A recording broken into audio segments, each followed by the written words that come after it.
All right, good morning, everyone. We will get started with our presentation.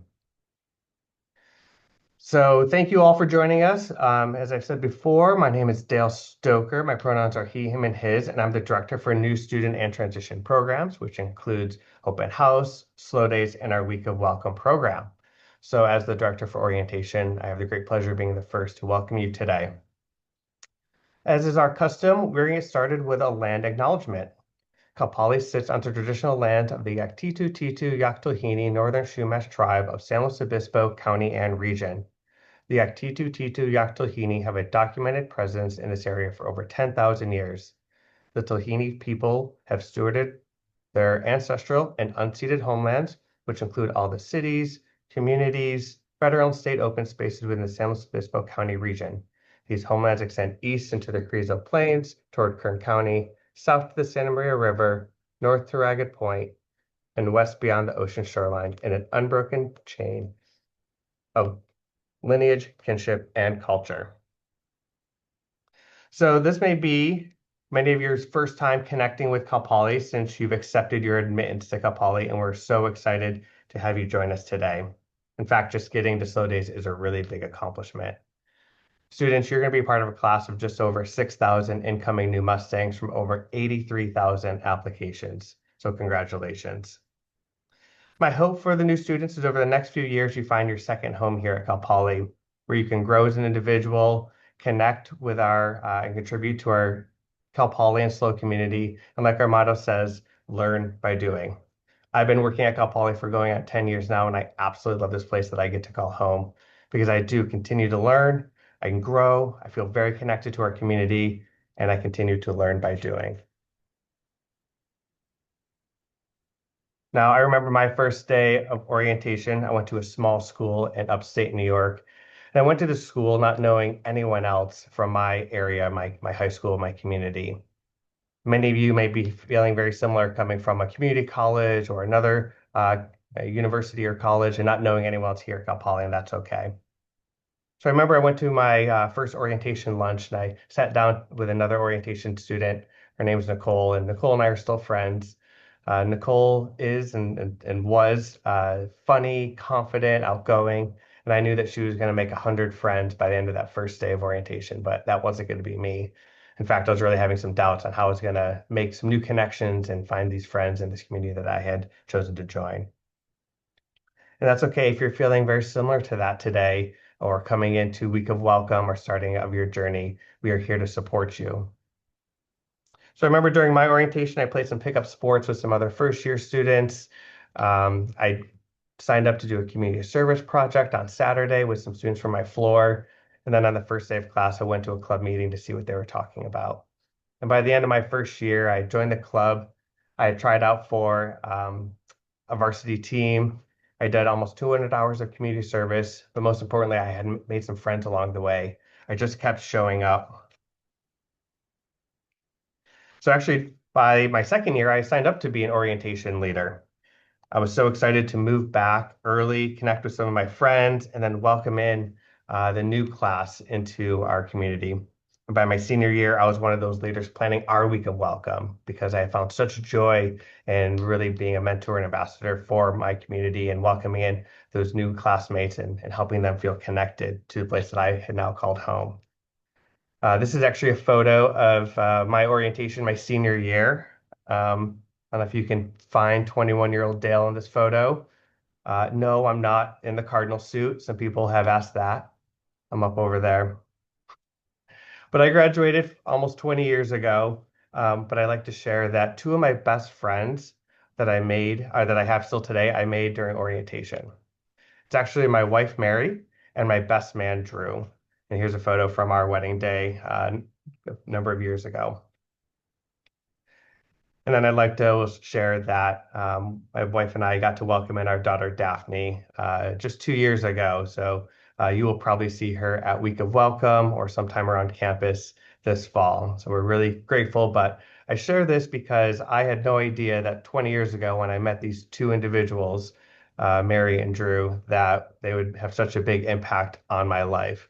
And just as I shared, I was really unsure how I was going to make friends when I went to college. And it turned out okay.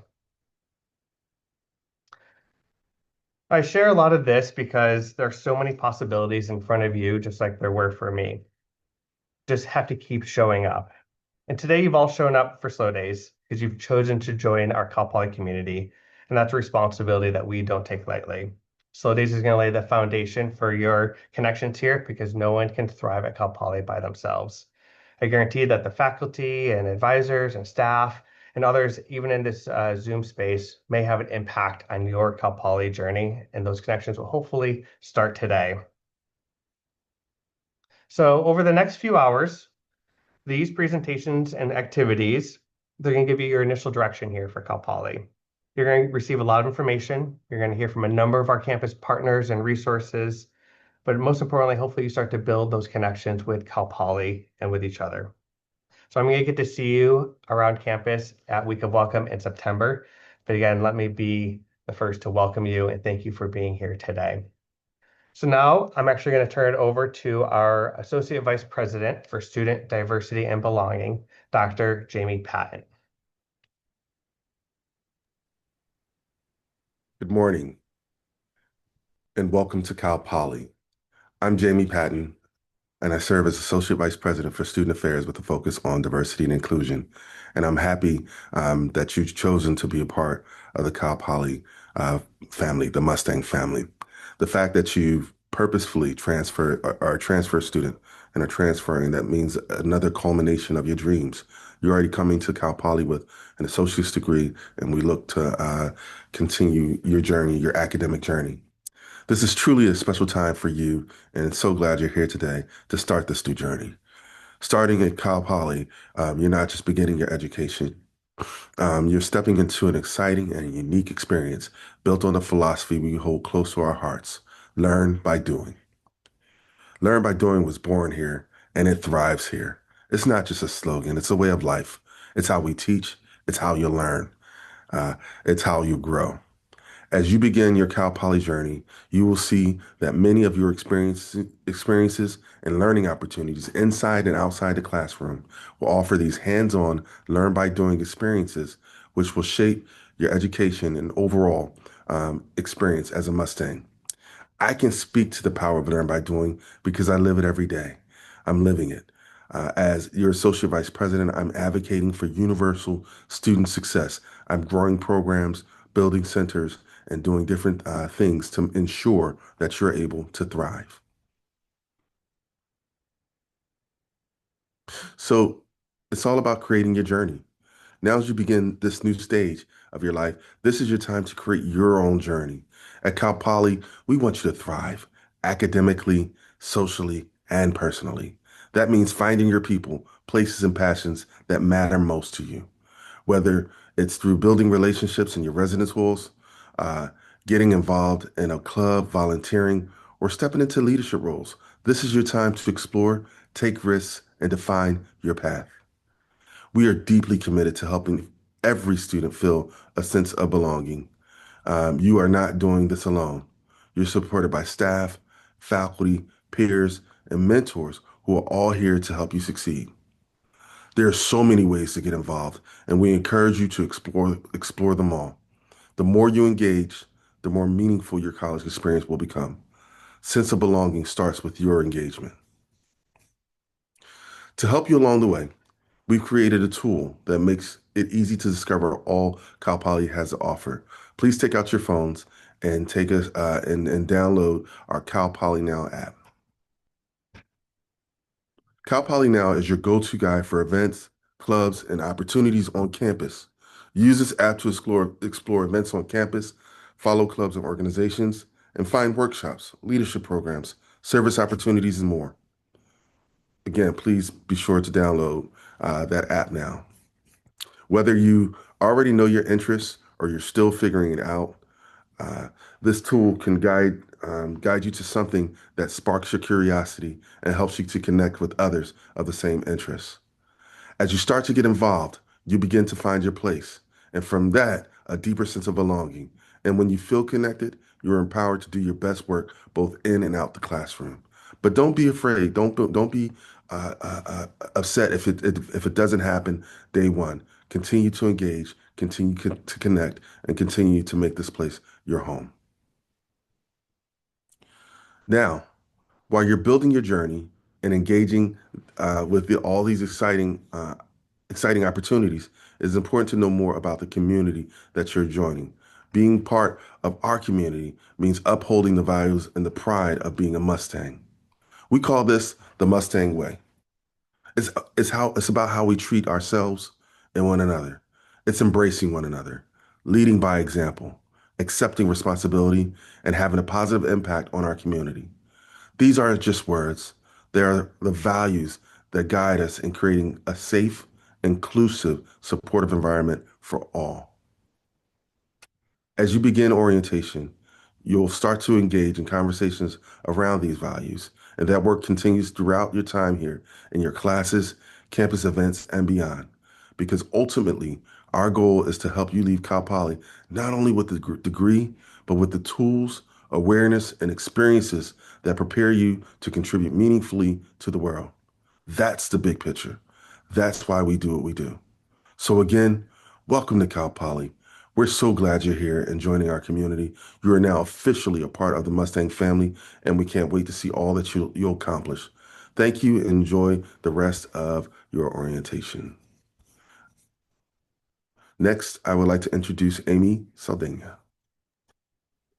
Hi, everyone. Good morning. My name is Amy Saldana, and I am the Transfer Center Assistant Director. Part of my role is to be your support system here at Cal Poly, and I really, really want to say congratulations to all of you. Transfer Slow Days is one of my favorite events of the year because we get the chance as Cal Poly staff and faculty and the whole Cal Poly community to congratulate you on this huge academic and personal achievement. Okay. This is not transferring is certainly not an easy thing. It takes a lot. You have to be in good communication with your college counselor. You have to talk to admissions. You have to get your transcript sent over. If you're using AP scores to meet a transfer requirement, you got to contact. So there's just a lot of moving pieces. So before I even get into like my part of the presentation, I really want to congratulate you so much. Like this is a huge accomplishment. We are so happy to have you here at Cal Poly. And I'm so excited to be part of your welcoming crew here for orientation. But really, this is a really special time and moment for you all. So as you are preparing for the first start of your fall, please take some time to like really soak in how awesome this is. Like I said, I am the Transfer Center Assistant Director. I actually come from Sacramento, California. I came over here to San Luis Obispo a little over 2 years. And I've absolutely loved it. It's a really awesome campus. Cal Poly, like Jamie mentioned, learn by doing. That really is one of our something that we really take to heart. We are ranked #1 best master's level university in the West, over 22,000 undergraduate and graduate students. One of the great things about Cal Poly that learn by doing is that we start engaging you day one in the classrooms. And also as transfer students, you're finding yourself at a different academic point where we're just jumping right in. One of the best things you can do to prepare yourself for that jumping in moment is just what each and every one of you are already doing, which is coming to slow days.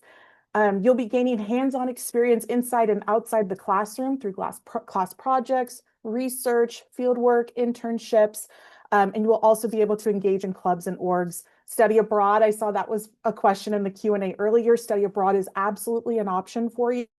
Social events, absolutely. It's really important to take part in your campus community. Some of you may have been heavily involved in the other institution that you were at, whether that be a community college or like another four-year institution.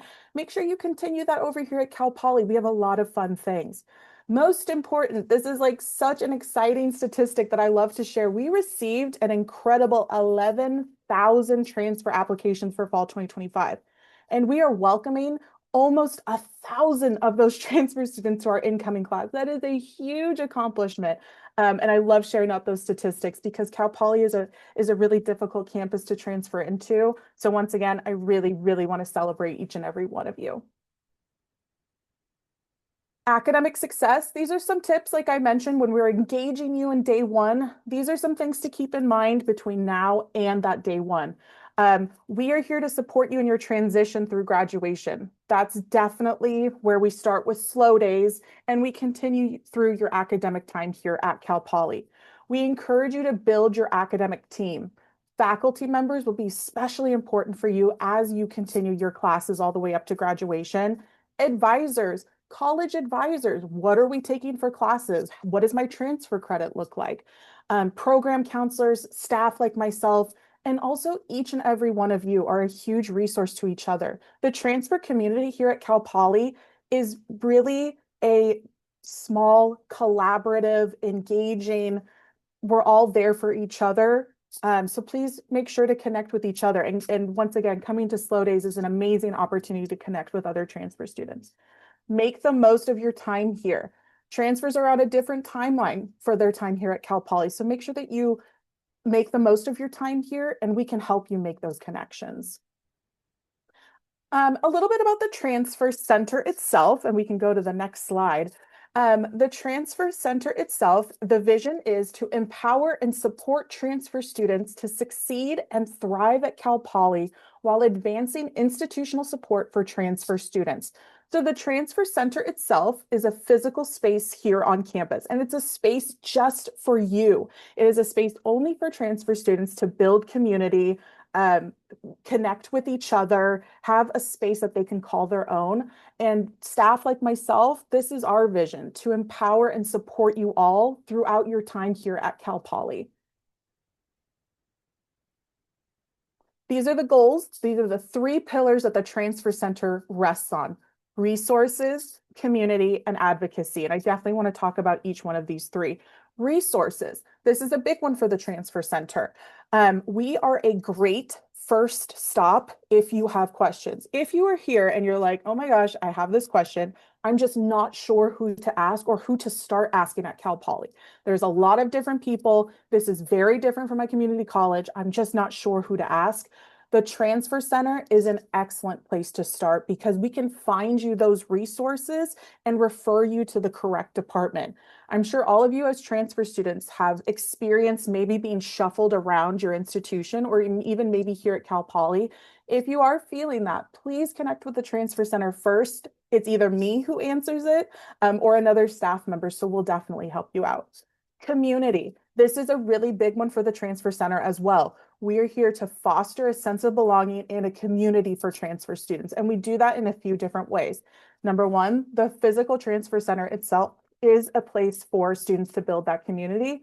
We also do a lot of events throughout the academic year to help foster that sense of belonging, and they are events really encouraging transfer students to come and participate and play a role in their college campus. Advocacy, that's the third one. From application to graduation, advocate for more equitable and transfer inclusive policies, practices, events, and language increase awareness for how to support and include transfers. This is a big one that I personally do a lot of work with. I mean, the Transfer Center itself was built in 2020 because a group of transfers and passionate staff and faculty were like, oh, yikes, this is something that we need. This is something that Cal Poly transfer students will really benefit from. Next slide. So events and community building, this is what I was mentioning before. Kind of our signature event is a National Transfer Student Week. This is a nationally recognized event, and it is always the third week in October. So I hope everyone can mark their calendars now. October 20th through the 24th will be National Transfer Student Week. This is a week to really celebrate our transfer students. We collaborate with the entire campus to offer events throughout that week so that you feel celebrated here on your accomplishments. Academic transition events. We partner with a lot of other offices as well, so we can help share those resources like study abroad. We do a lot of events with study abroad. We also have transfer graduation stools, which are a really special part of our transfer center. It's really fun to kind of come to you all here at SLO Days. And then a couple years later, we're meeting you again for graduation, and we have these very special transfer stools just for you. So when it's time for you to graduate and celebrate yourself for all the accomplishments that you have, you will be receiving a special transfer stool. Next slide. Campus-wide approach. These are some ways that advocacy plays a part. We do have a staff and faculty transfer advisory board that I lead. I also offer transfer inclusion trainings for staff and faculty, also for student groups or student staff. These are trainings just to inform other staff and faculty and student teams on like what's our transfer population look like? What are some tools that we can use to help better connect with our transfer students? We also have a transfer academic onboarding group that plays a large role in like Transfer Slow Days Part 2, which is that academic piece, which is in collaboration with all the colleges, someone from the admissions office, the registrar. So we here at Cal Poly are really dedicated to coming together in our own community and figuring out ways that we can make this a better transfer experience for all of you. Next slide. So the physical space, like I was mentioning, is just the cutest darn space you'll ever see. It's in building 52, if you've ever visited campus before. We are room E30 as well as E29. We just recently got a new space, which is really exciting. This is a space, once again, that is just for transfer students. And in there you can use our printers. We have a computer. A lot of students use it for just a general study space. We do have a microwave and coffee. We also have staff support. All of our student assistants are transfer students. I myself go into the space quite frequently, so I'm readily available for any questions. And then we also have another staff member ready to help support you. Next slide. One of the other benefits for our partnership is we do partner with the Office of Writing and Learning for transfer academic coaches. So these transfer students both offer that one-on-one support on topics including like study tips, time management, connecting with faculty, navigating group projects. It's really nice to have that peer-to-peer support. Like I mentioned, like students like yourselves are going to be your biggest resource here at Cal Poly. So think of transfer academic coaches as just another part of your team here. Next slide. So next steps, we will see you at Transfer Slow Days Part 2 after today. So thank you all for taking the time to come here for Part 1. Like Dale mentioned in the beginning, we hope that you find your Part 1 sessions engaging, get some good resources and information out of this. At Slow Days Part 2, this is where you will learn about that academic onboarding piece. This is where you'll learn about course selection. You'll be learning how to use Cal Poly registration tools through the Office of the Registrar. They'll be presenting to all of you, and you'll be meeting your college academic advisors. So I know as transfer students, like that's the hot ticket item, right? What's my degree progress report look like? What am I taking for fall? You will be having the opportunity to meet and discuss that with your college advisors at Transfer Slow Days Part 2. And that's either August 6th or August 7th, and that's according to major, okay? Next slide. Connect with us. This is the last thing I wanted to mention. So our website has a wealth of information on there. I highly recommend each of you to take a look at it. We are also pretty active on our social media. We are posting things now for our incoming class, but during the academic year, we also post when we do those community building events, highlights from other transfer students. So we are heavily on our Instagram as well. Email is the best way to get a hold of us. It's transfer@calpoly.edu. If you have any questions at this time, please make sure you reach out to us. We are more than happy to help you. More than likely, it's me answering it. So you'll be talking with myself. So if you have any questions at this time, that is what the Transfer Center is here for you. We're here to help this onboarding process and this really, really important transition that you all are going through. We're hoping to make this more seamless for you and a little bit more easy. So I welcome you all to contact us or connect with us in some way. We'd be happy to help you out. And with that, I think that's it for me. I hope you all have a wonderful rest of your Transfer Slow Days Part 1. Thank you for being here.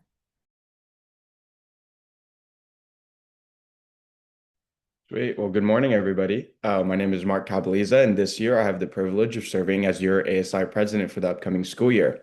Next slide, please. So a little bit about me. I'm a fourth-year bioresource and agriculture engineering major. I was originally born in the Philippines, and I moved here to Santa Maria here in the Central Coast when I was about 9 years old.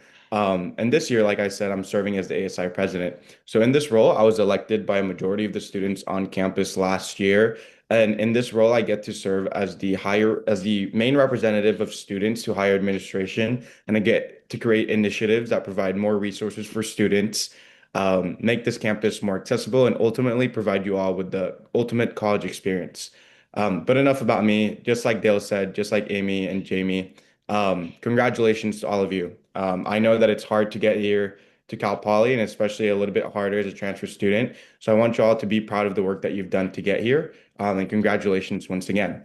Now, I know a lot of you will probably just want to get going, and you're going to hear from a lot of different people today. So I'm going to go ahead and try and keep things short and leave you all with three pieces of advice that I wish I got my freshman year. Now, the first piece of advice that I have is, next slide, try new things. These two photos kind of encapsulate what I mean by try new things. This first photo on the left is me at my club beach volleyball formal. So growing up, I always played basketball and volleyball. And then here at Cal Poly, me and my friend said, hey, there's a beach volleyball team. Why not just go try out? Because this is something that we always wanted to do. And next thing you know, I was traveling up and down the state, competing at different competitions, meeting some amazing people, and actually landing my first ever job because of the people that I met through the beach volleyball team. So I encourage all of you, if there's a hobby or something that you've been wanting to try, just do it because you never know what opportunities might arise unless you try something new. And then the second photo on the right is me shaving my best friend's head my freshman year.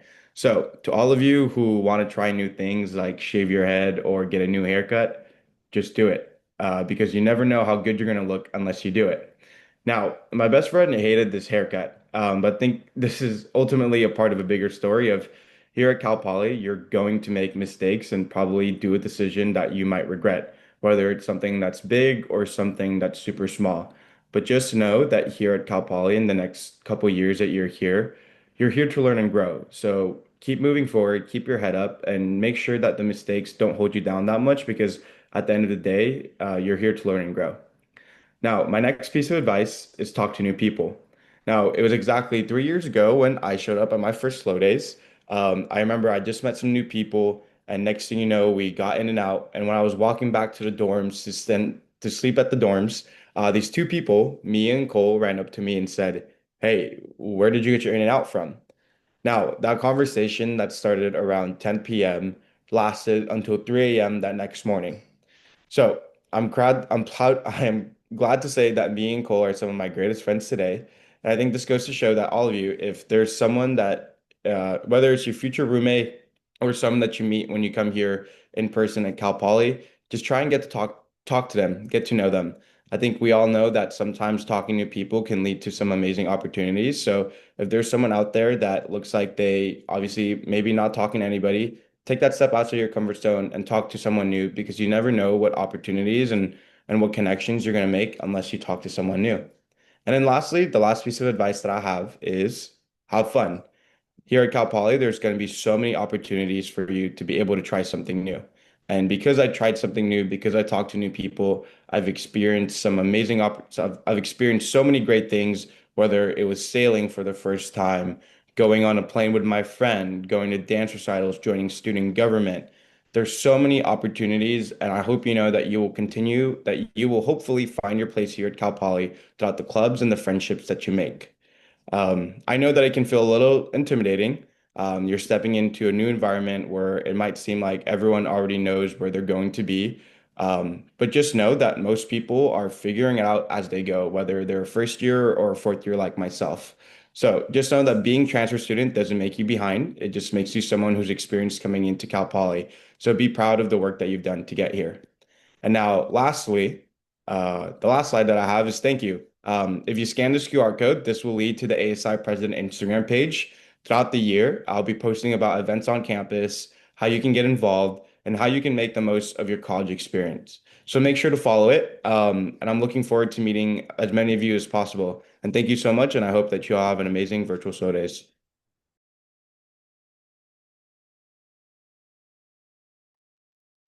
Hi, folks. My name is Allie, and I'm here to introduce the team that put on all of Slow Days. So, a little bit about us. We have three coordinators. Earlier, you got to meet Dale Stoker, who's our director. But I get to work alongside Olivia and Emily, who are my amazing teammates. And we work to create what is orientation at Cal Poly. So, some of you may have gone to Open House, which was earlier in April of this year. It was a really great experience. We had a great turnout. And now you are in virtual slow days. So We'll talk a little bit more about that in a minute, but up next in September, you get to come for the week of welcome, which is going to be really fun. And that's when you get to meet a bunch of new students and get to experience all that SLO has to offer just that week before you start classes. So a little bit more about what SLO Days is. It's part of our mandatory orientation program.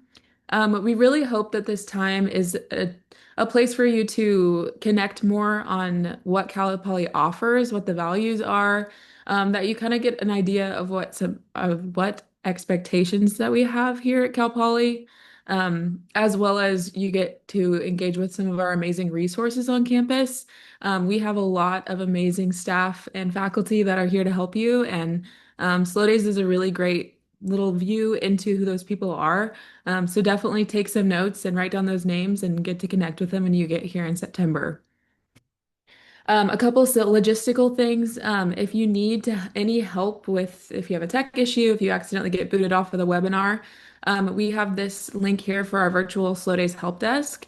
Later on, you will be having to, there'll be a couple of options for breakout sessions for specific students, such as our 2+2 cohort, as well as later this afternoon, if you are a Cal Poly Scholar, there'll be a breakout session for you at 3. So if you need any of those links, we will definitely have them up on the screen. But if for some reason you get lost, check out our help desk, and there's some people on staff that will be able to help you with that.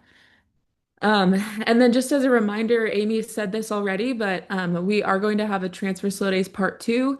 This is when you're really going to be going over all of your academic topics. This is where you're going to learn about how to register for classes. You're going to meet with your advisor. All of those more logistical questions when it comes to your academics will be on that day or on those 2 days. And it's dependent on your major. So definitely check out those emails, make sure that you have that information. But that is all for me. And up next, I'm going to invite up Anna Leon, who is going to talk about some common Cal Poly language and introduce the rest of our team. Hi everyone, my name is Anna. I'm just going to quickly introduce the common Cal Poly language. One thing that I found shocking coming into Cal Poly was that a lot of people will just use like abbreviations or like words. So I just kind of want to help y'all out when coming into Cal Poly. So one term, the first term is the UU. The meaning behind that is the University Union. So if you're walking around and someone's like, hey, where is the UU? Now you know it's the University Union. The next phrase is the REC. That one stands for the Cal Poly Recreation Center. And then the next one is Slow Daisy / Wowie. Those are all new students in the orientation. So for example, you all right now are considered daisies because you all are new students in our orientation program. And then we have OLs, they stand for orientation leaders. And lastly, we have summer crew. They stand for SLO Days leaders. And then now I will be introducing our grad assistant. Her name is Ariel Charvet. She is a grad student and she is in the Higher Education Counseling and Student Affairs, which also stands for HEXA. And then next up, we have our NOTA interns. The one on the left is Bennett Prey. His pronouns are he, him, his, and he is currently studying at the University of Miami. On the right side, we have Ellie McMillian, and her pronouns are she, her, hers, and she is currently studying at Elon University. And then I am honored to be able to introduce the orientation leadership team. They are a group of 10 student leaders who get to work closely with our pro staff and grad assistants where they coordinate Week of Welcome and SLO Days. We all have our own different focuses. So first up, we have administration and logistics. On the left, we have Mason Alexander. He is an incoming third year majoring in psychology with a focus in experience industry management. His pronouns are he, him, his. On the right side, we have Madison Rollins. She's a graduate student in the single subject teaching credential program, and her focus is social science. And then we have training and programming on the left side. We have Lily Wareham. She is an incoming fourth year with the English major, and her pronouns are she, her, hers. On the right side, we have Brittany Hibbard. She's an incoming fourth year, and she is also a transfer student. So if you have any questions, feel free to like reach out to her. She is a business marketing major, and her pronouns are she, her, hers. And then next up, we have activities, our activities team. On the left side, we have Erica Calderon. She is an incoming third year with an environmental management and protection major. And she focuses on law and society, and her pronouns are she, her, hers. In the middle, we have Jacob Acosta, and he is an incoming fourth year biology major with the pronouns he, him, his. On the right side, we have Oshin McClory, also an incoming fourth year with applied mathematics and focus, and he's also focusing on economics, and his majors are he, him, his. And then we have our cross-culture experience chair. On the left side, we have Marisol Mata. She's an incoming fourth year with a plant science major. Her pronouns are she, her, ella. And then on the right side, we have a fourth year architecture student. This is Juliet Mendoza, and her major is she, her, hers. I mean, sorry, her pronouns are she, her, hers. And lastly, I am the transfer and supporter. My name is Anna Leone. I recently graduated with a psychology major.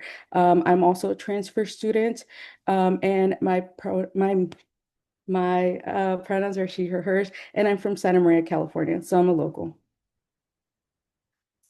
And up next, we have Student Life Essentials. Thank you all.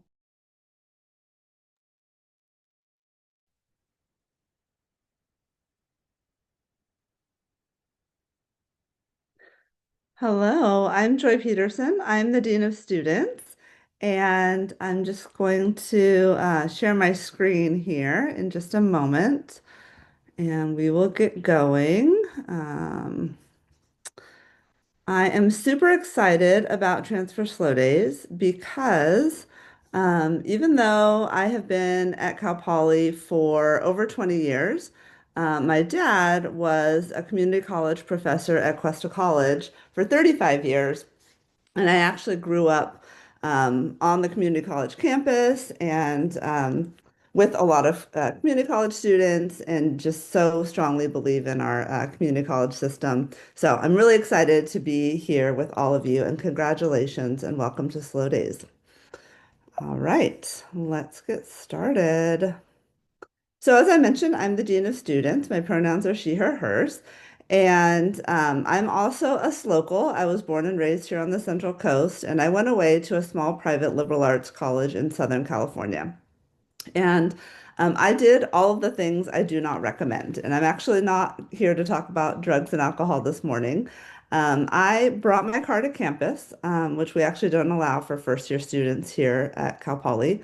I came home every weekend. When I wasn't coming home, I was going to UC Santa Barbara, where all my friends went to school. I didn't go to office hours, and I had an off-campus job. So all of those things really took me away from campus a lot of the time. And when I graduated from that school, I was very dissatisfied. I didn't want to go back. I didn't think that anybody there knew my name, and I certainly didn't want to give back. And shortly after I graduated, I moved back here to SLO and started working at Cal Poly. And I was working with amazing students who were involved in multiple activities. They were doing research side by side with faculty. They were getting amazing internships and coming back after they graduated year after year to visit me and their faculty and having just a really great experience at Cal Poly. And they would even give back to the programs that they were really involved in. So it was actually when I came here that I saw what the college experience could be. And that's what I want for all of you. I want you to have the best possible experience that you can while you're at Cal Poly. I want you to take advantage of all the amazing things that we have to offer here. And you're going to get out of it what you put into it. So the more you introduce yourself to people, go to club meetings, sign up for things, volunteer, do research if you can. Those are all going to help you feel more connected and feel like this is your home away from home. So if you would like to follow me on Instagram, I do have an active account and it's Cal Poly DOS. And I like to tell folks also that I have a teenage daughter and she checks my account every day to tell me how well I've done at Slow Days. So if you want to help me out, you can also give me a follow and then she will be very proud of me at the end of the day. So hopefully I gave you enough time there to scan the QR code or go to Cal Poly DOS on Instagram. Okay, so hopefully you're starting to see that there are many of us here at Cal Poly who care about your success. I'm part of a division that includes student affairs, and student affairs promotes student success throughout the Cal Poly experience by providing learn by doing opportunities, delivering innovative student-centered programs, supporting personal growth, encouraging lifelong connections, and empowering all students within a safe, inclusive, and supportive environment. So I just want to ask you before I jump into all the opportunities that I'm about to share, if you'll take a moment to reflect on things that you enjoyed doing or things that you were involved in before you got here to where you are today. So before you got admitted to Cal Poly, were you involved in community service? Were you part of student government or a club? Or did you work? Did you participate in theater or dance or band or other fine arts? Did you play a sport? All of those things are things that we offer here as well, and those are a great place to start getting connected. So hopefully you're hearing about these opportunities throughout these presentations today, and also I'll be going over a few of them specifically here in a moment. Our core values in student affairs are leadership, community, social justice, advocacy, and student success. So the programs that I'm about to share with you are really going to focus on those areas, even though they are just some of the many opportunities that we have for you to get involved. So I'll start with leadership. So approximately 20% of our students are affiliated with a fraternity or sorority. This fall, there will be 37 different organizations on campus, and each provides a unique experience while connecting students to a larger community network. Annually, our fraternity and sorority members raise over $500,000 for philanthropic causes and engage in over 40,000 hours of volunteer community service. On the right, you can see a picture of our Center for Leadership. And the Center for Leadership is located in the heart of the University Union. This program offers a leadership certificate for emerging leaders, and it's a great way to learn about leadership opportunities and grow your leadership skills. You don't have to have any official leadership positions to get involved with the Center for Leadership. So on a campus of over 20,000 students, it's really important that you find your community. Students often find their community in housing, their major, a club, band, or other areas on campus. And these are places where you can get personal with your passion and know that other people have your back. We have over 400 different clubs and organizations where you can connect with other students who share your same interests. And last year, clubs hosted over 15,000 events and activities. That averages over 67 events per day. So among those clubs, we have a very strong club sports program with over 30 recognized teams. So our club sports compete nationally and they rank extremely high. If we don't have a club that you're interested in, first of all, I would be surprised, but we can help you start one. Okay, and then Student Diversity and Belonging, or SDAB, offers many spaces and centers that provide opportunities for students to connect with others around identity, including culture, gender, and sexuality, and other shared identities. These include the Multicultural Center, the Latinx Center, Native and Indigenous Center, Pride Center, Gender Equity Center, DREAM, Black Academic Excellence Center, and Men and Masculinity. So these centers provide welcoming spaces and host educational events around identity exploration, cultural expression, and intersectionality. Social justice is integrated in everything we do related to student life, and there are some programs that provide specific opportunities for students to engage in social justice related activities. So on the left is a photo of our Alternative Breaks program. This program was created by a passionate student over a decade ago, and this is a photo of them in New Orleans. Every year, it takes students around the world to do service work during academic breaks. This year, they traveled to Catalina and they also took a trip to Vietnam. OWN is our original women's narrative production. And several years ago, our students created an original series of monologues to replace the tradition of performing the vaginal monologues at Cal Poly. Students, faculty, and staff write and perform narratives from our own campus community that explore important topics such as gender, feminism, race, ethnicity, culture, body image, sexual violence, love, power, and privilege. We have a strong tradition of advocacy at Cal Poly, and we have programs that support professional advocacy as well as peer-to-peer advocacy for students. On the left is a photo of SAFER, and in this picture, you can see our SAFER space in the University Union. SAFER provides programs and services related to sexual assault recovery, advocacy, and prevention. And we have full-time, professional, confidential SAFER advocates who support survivors, as well as peer-to-peer advocates. SAFER is leading the way for other universities in violence prevention. And on the right is a photo of our basic needs distribution. So student volunteers staff our food pantry and provide advocacy for food and housing insecure students. And finally, student success is key to everything that we do, and it's our entire reason for being here. So we want to see all students thriving and succeeding at Cal Poly and beyond. All our programs and services are geared towards your success. The Center for Military Connected Students is a welcoming place for our student veterans and dependents of veterans. And then that's a picture of them engaged in an activity on the left. And on the right, the Disability Resource Center has access specialists who help registered students with various accommodations for them to be academically and personally successful at Cal Poly. So as you can see, there are many ways to get involved, and I hope that something I shared in this presentation resonated with you, sparked an interest, or was something that you could see yourself getting involved in.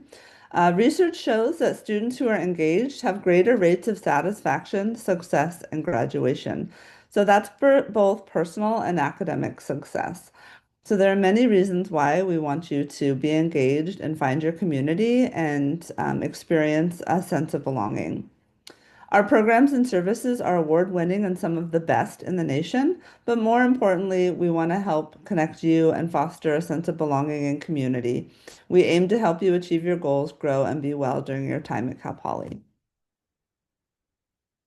So, as we get closer to the end, I just want to take a few moments to share some words of wisdom. I mentioned that I've been here at Cal Poly for over 20 years, and I've been the Dean of Students for over 5 years.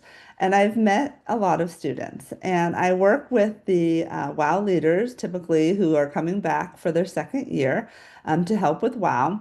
And what I hear them say over and over is that this is the first time that they feel like they know what's going on, that they actually feel like they belong here, they have found their community, and that this is their home away from home. And I also hear a lot of first year students saying that they're the only ones who haven't figured things out yet. They're the only ones who haven't met their community or made friends.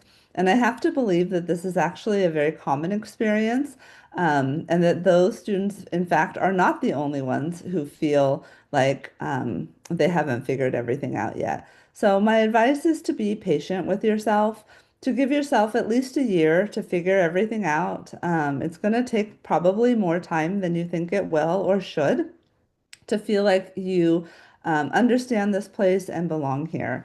And we are all here to support you in that journey. You might have to put yourself out there more than once, introduce yourself to new people.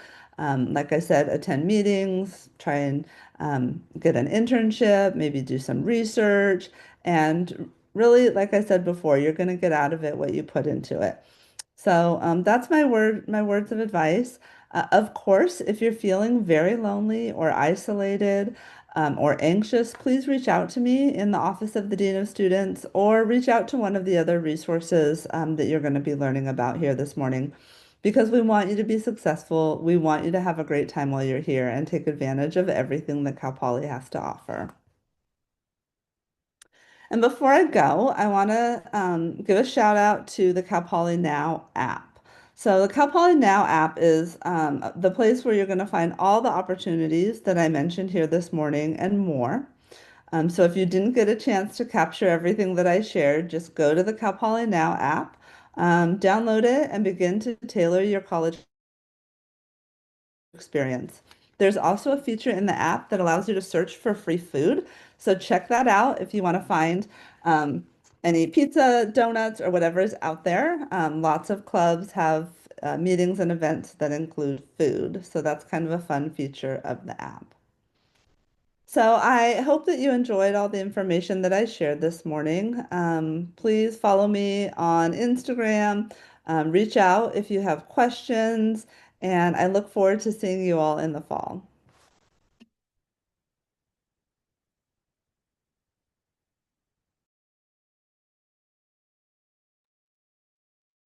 Thank you, Joy. That was amazing. Always helpful to kind of hear first steps for anyone, whether it be first years or transfers, how to get involved. So with that, we are going to take about a 15-minute break. We'll have everyone come back at 10:05, and from there we'll give some additional directions on our next presentation, as well as those in the 2+2 sociology cohort. You'll be heading over to your own breakout session at that time. But everyone has until 10:05 Pacific time to take a little break, and then we'll see you back here with next steps.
Are the guests here?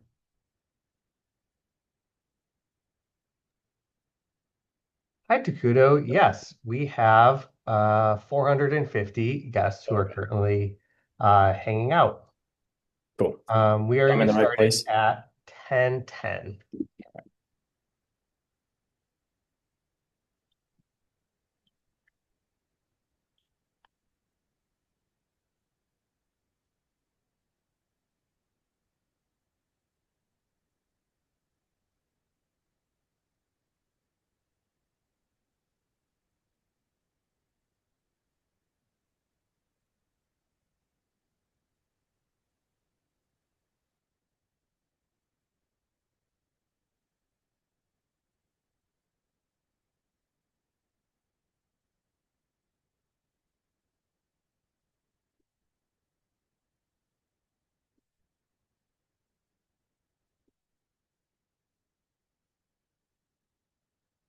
Yeah.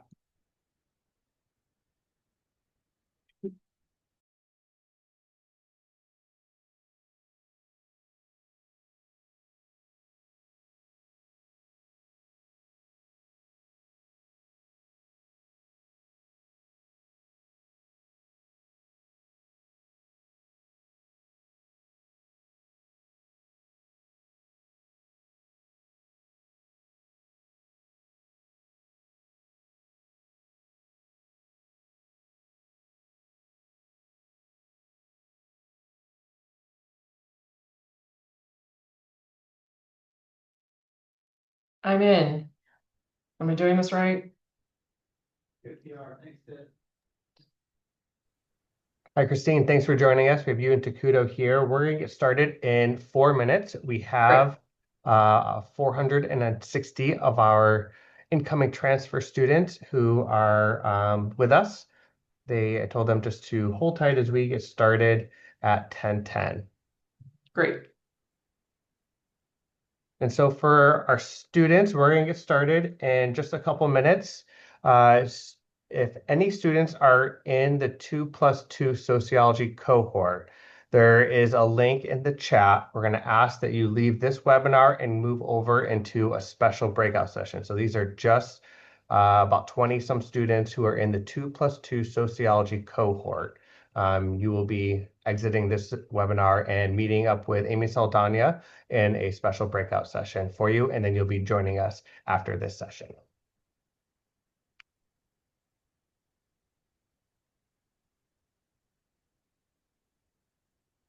So Takuto and Christine, we're going to get started in just about 2 minutes or so.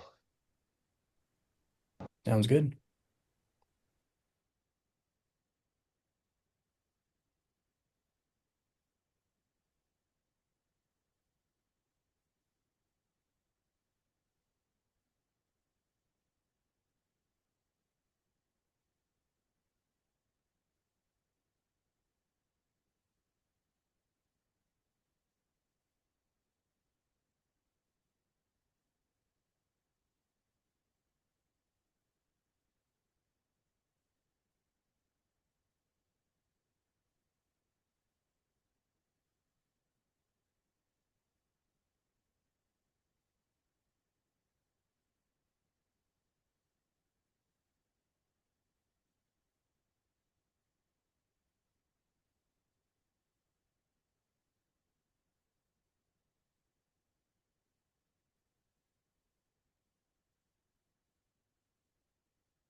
Hello, everyone. Welcome back from the break.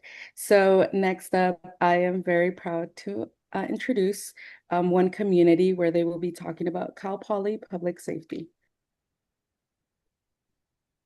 Right. Thanks, Anna, for the introduction. And good morning, everyone. My name is Takuto Doshiro. I'm the manager for Public Safety Business Services here at Cal Poly. Uh, I'm from the Bay Area. I grew up in Cupertino and came to San Luis Obispo for my first year at Cal Poly in 2014. I studied graphic design and integrated marketing communications. Kind of just fell in love with San Luis Obispo, the city and campus, and was lucky enough to find a job and a career in higher education. So I've been with the public safety department here for about 3 years now, having worked a couple of different jobs here on campus. But it is great to be here, and I'm very excited for you all to start your Cal Poly journey. Public safety is in our department name, but it is not our sole responsibility. I always like to start off with that. We work very closely together with a lot of partner agencies in the city and county, as well as just other departments here on campus, whether it's campus health and well-being, counseling services, Title IX, Office of Civil Rights and Compliance, environmental health and safety. And it's not just the staff, right? We really try and preach that it's all students, faculty, and staff have to work together to provide a safe, vibrant, and welcoming campus. So I'm here to talk about public safety. We are comprised of four distinct departments: transportation and parking, the police department, emergency management, and then business services. So business services, my area, it's a lot of the behind the scenes stuff, budget, accounting, purchasing, logistics, strategic planning, stuff like that. So not something that's going to be customer facing for you all, but I am going to talk about the other three. I'm going to start with the police department. What do you all need to know about us? So there's going to be a lot of information. I'm going to highlight some of the things that you really should try and take away from this, but a lot of it is just to inform you about who we are and what we do. Okay. First and foremost, I want to mention we're a post-accredited state police department. It is not campus security guards. That you will see uniformed police officers walking around on campus. We have about 22 sworn staff, everything from just regular patrol officers, a detective, we have a canine officer. We just introduced canine Dex. Canine Zeus retired last week, and so we have a brand new puppy doing training, and you'll likely see him walking around with his handler, all the way up to a couple lieutenants, sergeants, and a chief of police, who we also just hired about 2 weeks ago. One thing you all should definitely know is we do have a 911 dispatch center here on campus. So if you are within campus boundaries and you call 911, you're going to reach a Cal Poly dispatcher. We'll answer the phone 24/7, 365. And the reason I bring this up is campus only has one address. It's 1 Grand Avenue. But in all likelihood, when you're explaining your emergency, you're going to say, I'm in this park, I'm in the R3 parking structure, or I'm at the business silo. There are going to be names of buildings, and our dispatchers obviously very intimately know the names of campus buildings and where you're going to be, so we can dispatch police, fire, medical to you more efficiently. The other thing is we have text to 911. So if you are within campus bounds and you can't speak for whatever reason, or the microphone on your phone's broken, or whatever the reason might be, you can just type in 911 into your text messaging app and then shoot us a message and talk to a dispatcher that way. Both the City and SLO and Cal Poly offer that feature. Outside of that, a lot of things keep our officers busy. We do a lot of traffic control. We do a lot of event support. So if we have big major events, you will see law enforcement present. They're there to make sure that the people that are supposed to be at the event are at the event and that the event goes off very smoothly. I'll talk about property registration on my next slide. And I do want to talk a little bit about investigations. So what keeps our detective busy? We have two types of crime that are the most common here on campus. The first is called crimes of opportunity. That's like if you go to the rec center and you have your laptop in your backpack and you're going to go for a workout. So you take your backpack and you put it in a locker, but then you don't lock the lock, right? Or you have a really expensive bike and you use a really cheap lock to lock it up. I'm not saying it's your fault for getting it, having something stolen, but the opportunity was made a little bit easier, right? Those are the types of things I'm talking about. And consequently, the biggest crime and problem we have here on campus is theft, right? Both in the city of SLO and on campus, we do not see a lot of violent crime. However, theft is a very big problem. So definitely lock up your things, invest in a good lock. And don't leave things unattended. Some of the services we offer. So I kind of touched on this, property registration. This is what's related to theft. So we have a service completely free to all students where you can register your property with us. What that means is you give us our serial number and a description of what the item is, and we'll enter it into our database, which gets shared out with every police department in the state of California. It's not going to stop your item from being stolen. However, if it's recovered, we'll be able to know who to give it back to. I can't tell you how many stolen bikes are recovered, not just by us or SLO PD, but by surrounding agencies, all the way down to Santa Barbara and Ventura County Sheriff's Departments. They will contact us and say, hey, this person came from SLO. We secured 30 bikes that they had stolen, but we don't know who to give them back to. So I would highly recommend that you register your property with us. It doesn't have to be a bike. It can be your computer equipment, can be an instrument. As long as it has a serial number and can be described somehow, you can register that with us. The next thing I want to talk about is Mustang Patrol. This is a walking buddy system. So we have two of our student employees on every night, and then they serve as Mustang Patrol. So you can give us a call or request the service through our public safety app, and we will meet you wherever you are and walk you to any location on campus. So the classic example is it's 1:30 in the morning, you're leaving the library after studying, all your friends had already left, you're by yourself, and you don't want to walk to your dorm by yourself.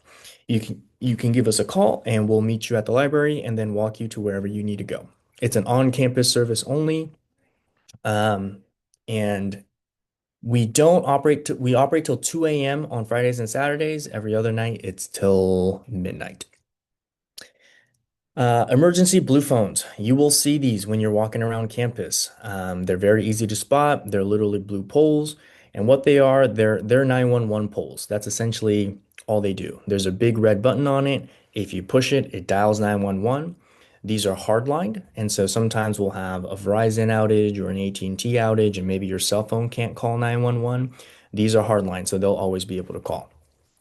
They also tell us exactly where you are. So my recommendation is as you're familiarizing yourself with campus and starting to build your routine, dining venues you normally go to, classroom areas that you normally go to, your residential areas, just observe where the blue phone is and keep that in the back of your mind. You're likely never going to use it, but it's always good to know where the closest one is going to be. This is our Mustang Safe app. It is launching September 1st. It is replacing a current app we have that's out called Rave Guardian, but it just gives you more ways to get in touch with us. It's a great app to have in the back of your pocket. You're likely not going to use it every single day, but it gives you ways to anonymously report things, to chat with a dispatcher, to report safety concerns to EHS, which is Environmental Health and Safety. Think things like, all the lights on a walking path are out and it's really dark when you're walking there at night. That would be a great thing to report. You can register your property with us through this. You can request Mustang Patrol through this. And it's also got a bunch of cool safety features like the mobile blue light, the virtual walk home, and friend walk, which are kind of like app versions of the text me when you get home safe idea. There's also a lot of other support resources. You can see our evacuation plans, various types of campus maps, as well as resources on campus and off campus. So if you want to go to the Lumina Alliance in the city SLO, or victim resources in the city of SLO. We have websites, contact information, hours of operation, all that kind of stuff. Okay, I got two kind of not so fun topics to talk about, and then I'll keep moving along. The first is scooters. So, if you haven't been to our campus yet, it is very hilly. It's very hilly. Some of our road infrastructure isn't the newest. It is not a very safe place for scooters or skateboards of any kind. So, it's actually against campus policy to be riding those, whether they're motorized or not. When you're here during school, you will see that almost all students bike or they walk. Some drive obviously to commute, but that is the number one way of getting around, biking and walking. So please leave your electric scooters, one wheels, all those micro mobility devices at home. Okay, I'm not going to harp on this too much. Um, College obviously is a time to explore new things and make mistakes of all kinds, right? You know, you don't study enough for your first midterm, you didn't set an alarm and, didn't make it to your class. It's a time to make those mistakes on your own and learn from them and grow from them. What I want to stress to you all is to avoid the mistakes that are going to follow you for life, whether that's on your permanent record because it was a mistake that had to do with breaking the law, or whether it's something that stays with you because it has to do with your health or your life, right? So if you are going to be trying something new or exploring, right? Whatever it is, just make smart choices. I know that's a really large, uh, I guess, open-ended sentiment, but it's the little things, right? Like not leaving your friends behind, always making sure that you are with other people or the people that you trust, right? Keeping an eye on your drink if that's what you're doing. And if you think that somebody needs help, remember your Good Samaritan laws. If you're under 21 and you've been participating in underage drinking, but you notice your friend over there doesn't look really good, you can't really tell if they're breathing or not, call 911, right? That's what those Good Samaritan laws are there for. It's so that we don't want you to not call for help because you think you're going to get in trouble with the law. That's what those laws are there for. So remember those things. Okay, let's move on to parking. I saw a couple e-bikes are allowed. I'm also reading through some of these questions that are being asked. Um, okay, next slide, please. I'm going to give a little overview about parking. So first and foremost, I want everyone to know that parking is what's called a self-support department. There's a few of those here on campus. Parking is one of them. This is consistent across all 23 CSUs. It's a remnant of the 1970s with the Donahue Higher Education Act. All that really means is none of your tuition dollars and none of your state monies comes to the parking department. Parking has to self-fund its operation, and it's required to manage parking here on campus. What does manage parking mean?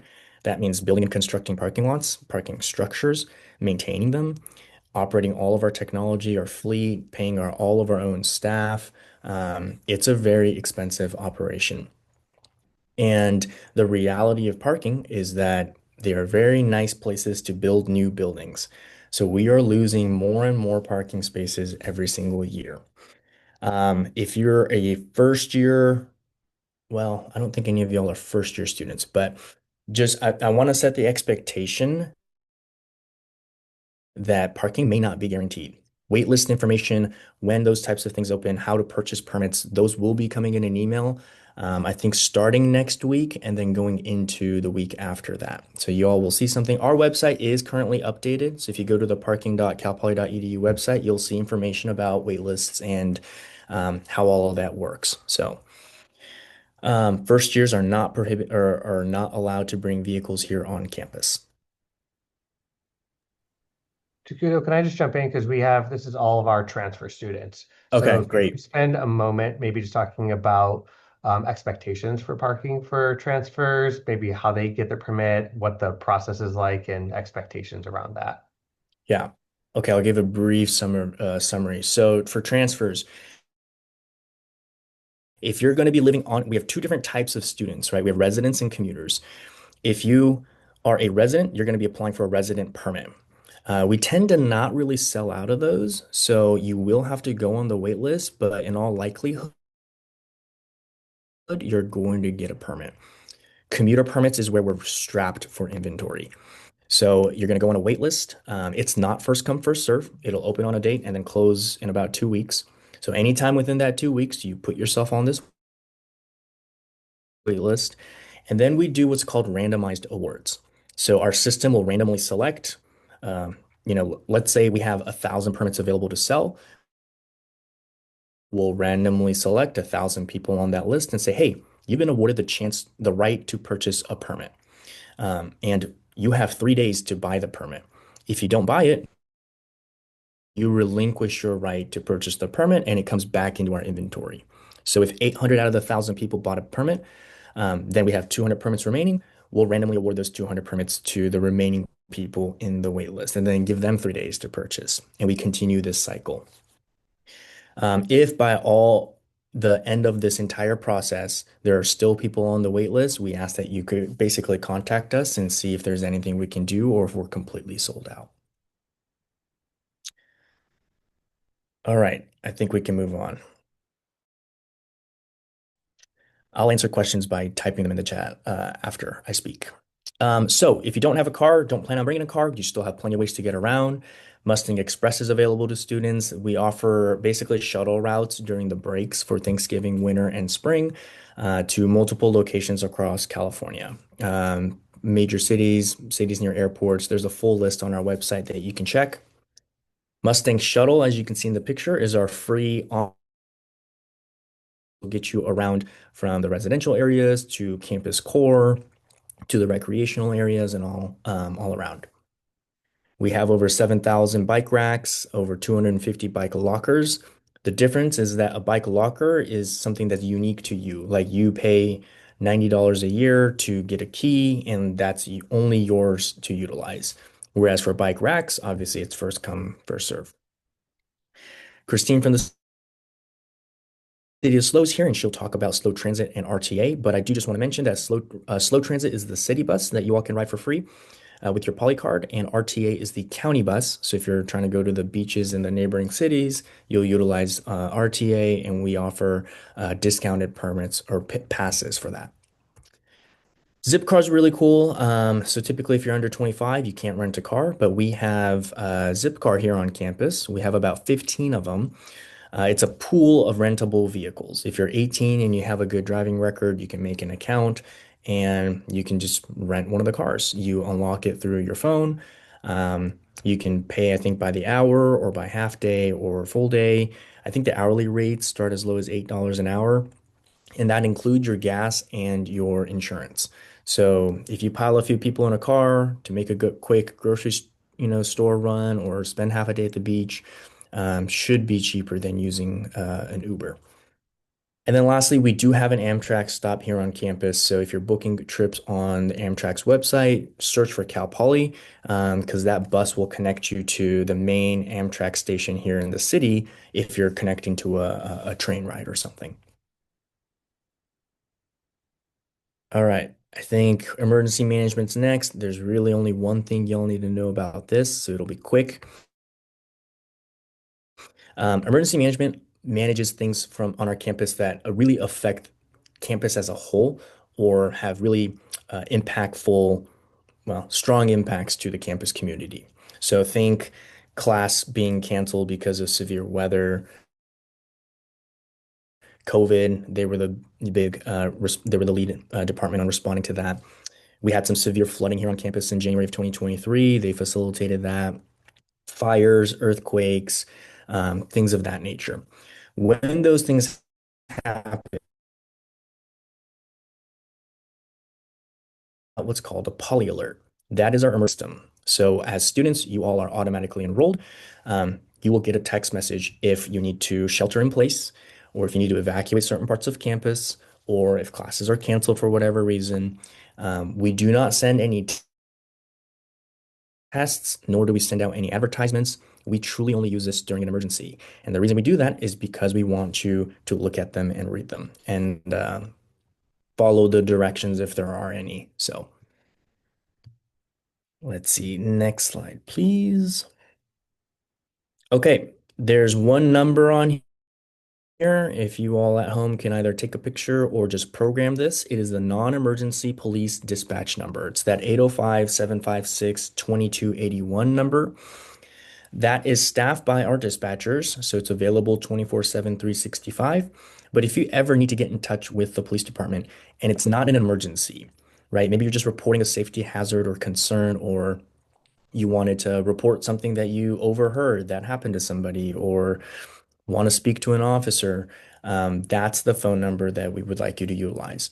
The other thing is if you need to get in touch with our department and you are not on campus, you're going to have to call that number, obviously, because if you call 911, you will reach the police department of wherever you're at. So, very helpful number to have in your back pocket just in case you need to get in touch with us. With that, I just want to thank you all for your time. I genuinely believe that you're all about to embark on some of the best years of your life. So excited to have you here. Welcome to Cal Poly. I will get to y'all's questions and I'm going to pass it off to Christine.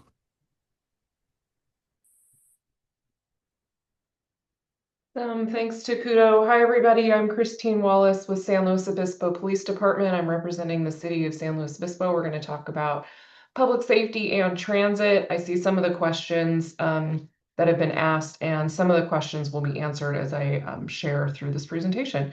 So let's get started. We are the off-campus law enforcement agency for the city of San Luis Obispo. We work super closely with Cal Poly Police Department and SLO Fire. You'll see us out in the neighborhoods in our patrol vehicles, on motorcycles, on bikes, on foot. And we love to meet students, so please definitely introduce yourselves if you see us out in the community. As Takudo talked about, we are a low in violent crime, but high in property crime. As you transition into our community, you are going to be best served by ensuring that all of your property is locked up safely and not accessible to crimes of opportunity. Window smashes happen very often. If folks leave their vehicles unlocked, we do have folks that walk through our neighborhoods and just lift door handles to see what's open, and then things are stolen from inside. So cars cannot be used as storage units. If you're bringing a bicycle to San Luis Obispo, throw out your cable locks. Definitely get a U-lock and use those U-locks as it's shown in the photo, through the tire, through the frame. Those U-locks can be cut, but they require power tools. Cable locks can be cut with bolt cutters, and folks do, again, cruise our neighborhoods looking for opportunities to steal bikes. The photo that you see in the middle is a smattering of laptops, an airsoft, backpacks, a TV, and the puppy. They were all stolen in one night from the neighborhoods directly off campus several years ago. And the folks down in Arroyo Grande PD ended up doing a traffic stop on the thieves, and we were able to get the property back. But that's pretty rare. So please, please, please, please, please, as you join our community, make sure that everything that you value is kept in a place where folks can't take it from you. Okay, parking. The neighborhoods surrounding campus are all parking districts. If you are moving into one of those rentals, there are permits that are associated to each house, and only those with a permit can park in those neighborhoods. If you are moving into a property, make sure that your property manager or property owner has delivered those permits to you, so that you can avoid citation. If you are not a resident of those districts, you can't park during restricted hours. So make sure you have a strong understanding of where those districts are, and you'll see these signs throughout the districts explaining when the parking restrictions occur. If you're outside of the district, you can park wherever you want, and just please note that vehicles can't be parked for more than 72 hours at a time, or you will be at risk for a tow. All right, personal safety. Like we just said, it's a safe community, but sometimes not so great stuff happens. So we recommend as you join our community, you use the buddy system, especially if you are going to be enjoying some nightlife, walking through the neighborhoods. Make sure you've got friends that are going to go with you. If you utilize rideshare apps, we love those, but please make sure you're setting up your safety features in those apps. Those require you to give the driver a PIN when you get in the vehicle so that it confirms that's the right driver. We have had some recent incidents of folks in our community pretending to be Uber and Lyft drivers, out cruising the neighborhoods looking for overly intoxicated people to get them in the car and victimize them. Please, please, please charge your cell phones before you go bouncing around out at night. There are often times when we find folks that may have overindulged in drugs and alcohol, and we try to get them back to their friends and back home, and oftentimes their cell phones are dead. And when that happens, if they can't take care of themselves, we end up transporting them to county jail. So make sure your cell phones are charged so that if something happens, we can get you home safely. Okay, city laws to be aware of. Noise, unruly gathering, public urination, and open container. These are city laws that are enforced fairly often. They come with expensive fines ranging from $350 to $1,000. And there are 3 times a year when these fines are doubled. And those times of year are Halloween, St. Patrick's Day, and start of school. So when housing move-ins begins on September 11th, that's when the safety enhancement double fine begins, and it concludes about 10 days later. So please be aware that activity off campus may come with a hefty fine. Christine, do these city laws apply on campus? That's a great question. They do not. Campus has their own set of rules, and when folks are coming through week of welcome and student affairs trainings or informational sessions, the information on what laws will be enforced will be shared at that time. Okay, state laws to be aware of. These are at their very minimum misdemeanors. Minor possession of alcohol, possession of fake ID, drunken public, and DUI for alcohol, weed, and other drugs. I'm highlighting these because oftentimes this is the violations that we come into contact with student age folks in our community. Please, please know that even if you are arrested for minor in possession or possession of fake ID, you're going to be released with a citation. It's still considered an arrest. You're not going to go to county jail, but you will have to come and visit with the judge at the courthouse. What's really important about this information is if you are arrested and you have to fill out a job application in the future that says, "Have you ever been arrested?" The answer that you'll need to check on that application would be yes. So your goal here as you coming into Cal Poly and coming into San Luis Obispo is to avoid earning yourself a misdemeanor or a felony with one of these violations.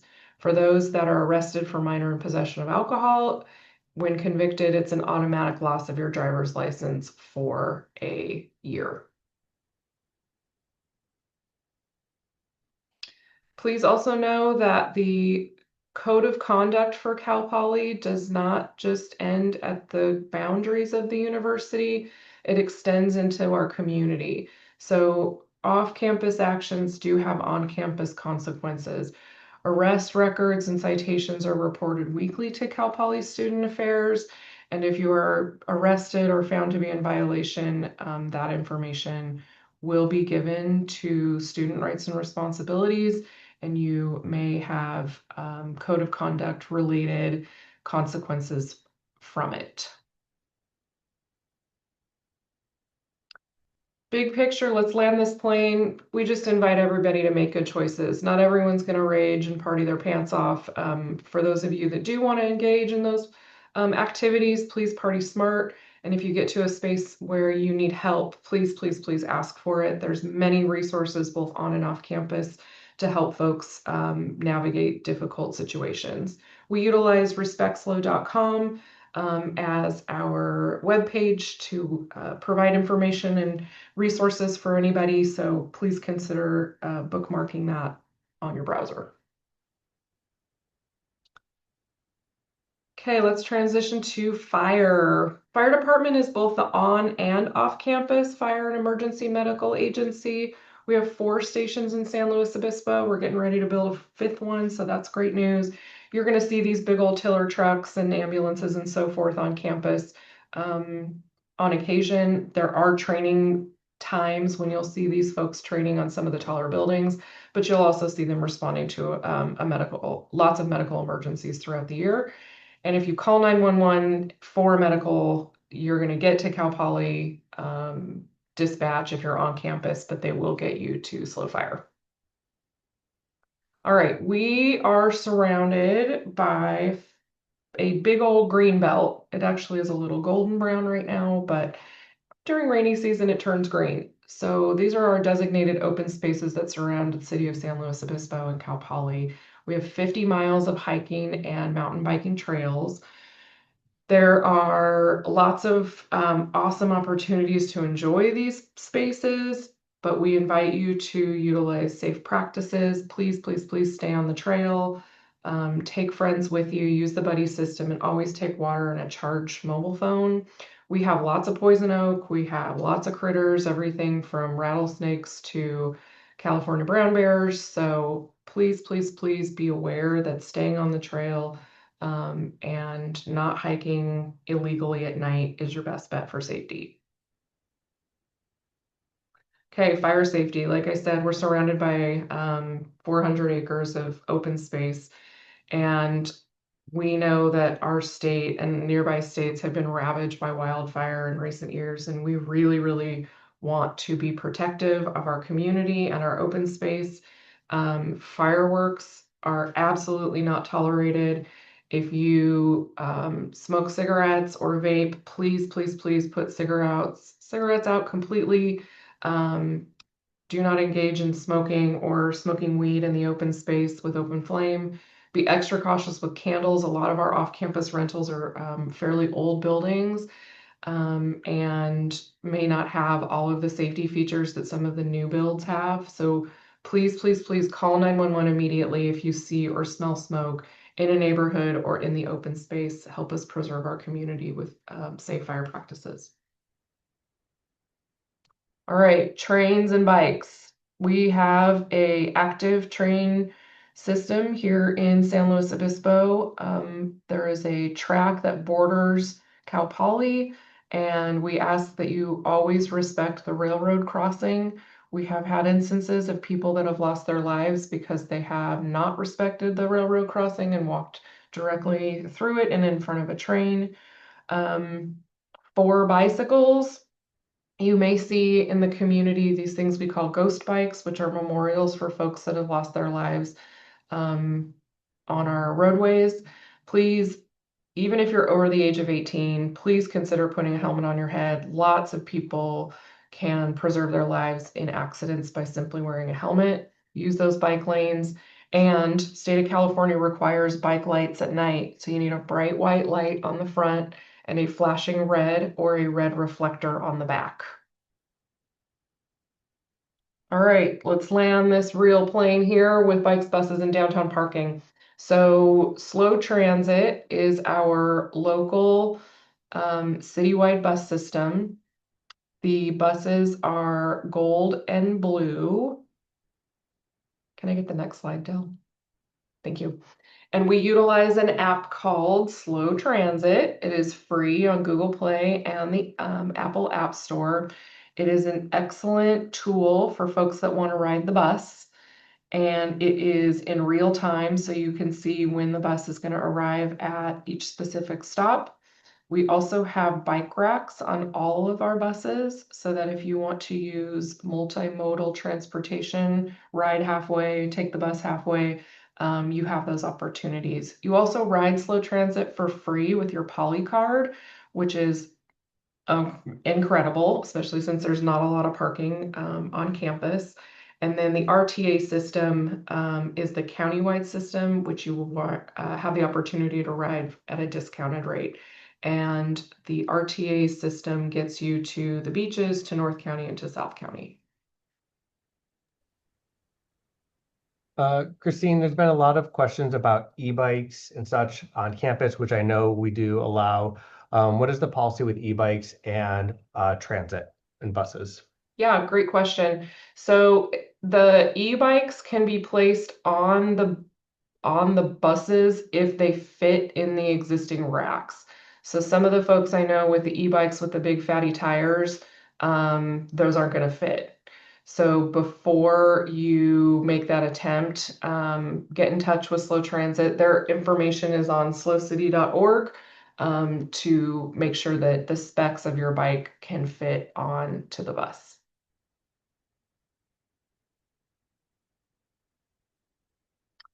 We as a city have invested a lot in bike infrastructure.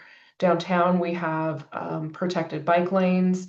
Throughout our community, you'll see bike lanes that are painted green, designated for folks both on e-bikes, scooters, and regular bikes. And we've got bridges that go over the train tracks and safe rides, safe routes for elementary schools, and so on and so forth. So you will have no issue navigating through the community through our bike lane opportunities. We invite folks to use the bike lanes when they are available. It's actually a state law that if there is a bike lane available, you must ride in it. And so for those of you bringing bikes, you guys are going to have a very easy time getting around the community.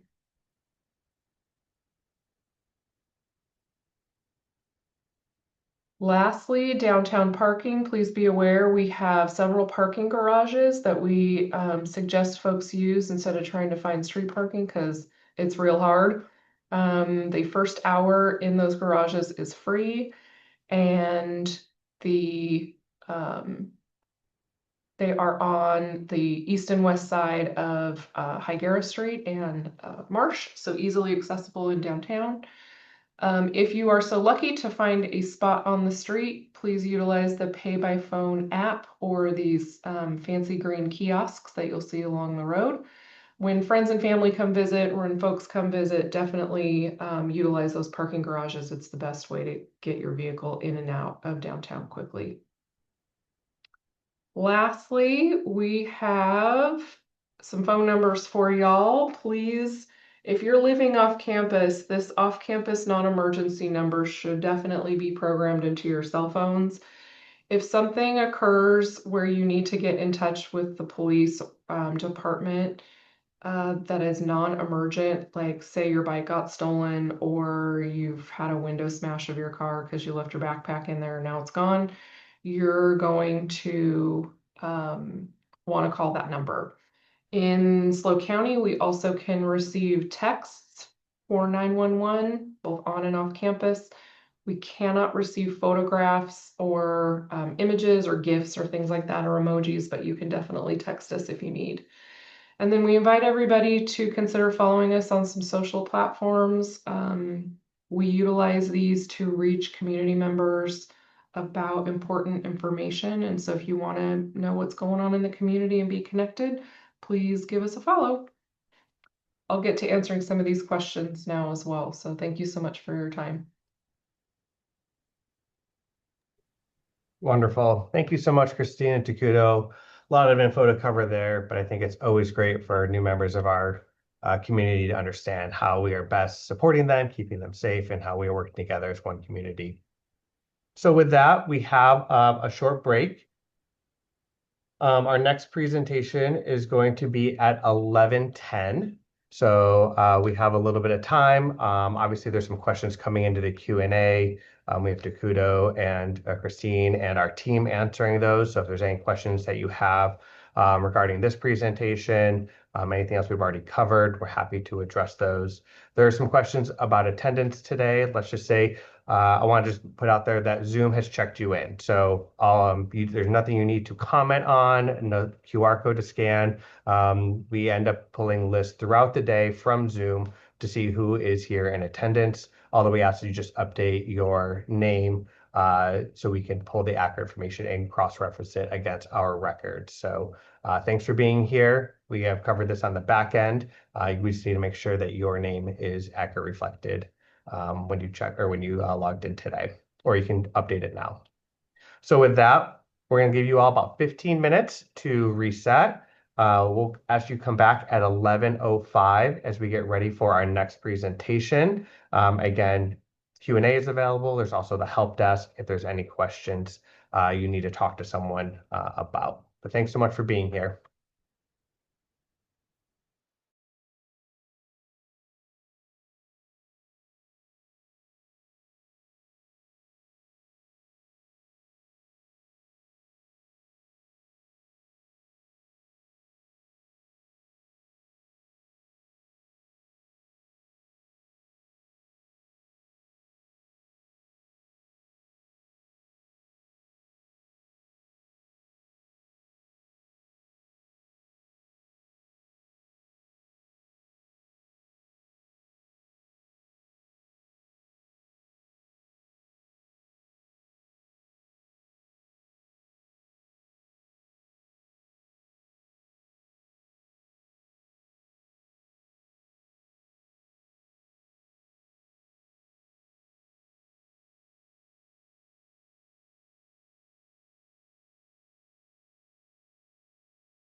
Hi, thanks for joining us. I do.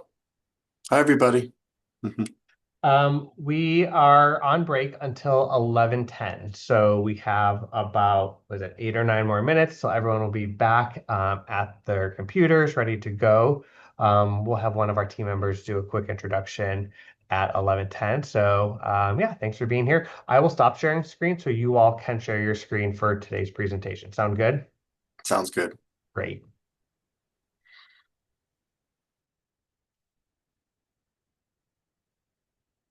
I'm just going to give it a go here and make sure.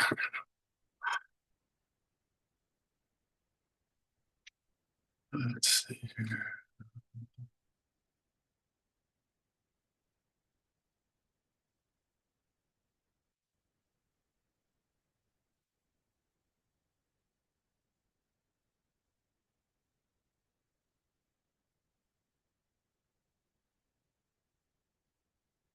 Is that coming through, Sharina? Okay. Yeah, it looks good. Okay. Great.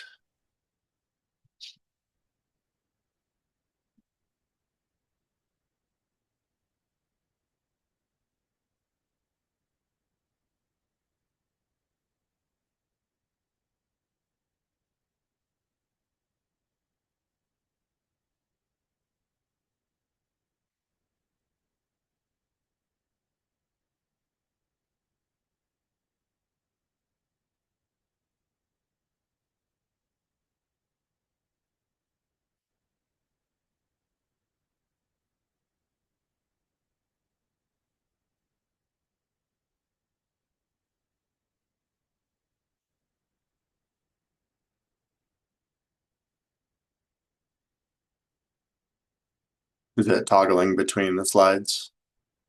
Okay.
Hi, everyone. Welcome back. I hope you all had a great break.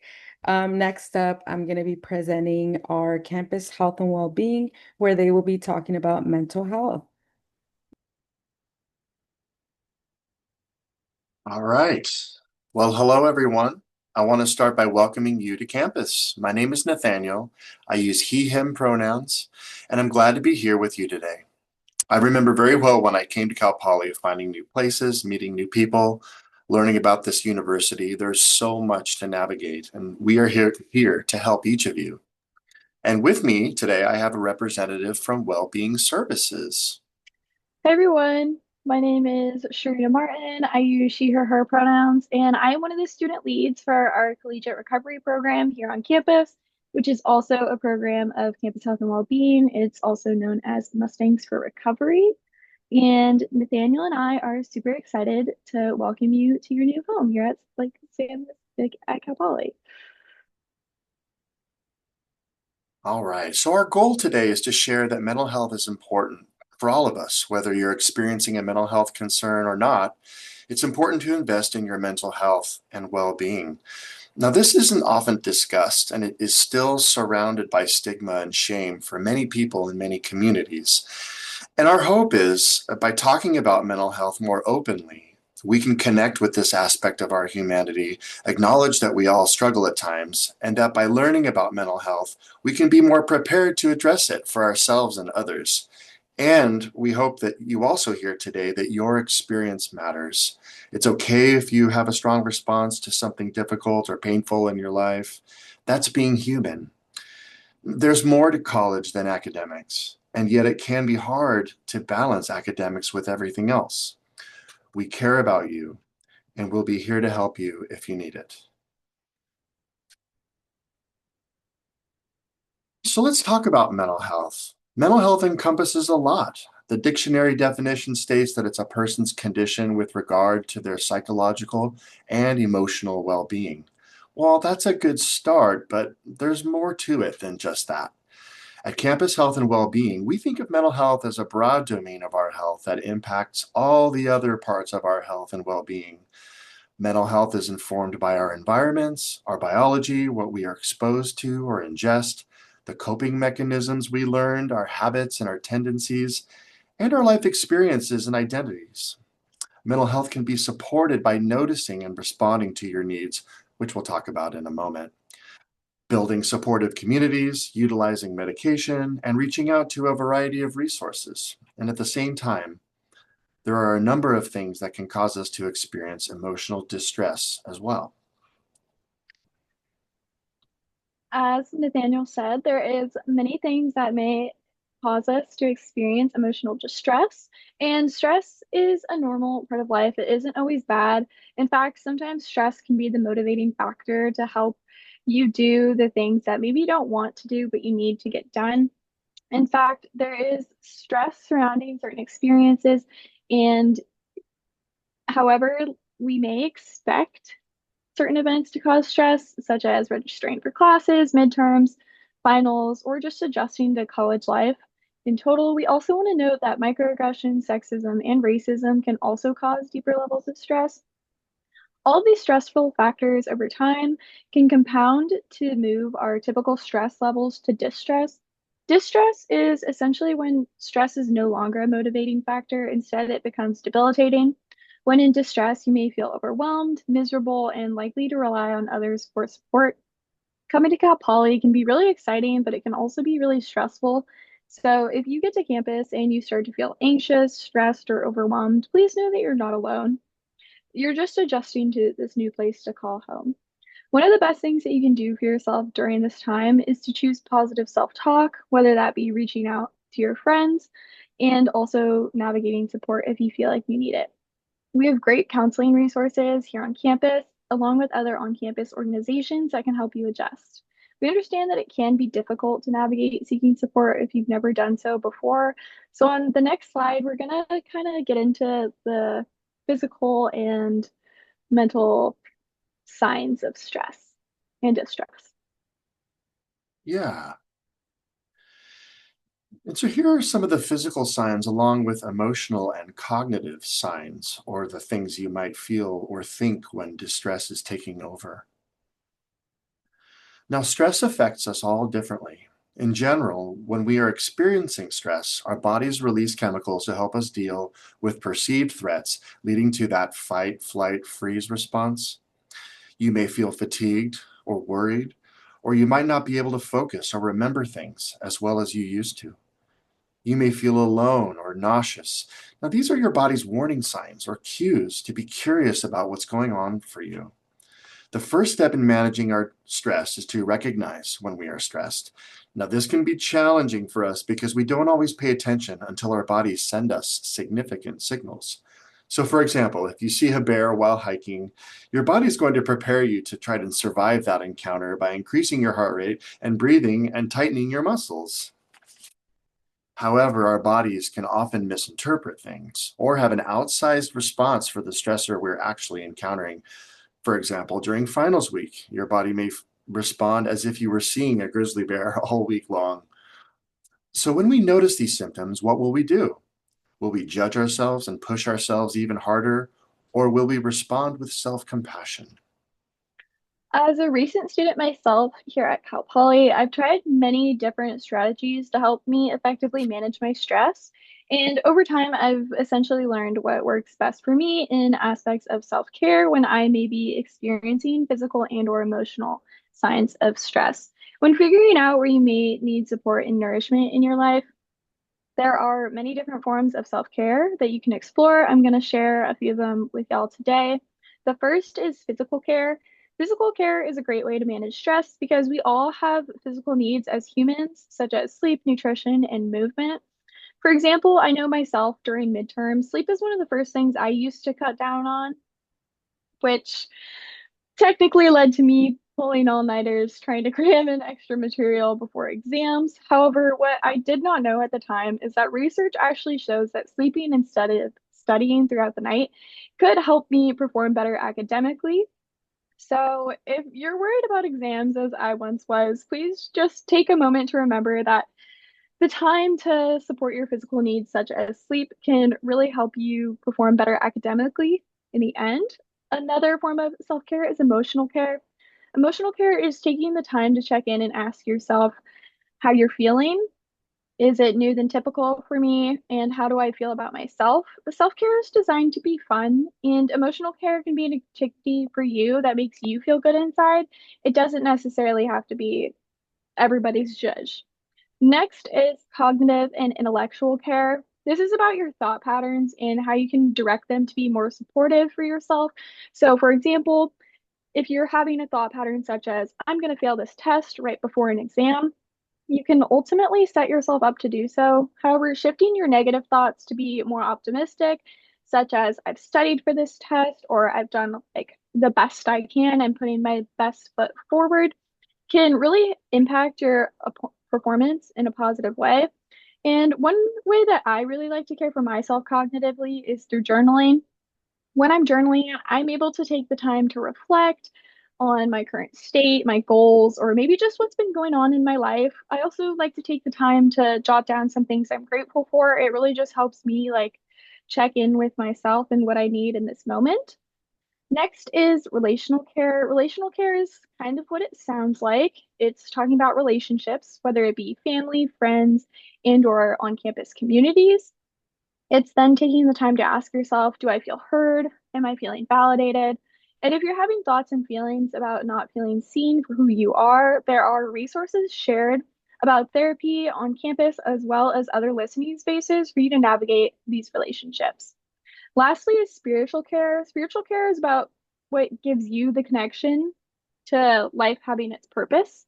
All of these different forms of self-care are intended to give you a snapshot into understanding yourself and what's important to you, whether this be just acknowledging the signs of stress and then like contemplating some actions to support like you can take to support yourself, or if it's just taking the time to check in emotionally with how you're feeling.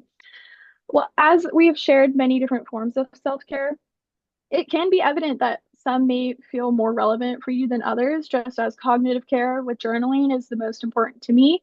By understanding how you can best support yourself and possibly suggest other forms of self-care for others, you can also just identify how to support yourself if stress does turn into the debilitating distress.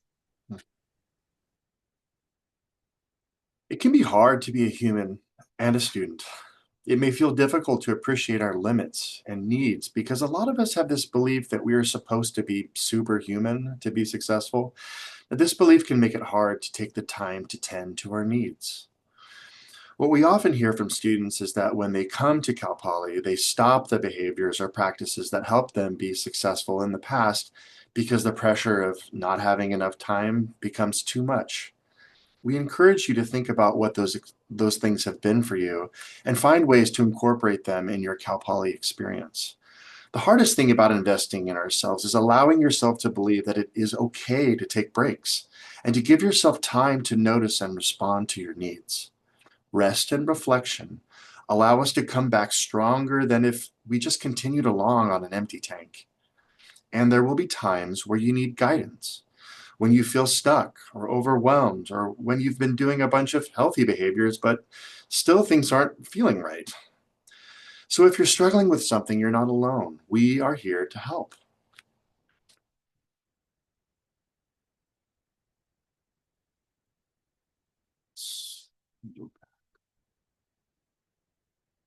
In the US, about 25% of all adults have symptoms of a mental health concern in any given year.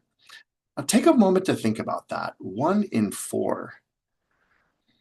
Think about what that means about the commonality of mental health concerns. This statistic reminds me that struggling with mental health is a typical human experience and is nothing to be ashamed of. You're not broken or have done something wrong. This is common. Now, either you or someone you know will have at least one mental health challenge in your lifetime. Talking about our mental health or going to therapy can be an important and normal thing to do, just like we go to a medical provider for our physical health needs. Counseling and Psychological Services, which is Cal Poly's counseling center, sees more students than the national average for college counseling centers.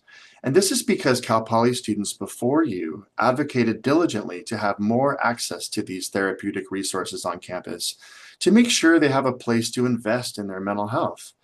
We are very proud that Mustangs work hard to make their well-being a priority.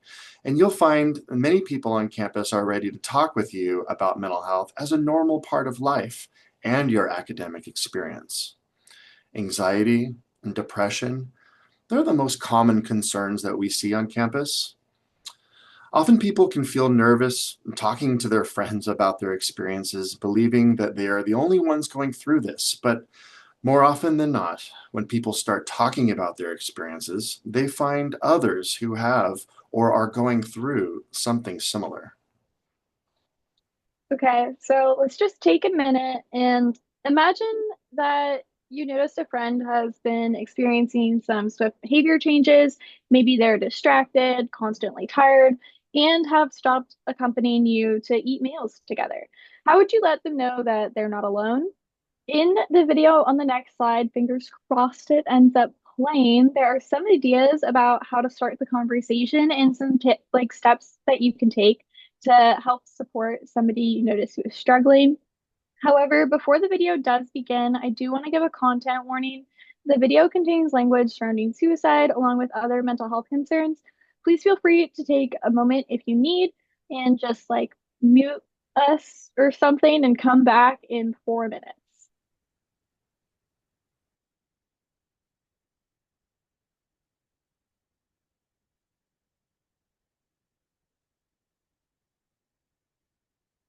Our poly students have a lot going on. Academics, clubs, sports, relationships, activities, and spending time with friends. It's an exciting time, but sometimes it may seem like too much to handle. If you know or suspect that one of your friends is thinking about suicide, you can make a real difference by following these 3 simple steps. See something. Pay attention to your friend's behavior. Students thinking about suicide might seem more sad or anxious than they usually are. You might notice they're withdrawn, have been spending more time alone, haven't been going to classes, or seem to be sleeping all the time. You might notice that they seem hopeless, stuck, or even talk about death.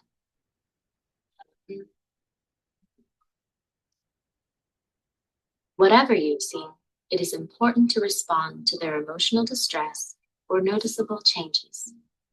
Even if your friend isn't thinking about suicide, your willingness to help can have a huge impact.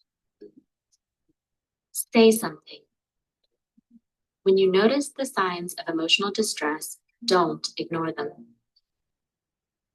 If you choose to approach a friend you're concerned about, or if someone reaches out to you, here are some things to keep in mind.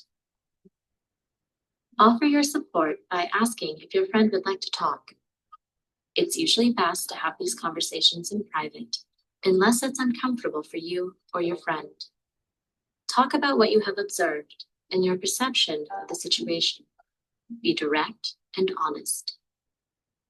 It's okay to ask directly about suicide and other serious topics. Getting these issues out into the open is the best way to start dealing with them. Engage in active listening and stay focused on your friend's concerns. Be careful not to take the focus away from your friend's experience by talking too much about your own story. Do something. You can give hope by helping to explore options such as faculty and staff, family, spiritual or religious advisors, and counseling professionals. If you don't know how to handle a specific situation, check in with a faculty member, advisor, or counselor. Cal Poly Counseling Services is a free resource that can help students with all kinds of concerns, including thoughts of suicide. You are not alone. Be sure to get support for yourself as well. If you have immediate concerns about your friend's safety, call 911 or the university police. You are not betraying your friend's trust by getting others involved. Their safety is the most important thing. Overall, conveying your concern and willingness to help is the single most important thing you can do for somebody in distress. Your attention, encouragement, and reassurance can help. See something, say something, and do something.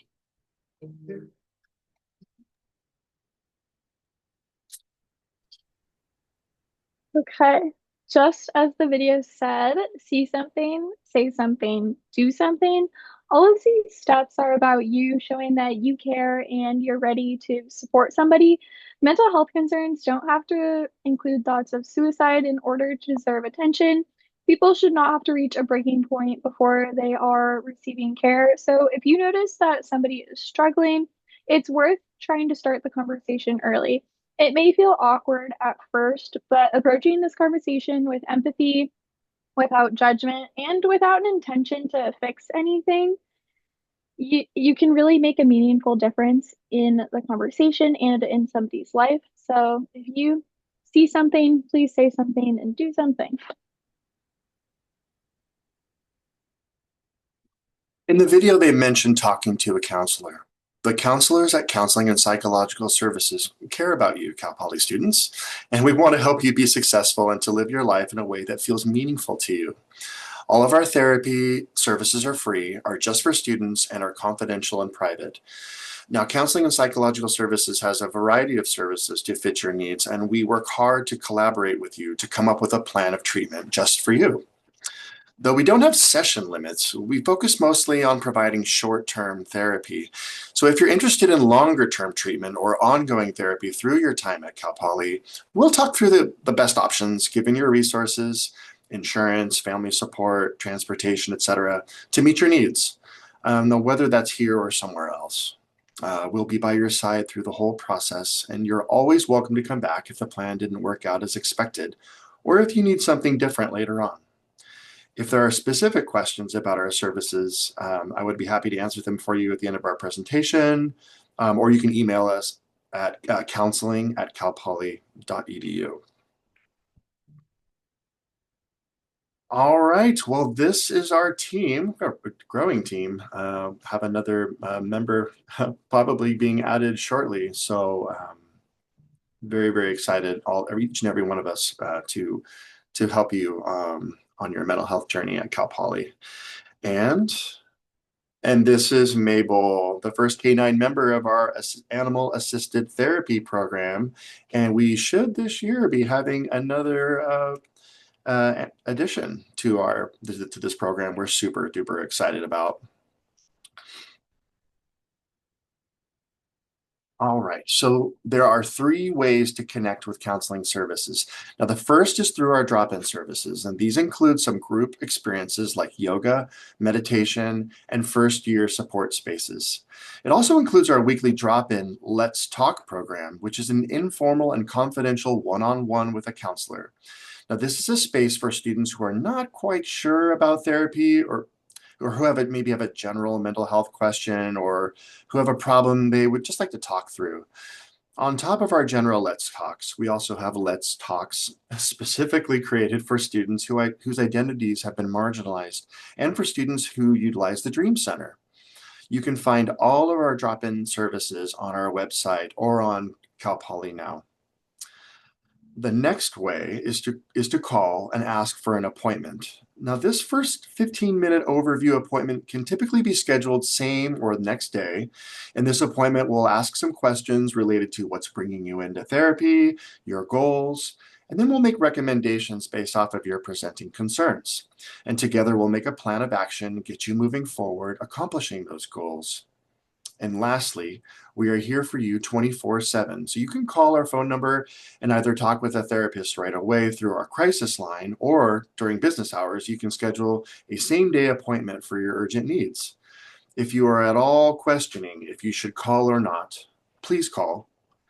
We want to be there for you to navigate your urgent need or your difficult moment. Okay? Here at CAPS, we are committed to providing high-quality clinical services. Our therapists are skilled, licensed professionals from a variety of theoretical orientations and specialties. We regularly continue our professional growth through continued education, certification programs, and consultation groups. For example, we have a bi-monthly group for our counselors that focus specifically on growing in cultural humility. And we have a weekly task force working on increasing diversity, equity, and inclusion in our programs and services. We are dedicated to reducing barriers and obstacles to accessing mental health services. Increasing access not only in getting students in quickly to the therapy room, but also through connecting to the Cal Poly community, building relationships with other departments and student groups to provide well-being guidance to those who desire it.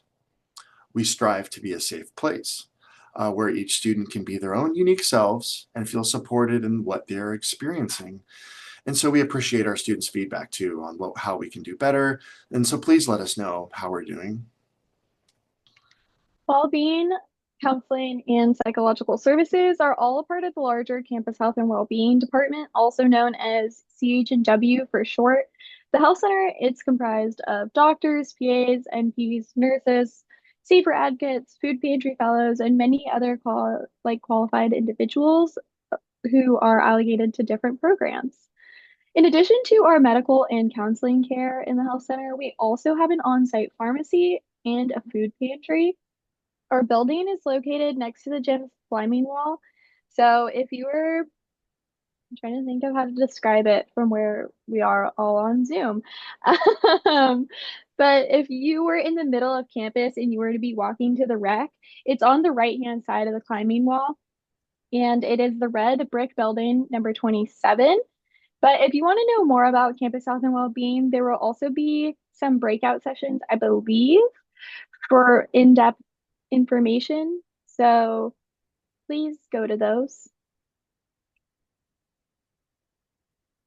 Okay, next, if y'all remember, I introduced myself as being one of the student leads for our collegiate recovery program, Mustangs for Recovery. Mustangs for Recovery is a student-run, student-led recovery program that seeks to offer a space for those struggling with addiction, sober curious individuals, as well as those who have been affected by a loved one's addiction at any point in their life. We offer 3 meetings a week. We have a closed recovery meeting, which is for people already active in their recovery journey. And then we have an open recovery meeting, which is open to those on their recovery journey, along with sober curious individuals and those who have been affected by a loved one's addiction. I don't know if y'all are familiar, but it may be referred to as like Al-Anon or Alateen. It's the same as being affected by a loved one's addiction, essentially. And then we also have a nicotine cessation support group on campus where we have 2 certified nicotine cessation counselors that can help you through the quitting process of nicotine and other tobacco products. Next, we also have monthly socials that occur, whether that be hiking, kayaking, and this upcoming fall, we will also be having 3 different yoga sessions with an instructor named Jill. She's absolutely wonderful. So if you're interested in getting involved with a fun, sober-friendly community, please feel free to stop by one of our events, say hi, and yeah, just feel welcome. And if you are looking for any more information and have any questions, I'll put our email in the chat right now, and please feel free to reach out. You're always welcome to join. We also post our events on Cal Poly Now. Thank you, Sharina. Well, folks, we did it. We made it to the end. Let's go ahead and review 4 key takeaways of our chat today. So mental health, number 1, is a part of all of us, and mental health challenges are a part of human life. There are a lot of stressors that Cal Poly students will experience, and paying attention to your body and responding with care is so important. And if you notice your friend is going through something, approaching them with sincerity and non-judgment and letting them know that there are people who can help. And lastly, campus health and well-being is available 24/7 to provide free mental health services to Cal Poly students. Remember that we care about what you're going through and we want to be there for you. Yeah, well, it was really wonderful getting to welcome you here to our online orientation for Cal Poly, and we hope that you were able to learn a little bit more about our school and the resources that you have available to you. And thank you, Dale, for sending the email into the chat. Yeah. And so, folks, please feel free to scan this QR code to learn more about our programs at CAPS and CH&W. And again, remember, you are not alone. You are worthy.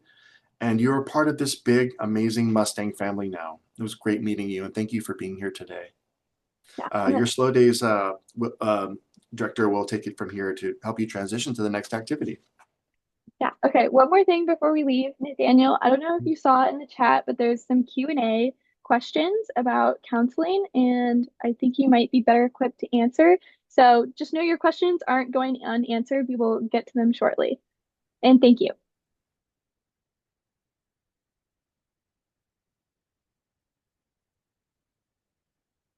All right. See if I can go and find the questions here. All right, so I'm just going to open up the chat here. Let's see. Okay.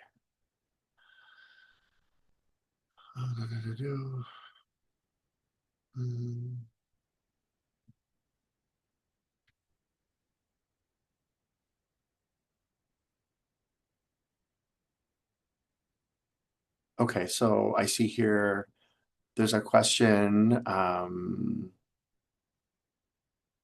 Is this the one Questa provides better mind therapy? What does Cal Poly offer? Yeah, so we offer a range of counseling programs here on campus. And again, if you go to our website, you can find a list of them all there. We have individual counseling, we have group counseling, we even have couples counseling. We have workshops that are targeted at specific, very common types of problems that students are having with relationships, academic stress, depression and anxiety. So we really do cover the waterfront with all the services that we provide here on campus. and with really paying putting particular emphasis on the ones that typically show up in the college student population. I think that's the only one I see here that's directed towards me. Okay. All right. Are there any other questions?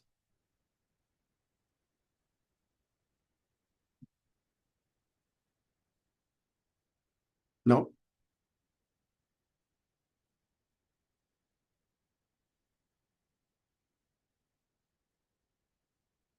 All right. Well, thank you very much.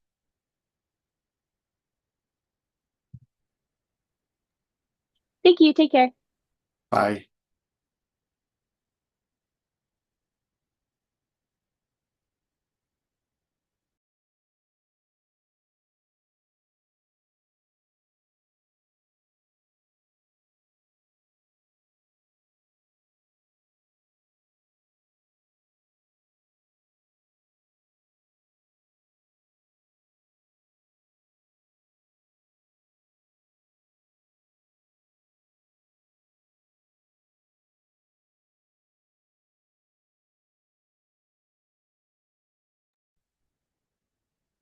All right. Thanks for that. Hi, Jordan. Thanks for joining.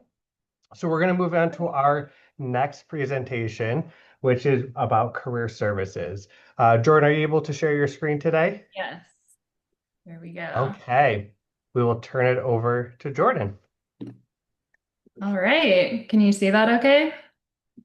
Think we're good. Yes, we're good. Okay, perfect. Thanks, Dale. Hi, everyone. It's so good to be here. I love meeting with our transfer student population, so welcome. My name is Jordan Wolf Dodson. I'm a lead career counselor with Cal Poly Career Services, and I'm here to share about our department, how we support you all as transfer students here at Cal Poly with anything kind of goal-oriented or career-related. So let's go ahead and get started. What you can expect today, I'm going to share a little bit about how you can get to know your college specialist career counselor. So something that's really neat about Cal Poly is that for all of the colleges, you have a career counselor who works with your majors. So I'll introduce our team. I'll share a little bit about what it's like to meet with us and discover ways that you can engage with career services during your time here at Cal Poly. We'll talk about a variety of different steps you can take. So each of you may already be at different places in your career journey. So we will meet you where you're at. But as I share steps today, I'd love for you all to think about one goal, or maybe even more than one goal, that you can set for this upcoming year that's related to career, whether that's exploration or thinking about career readiness skills, which I'll get into shortly. All right, so we have, like I mentioned, a really great team, and we each work with different major groups. And so the purpose of that is so we can dive a little more deeply into what's going into the job market relating to different fields and majors, and help you a little more intentionally with your career path. We have Tammy, who works with most of the majors in the College of Engineering, so 9 out of 13 majors, which I'll get to in a minute. But Tammy is amazing. She's been working at Career Services for, she just told me, 23 years. So she has a wealth of knowledge working with engineering students. Myself, I work with the Bailey College of Science and Mathematics, all majors, as well as the other 4 engineering majors in the Noyce School of Applied Computing. So if any of you are computer science, computer engineering, electrical, or software engineering, I will be your career counselor. We have Evie, who works with College of Liberal Arts. She's awesome. She has a similar degree in a Bachelor of Arts as well, so she loves meeting with students in CLA. Jade works with College of Architecture and Environmental Design. She's been with Career Services about 5 or 6 years and has a ton of knowledge as well. Matt Parks is Orfalea College of Business, so he super nice and awesome. Orfalea College of Business is unique in that they have their own career center as well within the college. So if you're a student in OCOB, you have 2 different resources for your career, which is cool. And then Monica works with College of Ag, Food, and Environmental Sciences. So everyone's really nice and awesome, and I encourage you to come meet with us at least once while you're here at Cal Poly. It's not required that you meet with us, but we are definitely a resource here to support you all. So what do we do? As career counselors, we're here to help you maybe figure out your sense of career direction. Some of you may already be working towards a career goal, which is awesome, but we can help you set your plans into motion. Again, we want to meet you where you're at. So for some of you, maybe you're working on or thinking about applying for internships or part-time jobs or full-time jobs in a few years. We can help review your application materials, such as your resume, cover letters, interview skills. I'm also going to talk a lot about our resources that we offer, some of which you can even tap into now through our website that help you with career readiness. We'll help you search for and apply to internships and those job opportunities. I'm going to talk quite a bit about Mustang Jobs, which is our Cal Poly job portal. I'll talk more about career fairs and networking shortly, but we host some very large career fairs, which can be, sometimes scary, but also very exciting and a great way to find opportunities. For all of you, at some point, you'll receive a job offer one day if you haven't already. And some of you may be thinking about salary negotiation in the future and how to approach that. So if and when you get an offer while you're at Cal Poly, if it's for an internship or any kind of employment, we can help you with navigating how to make those decisions about accepting an offer. We can help you discuss any decision-making concerns, even related to major. So I know you've all chosen a major, and hopefully that major is a great fit. But if any of you have any concerns relating to career or major, we're one of the departments that you can speak to maybe process through what are good options in terms of classes or ways to get involved on campus. And then grad school. So career, we often think about jobs, but grad school is a piece of your career path too, potentially, especially for some majors or professional school in the future. If any of you are thinking about graduate school, you can come chat with us and we can talk to you about how to research schools and also help you a little bit with your applications. All right, so I know you just heard from counseling services, which was great. You have many advisors on campus, and that can sometimes feel confusing, but it's awesome because you have so much support. So how do we differ? If you have any sort of academic questions related to course planning or registration or graduation timeline, that will be through your college academic advising department.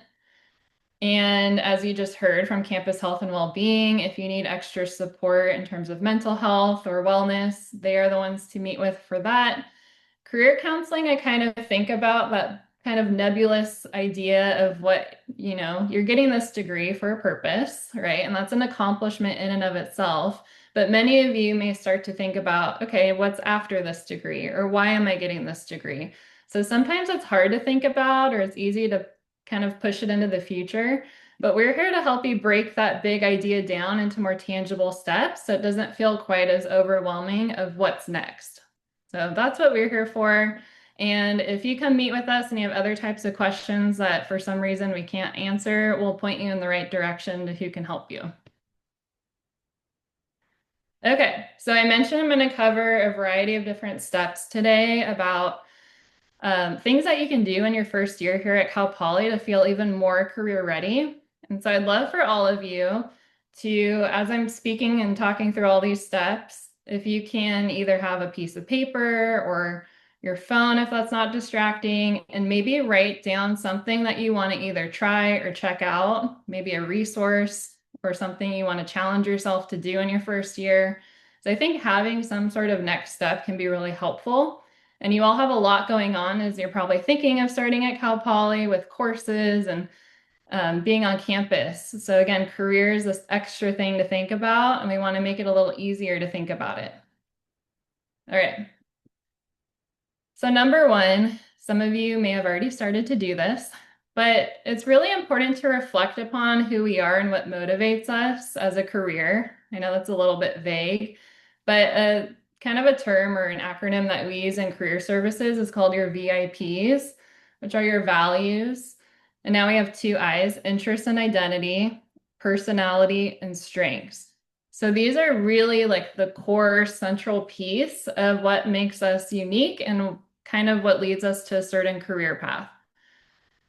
So values are the things that are important to you. And that could be, related to work or outside of work. But examples could be maybe you enjoy working independently, you like working with other people, you want to take care of your family, you want to make money, right? So all of those things are values. And values tend to be pretty stable throughout our lives. They're things that have kind of accumulated into something that's important to us. Interests are things that you enjoy doing. Interests and values are really big components that we can think about in terms of relating to our career, because likely what you're interested in is maybe what you've chosen your major to be and what you're studying here at Cal Poly. So interests can sometimes change over time, or you might even discover new interests as you get involved on campus. But I encourage you all to think about what's important to you and what do you enjoy doing. Other important components, your identity, who you are in the groups you belong to, personality, individual traits and characteristics. For some, maybe you're empathetic, maybe you're very realistic, maybe you're an introvert or an extrovert, and that can, play a part into what we want in a workplace. And then strengths are really important and sometimes hard to reflect upon because sometimes we focus more on what we could be better at. But strengths are the tasks or actions that you're good at. And those are important to know when you are interviewing for a job or talking to employers, because you can really be proud of your strengths and share them as they relate to the role that you're applying to. If you're not sure of your strengths, I'd encourage you to talk to someone that you trust, or you can even come see us and we can talk through it together. But really having those key kind of strength words, maybe 2 or 3, is so helpful when you're applying for jobs. So you can say, I'm very detail oriented, or I work well in a team, right? So I encourage you to reflect upon all of these. Another step you can take, as I've already mentioned, I introduced you a little bit to our team, but you can schedule a meeting with us. Meetings are usually about 30 minutes, and you can schedule them in advance to meet with your college-specific career counselor. So once you all register for classes, you'll have access to Mustang Jobs in your Cal Poly portal, and that's when you can schedule counseling appointments. So in Mustang Jobs, again, I'll go into it a little bit more in a bit, but there's a counseling appointments tab, and you can either meet with us virtually or in person. We're in building 124, which if you go to a football game, it's in Spano Stadium, and we are right next to the stadium. I often can hear the football team practicing in the morning from my office window, so we're that close. In fall, or starting at the first day of the quarter in fall, throughout the school year, we also have drop-in hours. So the details of that will be on our website soon, but they are Monday through Friday. So we'll have the times and modalities up on our website pretty soon. But that is a great place if you want your resume reviewed, or you want to practice for an interview, or you want to look at some resources with somebody. Maybe you want to talk a little bit about career exploration. So drop-in hours, you don't need an appointment, and they're about 15 minutes if it's busy. Sometimes they can be longer, but you can come back, on different days, and it's a good place if you want to talk to a career counselor, one of our grad assistants, to get some career help. Okay, so another cool thing is you have awesome faculty in your major or in your college. And I can't emphasize enough like how cool it is and how helpful it can be to have even career conversations with your faculty or with staff that you meet on campus to really kind of talk more about what are some possibilities for you and opportunities to get involved. So for anyone who's interested in research, there's the Office of Student Research, but a lot of students, reach out to faculty directly through email and say, hey, I'm curious about the research you're doing on campus. I'd love to chat with you about it. And that can be a cool way to get research opportunities even during the school year. So many of you may, go to office hours. Faculty may have office hours, especially for course questions available. So you can either see if you can chat with them about career things if they're not busy in office hours, or email them separately to see if you can set up a time. For anyone who may even vaguely be thinking about graduate school in the future, when you apply to grad school, they do need letters of recommendation, and typically they want some that are academic. So that's usually from professors or faculty. So make the most of your time. And as if you kind of have a relationship already with some of the faculty, because you've talked to them a few different times, it'll be easier for them to say yes to writing you that letter of recommendation, and they'll be more familiar with your career goals. Okay, so a lot of different slides, but we're about halfway. Skills. Right now in this current job market, skills-based hiring is huge. So employers want to know, what are your technical skills? Those are the things that you typically learn in your major or your field. And what are sort of your, some people call them soft skills, but I like to call them durable skills or success skills. These are universal skills that many of you probably already have from all of your previous experience before Cal Poly. These are things that you can also continue to develop while you're at Cal Poly as a student by getting involved on campus or working, lots of different things. So what's really cool is part of my career in career counseling, we have a National Association of Colleges and Employers called NACE. I recently just went to their conference, which was cool. But NACE, because they talk, they have surveys and data from employers that they can share with colleges. They asked employers, what are the career competencies that you are looking for in candidates when they apply for internships and jobs? And on the left of the screen, you can see every 2 years they keep this updated, but they've listed out kind of broad competency areas that they're looking for when they hire. Like, these are most essential. If you go to the Cal Poly Career Services website under our resource toolkit section, you can actually find these, and there's even more information about all 8 of them. But I'm guessing that many of you have probably had some experience working in a team, whether that's a class project or a job that you've had. Leadership, communication, critical thinking. These are all things that you'll learn inside and outside of the classroom. But it's great to reflect upon these competencies and really see which ones that you feel good about already and which ones you want to continue to develop while you're a student at Cal Poly. All right, I'm not going to dive too deeply into all of these resources. I mostly just wanted to show you some of the things that we offer. So a lot of these are on our website, and then many of them too are through Mustang Jobs once you have access. We have a graduate status report on our website if you want to see career outcomes for recent graduates. That can be really helpful to know what alumni have done with their major to give you ideas of what you can do and who's hiring them, what are their job titles, and so on. You can also see data about your colleges as a whole in terms of employment outcomes. We are currently building out this resource called Big Resume, which I'm excited about. So it will be fully live in September. But we have 2 resources called Big Resume and Big Interview. Big Interview is actually something in Mustang Jobs that's live currently. But these are cool resources if you want feedback on interview questions or your resume without meeting with anybody.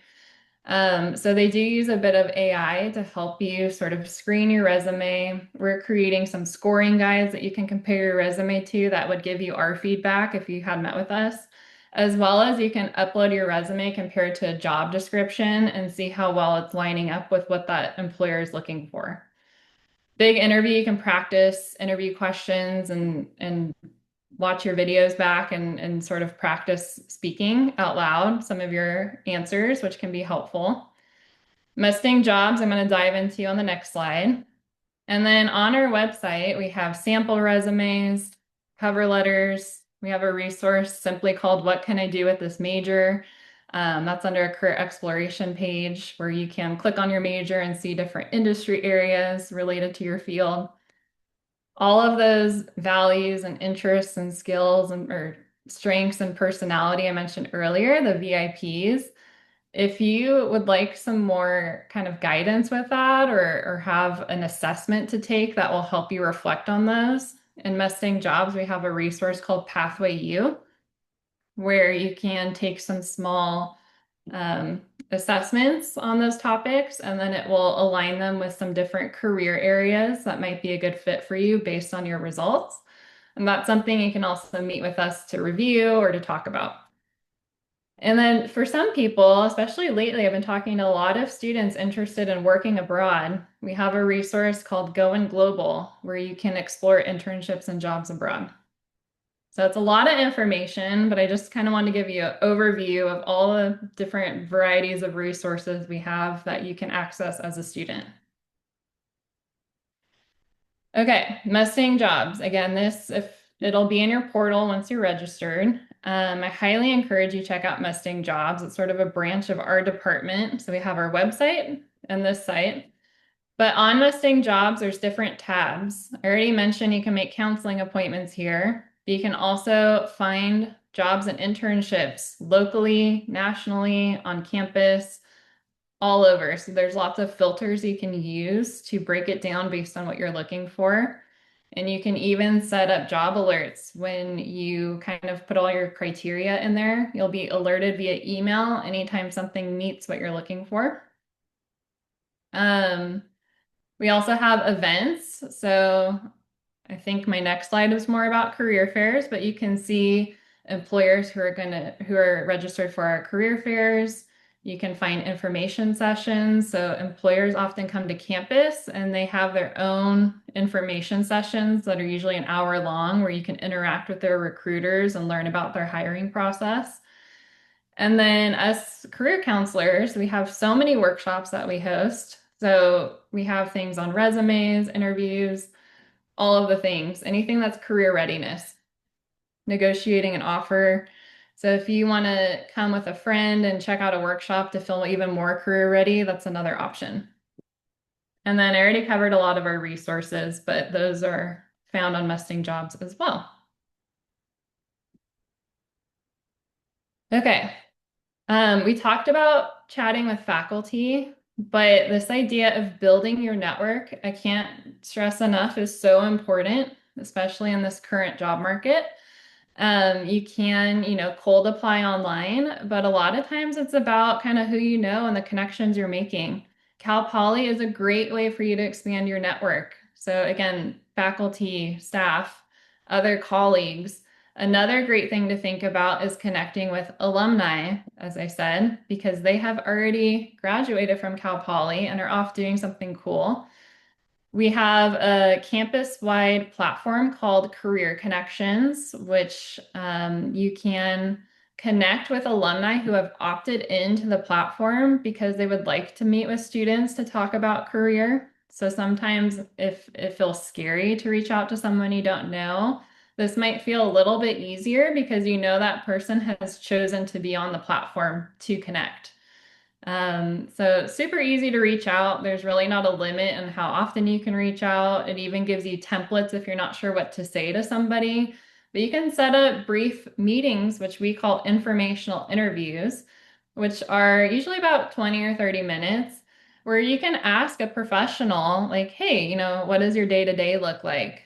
What's challenging about your job? What do you like working, or like, what do you enjoy about working at this company? Tell me about your career journey from Cal Poly to now. You can even filter in career connections by affinity groups. And there's a tab if you'd like to meet with someone who is also a transfer student who graduated. You can select that so you can see former transfer students who left Cal Poly and found a great job. So really cool. And you never know what could come out of a conversation, even if you're just being curious about what they do. Okay.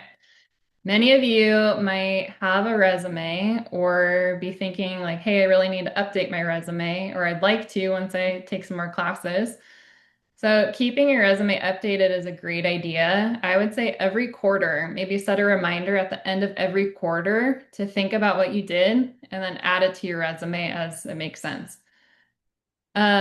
Depending on, what you're applying for, if you're applying to a campus job or a part-time role in town or an internship in your field, your resume might look a little different for what you're applying to. So you'll likely have a couple different versions of it. We again have a lot of resume samples on our website, Cal Poly Career Services. I'll have the information on my last slide. But if you want to check out resume examples even right now, you can go to our website and find the resume section and you can start to see what resumes might look like for your major. Again, big resume coming soon. We are still getting that ramped up, but it will be ready to go at the beginning of the year. And I mentioned drop-in hours, those 15-minute appointments Monday through Friday, or not appointments, but like meetings that you can come and just stop by. Great place to have your resume reviewed. If anyone's like super eager to work on their resume, we do have a workshop coming up soon. So please scan the QR code if you're interested. And that is just for transfer students. So we'll talk more specifically, like how do you put your former community college or university on your resume? Or how do you talk about some of your transferable skills from your previous experiences? So check that out. Events, we have big career fairs in the fall, winter, and spring. And we also have some major specific ones that Career Services hosts, such as in the fall, we have a computing and AI career fair. In winter, we have a teaching career fair. So we host a lot of the career fairs, but I really encourage you to check your email often because your department or your college might also have their own events and things where you can meet with employers and network. So we are one entity that hosts a lot of these events, but you might also have things within your major or your college. So keep an eye on what's going on campus and any way that you can meet with employers. Again, we have a lot of workshops to help you prepare. We have mixer events where you can come chat with employers in a more informal environment. There's often food involved. And networking sessions, as there's sometimes those info sessions I mentioned when employers come talk to students in a smaller group capacity. So when you attend an event, likely, I call it professional clothing closet or professional clothing. We do have this closet available, but likely you will need to wear something a little, I call it like a step up from what you'd wear to class, right? Because you want to make a really good first impression when you talk to someone at a career fair or in an interview or at a networking event. So if anyone's interested, we do have our closet available in Building 124, again by the football stadium. Monday through Friday, it's open. You don't need an appointment to come in. You just drop by and ask the front desk if you can go in. If no one else is in there already, you're welcome to spend some time kind of shopping. But you can take up to 3 items for free, no questions asked. So it's a great place to go before an event. It tends to be very busy in the fall. A lot of students like to kind of come in and shop in there. But there's some good stuff. Some of it's donation based, but we make sure to go through it. And then some of it we purchase as well. So you can find a wide variety of shoes, ties, shirts, pants, all the things that you might need. Okay, I'm almost done, but I really want to put this on your radar. You may have heard about it a little bit already, but this is my favorite event of the year. I help host it, so maybe I'm a little biased, but this is our 4th year putting on this event, and it's well attended every year. We have a transfer career day. This year it will be Friday, October 3rd, which is the end of week 2. I know that many of you will have class at some point on a Friday, so it's okay if you can't attend everything, but it's kind of set up as a variety of different workshops that you can come to. So maybe, some of you might want to work more on interviewing or on networking, but you can see we have a variety of different workshops happening between 10 to 4.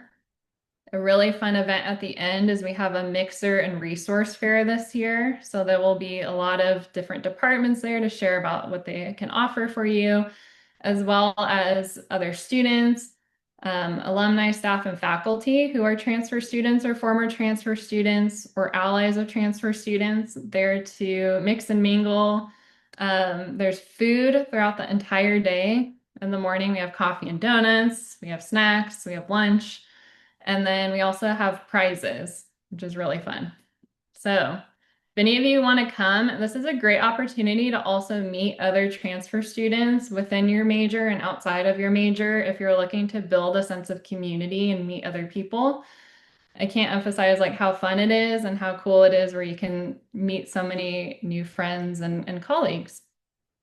It's also co-sponsored by the Transfer Center, who are awesome, and all 6 colleges. So we all want you to be there. I've talked about a lot today. I went through all those steps. Hopefully there was at least one thing you're looking forward to checking out. But I want to share, career can feel overwhelming, or you might just be like, hey, I'm just trying to figure out how to start fall quarter, right? Like I'm just thinking about class or I'm thinking about meeting new people. That is all great and perfectly fine. Everyone's at a different point on their career journey. So a lot of times in our head, we might think like a career is very straightforward, or we might feel pressure of like, oh, it's got to be a really like smooth kind of straightforward line. In reality, our lives have a lot of ups and downs, and career does too. And that's okay. And that's totally normal. But really embrace that. Like you're all currently on this journey. And I encourage you to be open-minded. So reframe if you're not sure what you want to do, kind of think about it more as open-mindedness, which can be very advantageous actually. My favorite career theory is called planned happenstance, which I'm not going to get too into, but being curious, persistent, flexible, optimistic, and taking a few risks can really pay off. And so it's this idea that you're sort of trying something to see what could happen. And that's how a lot of careers happen. It's something that we didn't expect, or someone we didn't maybe talk to, or someone that we talked to who kind of inspired us or pointed us in the right direction. So I mentioned setting a goal. Hopefully some of you were thinking about that goal already, but I'd love if you could all just spend one moment kind of thinking through what a goal might be. Based on what I shared. Maybe it's updating your resume. Maybe it's I want to go to office hours to meet my professor. Just one thing that might be helpful for you all. All right, I see maybe there's a question. Oh yeah, a QR code. Yeah, so it should be, let's see. I can try to follow up with you. I can put my email maybe in the chat or something. I can find the link for you, but it is in Mustang Jobs as well. So if you have access to that, you can find it there, or Cal Poly Now, it should be posted. So there's multiple ways you could find it. Good question. Yep. Okay. And then last slide. Thank you for your time. If anyone else has any questions, we do have a little bit of time. And follow us if you're on social media at Cal Poly Career Services. We post a lot of our events on there. I'm sure we'll also post that transfer resume workshop on our Instagram, so you can find it there. Find us in Building 124. And check out our website, careerservices.calpoly.edu, because there's so much information on there, as I mentioned, that you can all find right now to kind of get a jump start on your career. If anyone has questions, happy to take them. Thanks, Jordan. Yeah. Yes, if anyone has any questions, you can use the Q&A. Maybe Jordan will stick around for a few minutes and ask those. Jordan did mention Mustang Jobs, which again is on your Cal Poly portal. It's one of those quick links on the side, and that takes you to the job board. You can also go and sign up for an appointment with one of their counselors. They are amazing. My first 7 years at Cal Poly, I worked in career services, and it's an awesome team, a wonderful resource, and really highly encourage everyone to take advantage of it. We'll see if anyone pops in there. And then, Jordan, if you have the link or anything that you want to put into the chat, we can send that around. But with that, we are going to get ready for lunch. So if you don't have any questions, we are going to come back at about 1:05 for our afternoon session. So everyone has a break until 1:05 Pacific time. Some of our team members will still be here monitoring the Q&A. Again, we also have that Zoom help desk if you need to go and talk to a staff member kind of in live real time versus the webinar is just a little bit more of just this Q&A space. But we are going to be available. We'll be around through lunch. We'll have everyone come back at 1:05 for our afternoon sessions. I will let you know our afternoon is a little bit easier, a little bit lighter in terms of we've gone through 5 amazing presentations already today. We have about 3 or 4 in the afternoon. So if you're feeling like you'll never make it through this day, I promise we are over halfway there. And the afternoon is a great way to wrap up our part one. So thank you all. You're welcome to step away until 1:05, and we'll see you back here after lunch.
Good afternoon, everyone.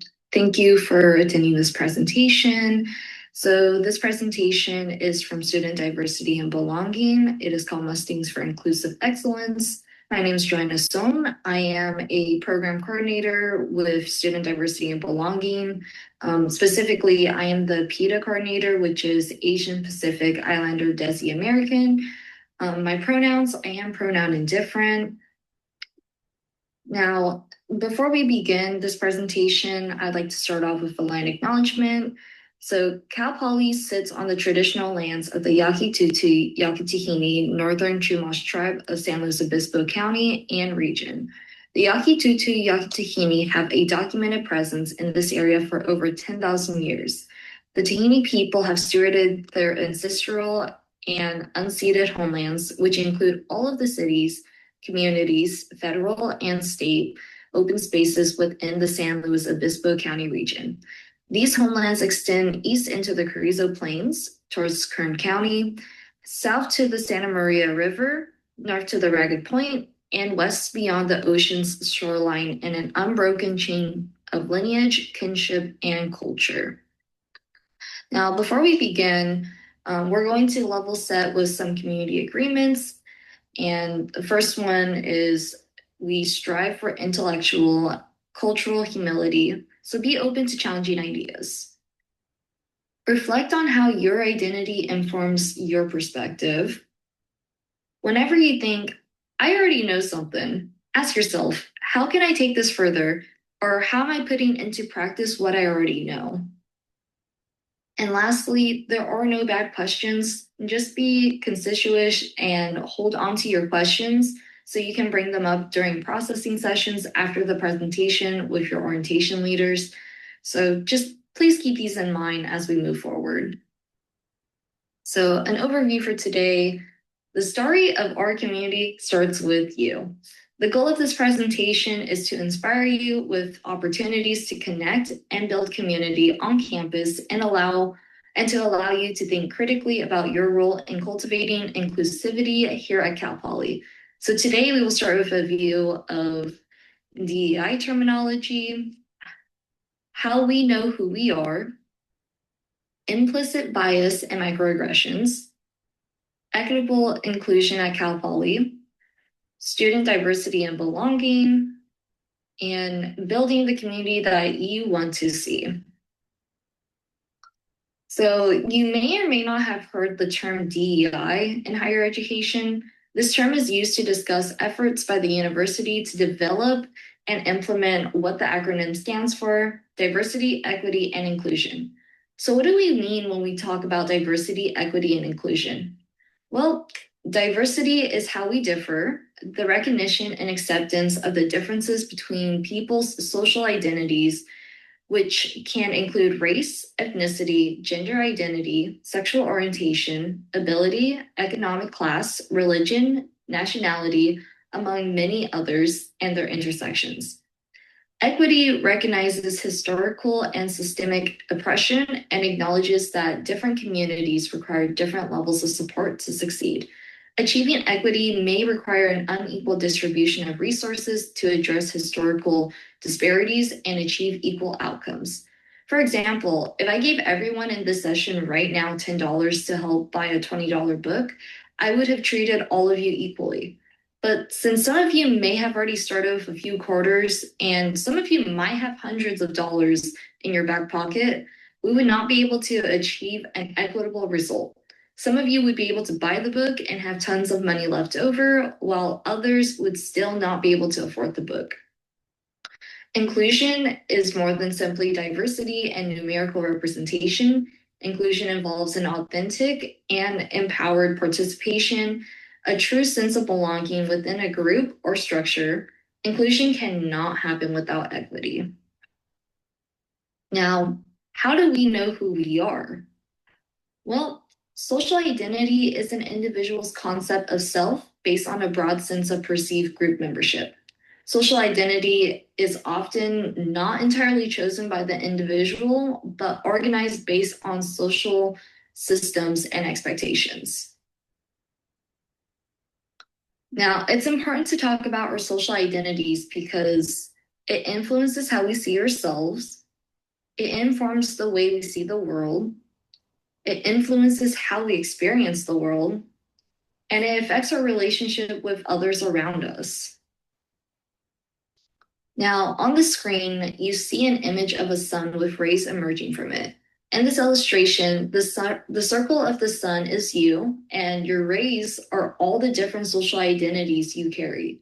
The ones you might commonly see include age, race, ethnicity, ability and disability, social economic status, language, nationality, gender, sexuality, and religion.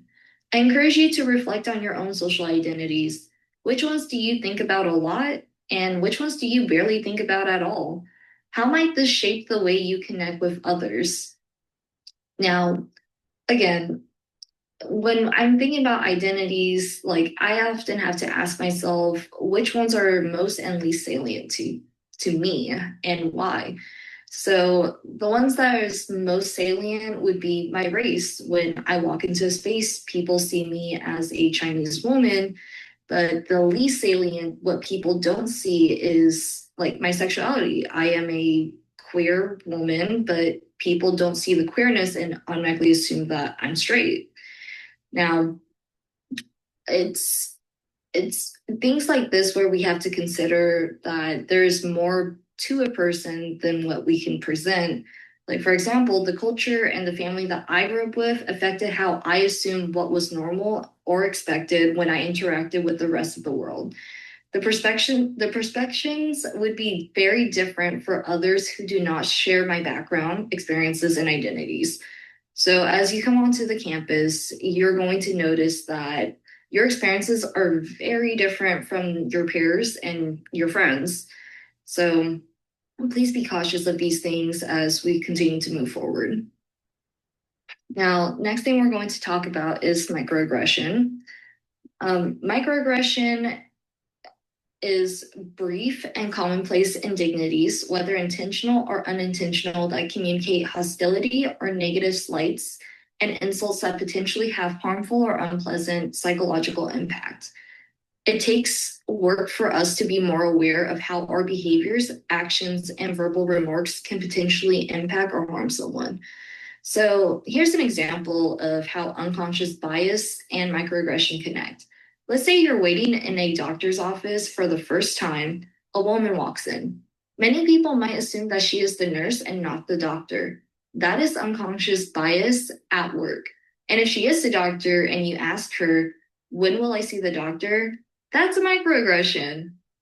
This is how unconscious bias can inform microaggressions. And when we let these microaggressions go unchecked, our behaviors, actions, or verbal remarks can cause harm.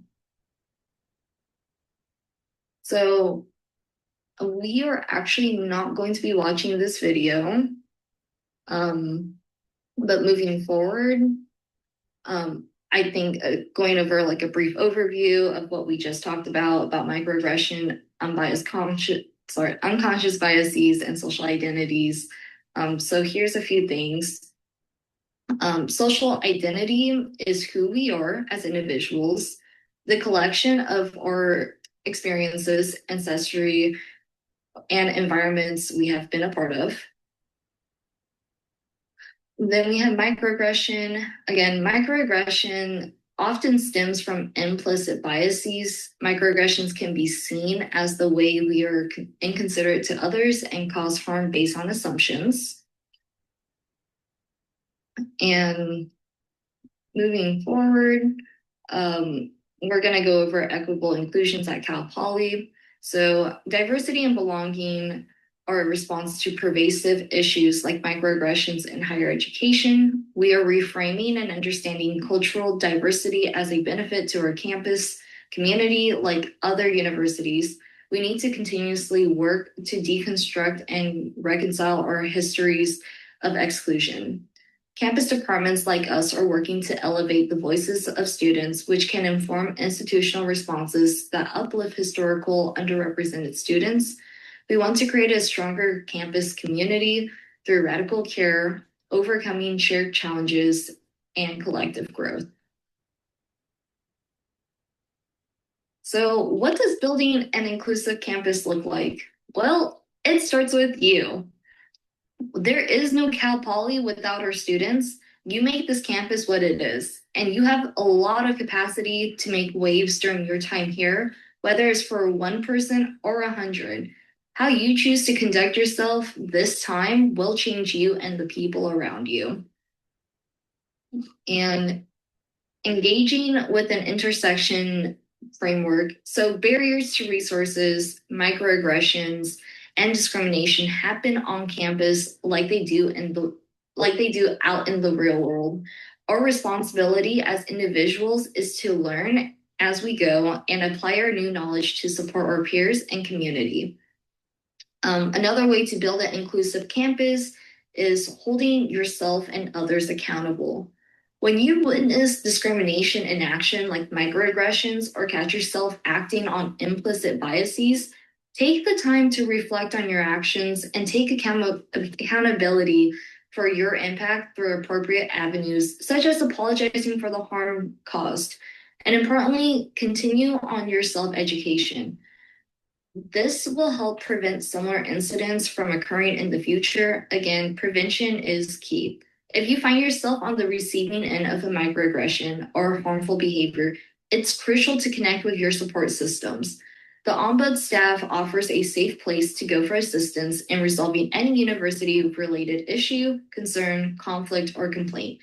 You can make a CARES report or bias incident report with the Dean of Students. Safer or Violence Prevention Team on campus has confidential advocates for survivors of assault. You can also reach out to the Title IX office or come to a trusted faculty or staff member, and of course, our centers. We implore you to learn about your resources at Cal Poly. It'll be important to know what each of them offers and what each is obligated to do in their role. And then seeing this campus as your community. Each of us are stakeholders in this campus community. The resident hall, the facilities, classrooms, centers, and all other spaces on campus are shared resources. Treat each space with the care and respect of your own home, including all the people in it. Now, what can inclusivity look like in action? There are many ways to build trust and care, inclusivity in your campus community. We are only one department, but there are many spaces where you can get involved through the university in clubs and orgs and outside of it. For ourselves, the pinnacle of our work is to build belonging with students and that are at our events. Now, who are we? We are student diversity and belonging. So our vision is to create a Cal Poly experience rooted in equity and holistic support where all students thrive. We strive to accomplish this through our technically 9 growing centers. We are student facing. We're here to work and build community with you, and you can engage with any number of these centers and their programming that speak to your needs, hope, and experiences. So currently we have, again, 9 centers. First one being the Asian Pacific Islander Desi American, which stands for APIDA. If you have any questions regarding APIDA, I'm more than happy to answer those. You can send me an email or we can connect. And then the next one is the Black Academic Excellence Center. We also have the Dream Center that supports undocumented students. We have the Gender Equity Center, the Latinx Center for Academic Success and Achievement, Men and Masculinity, the Multicultural Center, the Native American and Indigenous Cultural Center, and the Pride Center. Now, just to help with attaching some names and faces together, this is our team.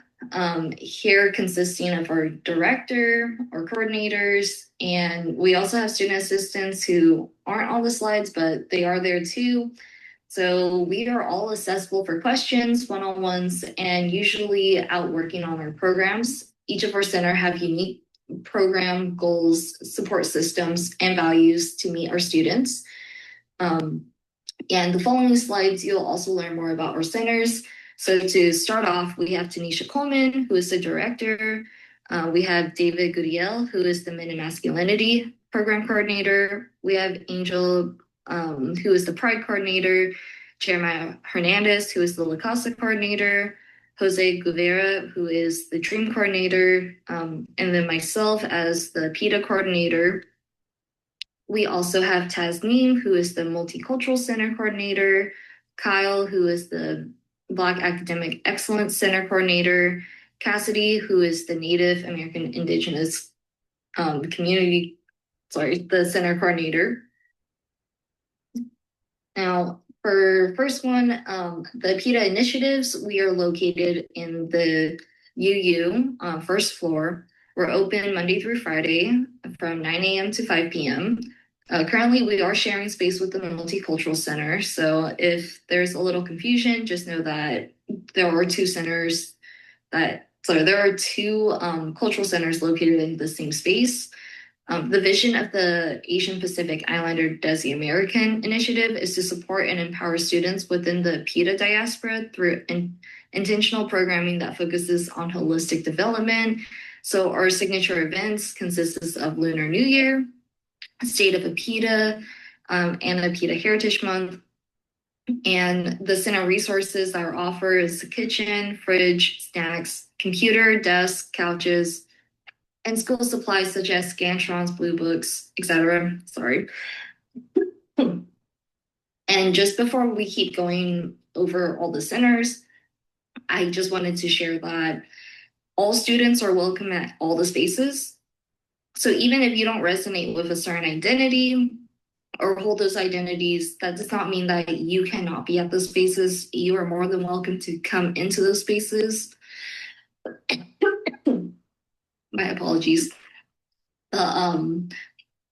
You're always welcome. It is a place to hang out with friends or study, or even if you're interested about like certain cultures, you're more than welcome to like come in and learn. But just know that even if you don't share these identities, you are more than welcome to be in these spaces. So here's a few pictures of the events that we did last year. So in the top left, we have the State of a PETA, which is an event. It's like a panel event where students are able to share their lived experiences of what it's like to be a PETA identifying at Cal Poly, as well as like what it is like in the city of San Luis Obispo. In the top middle, we have the Lunar New Year celebration, which was, we host it in a sense of like a banquet. So just lots of raffles, games, and like a community builder. We also had the student clubs and orgs mixer. So again, at these events, you will either learn like educational wise, like how certain cultures celebrate certain holidays. But some of the events, they're also just community builders. So in the student clubs and orgs mixer, we were just connecting the PETA student clubs and orgs, and it turned into like a trivia night. So that's a good way to just get connected. And then we also did Spam and Eggs community breakfast. So beginning of each quarter of last year, we started the quarter off with just Spam and Eggs and just ate together, just had breakfast together. So again, even if you don't share those identities, you're more than welcome to participate in these events. And it's something that we pride ourselves in student diversity and belonging is that you will never leave hungry. Like we make sure that you were fed, and every center, just to start off or before going deeper into the presentation, every center does have resources like printing. So like instead of paying for printing on campus, you are more than welcome to come into the center and print for free, color included. All the centers always have snacks. So if you're in between classes, you don't have time to order any food and you're just, you're hungry, you're more than welcome to come into the center space and grab some snacks. Or let's say that you're in between classes and you want to take a nap, but you don't want to walk all the way back to the dorm. You can come into the center space. There's always a place that you can nap. So just please keep these things in mind. The next center we're going to go over is the Black Academic Excellence Center, also known as BASE. They are always full of energy, resembling a living room where everyone can stop by and relax, have a good time, or receive support from the coordinator. On scheduled dates, they have visits by health and well-being, career services, and advisors. You are always welcome to, again, grab a snack, take a nap, print documents, pick up school supplies, and one of their values is that they are dedicated to encouraging educational progress of students within the Black diaspora. They cultivate student development through academic assistance and nurturing a positive self-perception while actively immersing themselves in the richness of Black history and culture. So some of their signature event is Welcome Black to Base, which is in the first week of September, the first week of school typically. Their other signature event is the Martin Luther King Legacy event. And then they also have State of Blackness. And again, they have campus partners that come into the centers to do drop-in hours. So if you are wanting some advising or career services, like they do have these campus partners coming in to the center to provide those services. Again, all the centers typically have Scantrons, blue books, notebooks, pens, pencils. There's computers and printing. So if you need a space to just rest and relax or read a book, you're more than welcome to come into the center space. Currently, they are located in Building 15 in room 103 and 104. Their hours are Monday through Friday, 9 a.m. to 6 p.m. So here's a few pictures of the events that they did throughout the year, which is on the top left, that is their State of Blackness event. And then on the bottom right, they have the Martin Luther King Legacy event. And on the bottom left, that is the program coordinator, Kyle. So again, there are events throughout the academic year. Please swing by and check them out. There's always food. Also, the food that they typically get, most community or the centers that we typically order from is off campus with our community partners. So if there are foods that you want to try, but don't want to drive or don't want to pay for it, swing by our events. We typically get food off campus to support our community. So it's open to everyone, to all students. So you are welcome to participate in these too. And again, as first years or transfers, actually, it's hard to find a community, and we understand that. So if you want to be involved with this campus but don't know where to start, definitely come into the centers. We can get you connected, and it is a great place to find a sense of community. The next center that we're going to talk about is the Dream Center. The Dream Center is a space for undocumented students, students from mixed status families, and their allies. Similar to all of our SDAB centers, Dream provides resources such as computer usage, printing, snacks, study space, as well as workshop and events throughout the year. They also have a mini food cabinet and legal aid support services. Currently, they are located in Building 172 in room H146. Their hours is Monday through Friday, 9 a.m. to 5 p.m. And currently, they are sharing space with the NACE Center. Some of their signature events that they have is Undocu Week, Migration Celebration, Monarch Commencement, and I think it's just very important to share this information. So if you know any friends or any colleagues or peers that has an undocumented status or maybe from a mixed status family, please share this resource with them. They do have the legal and mental health resources. They are very confidential with their meetings. So if they need any legal advices, please send them to the Dream Center. Right now, it is a scary time, so we want to be able to support all of our students. So if you know anyone, please send them our way. Here's a few pictures that they've done. So the big butterfly, you will actually see that at the center. It's actually a student who made this for a project, but gave it to the center. So it's that that structure is in the NACE Center currently. But these pictures is from their migration celebration event.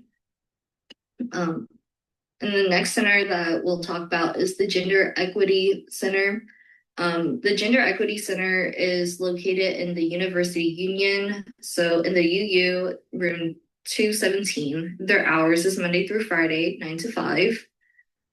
And the center is focused on uplifting and empowering women, feminine, trans, and gender expansive students and their allies at Cal Poly through intersectional programming, advocacy, and education. They offer numerous resources such as menstrual supplies, diapers for parenting students, and gender affirming care resources. And they hold events, the largest of which include Women History Month, GEMS, which stands for Gender Experiences, Monologues, and Stories. So it's like theatrical activism within its own performance enzyme. They have gender equity training, which is a 4-week social justice program reviewing gender identity, feminist histories, and intersectionality. So here's a few pictures of what their center looks like and the events that they've done. So in the center, you can see that they do have some of the resources such as like the diapers, menstrual supplies. They also have food and snacks that you can come and take some. Some of the events, the top right, you'll see is the State of Women event, which is sharing like the lived experiences, student experiences at Cal Poly, what it is like to be feminine identity, trans equity. So they do have various identities coming into these spaces, sharing their lived experiences. On the bottom right, that is part of the GEMS event, which is the theatrical. In the picture, there's 3 students who are part of the production that they threw. And then the one next to it, I believe, is the women's brunch event that they had. So again, they do various events throughout the academic year. Please check them out. The next center that we're going to talk about is La Casa, also known as the Latinx Center for Academic Success and Achievement. La Casa is a place where students can be students, whether that's to study, snack, socialize, sleep, or something else. It's a physical space for students to simply be present. La Casa hold regular signature events such as the Latinx Heritage Month and Cafecito con Pan Dulce, Latinx Chicanx commencement. So they host a cultural commencement each year. And then again, similar center resources is very similar to all the other centers that we have within SDAB.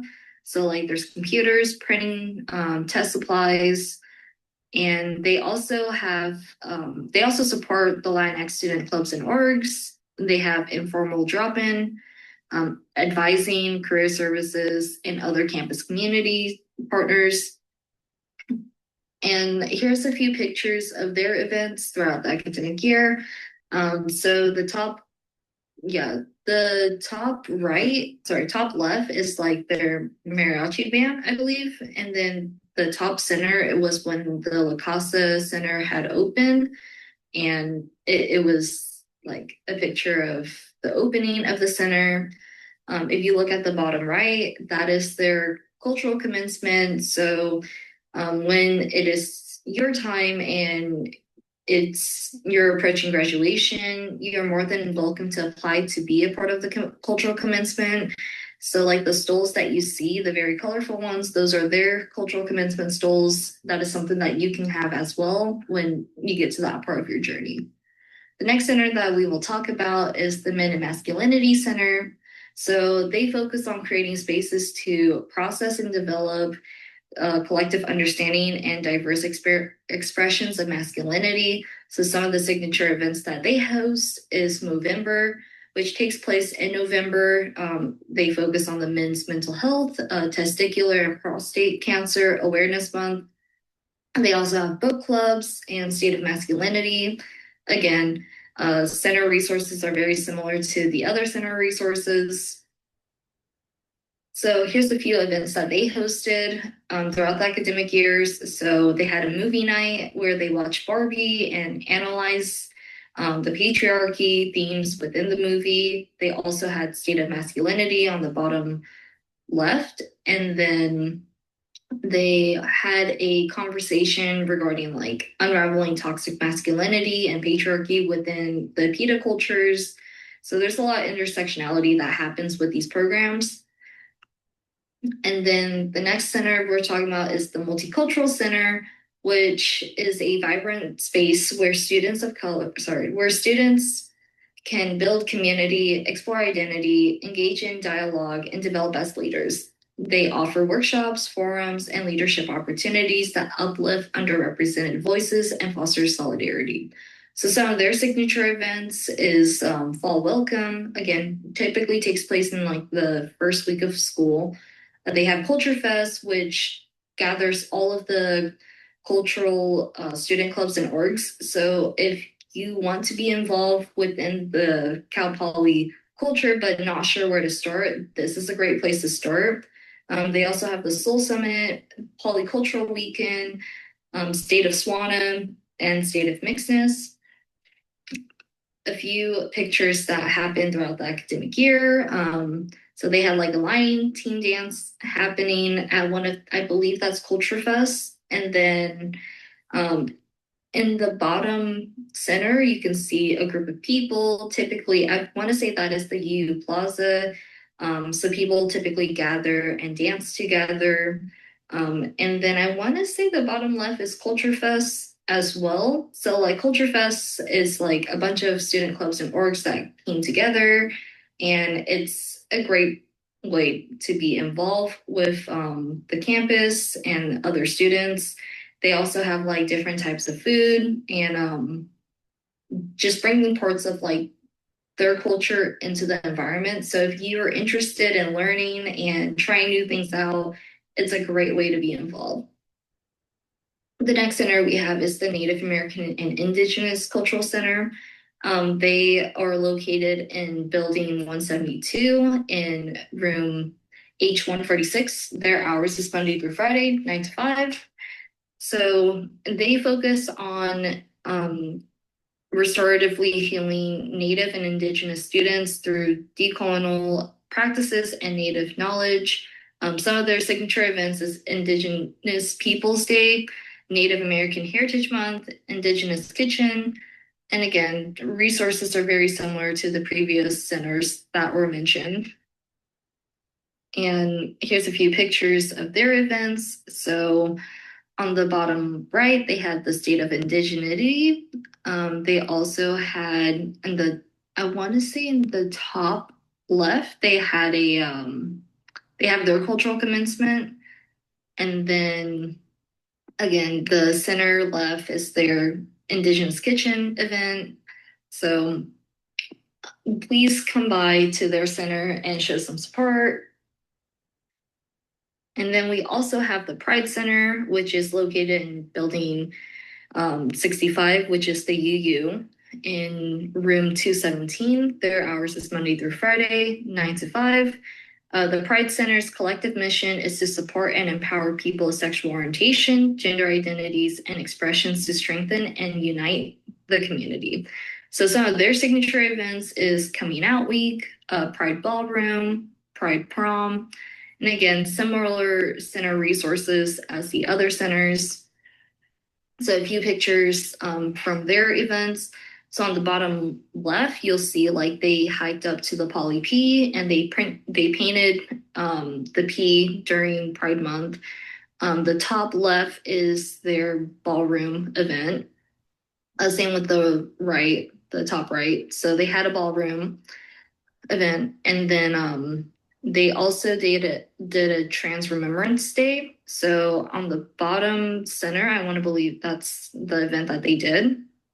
And again, with all these center spaces, they're welcome to all students. So if you want to hang out with friends or you want to check out the centers, you're more than welcome to. Please stop by and please connect with us. So each of our centers have an Instagram. If you want to stay connected and check out the events that happen throughout the academic year, please scan the QR code. And most importantly, welcome again to Cal Poly. Congrats on getting in, and we can't wait to meet you. Thank you so much.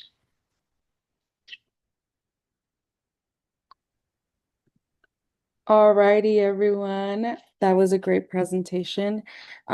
Next up, we are going to be introducing John Berger, where he's going to be talking about money matters for new listings.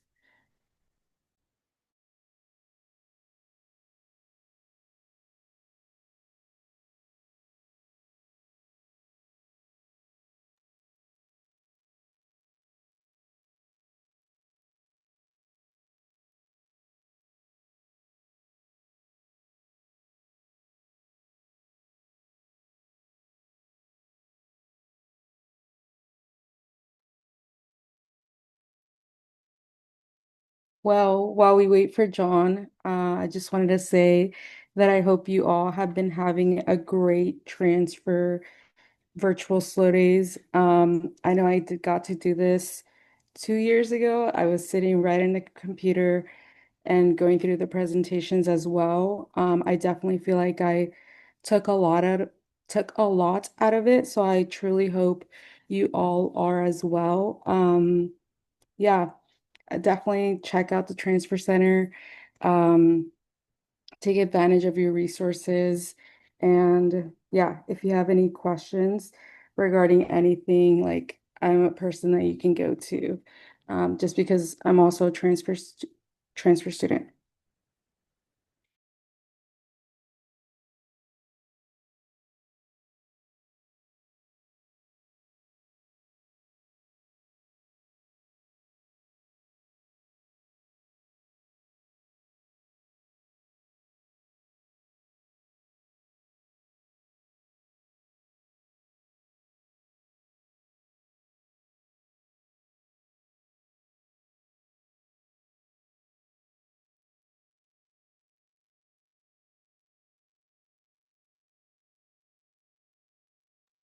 If you have any questions as well, feel free to use the Q&A option. We're here, we'll answer your questions, literally anything you have in mind.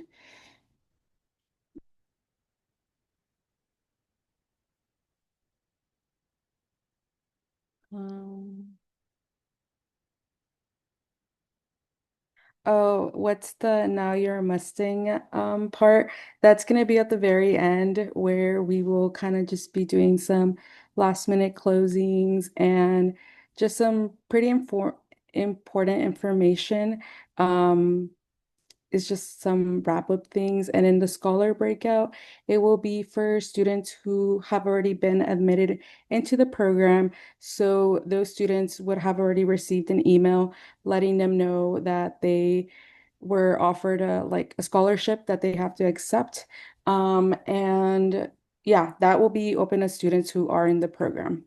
That will be like at the very end. Um, There was a question that says, if I happen to know when we will get our schedules for week of welcome. Okay.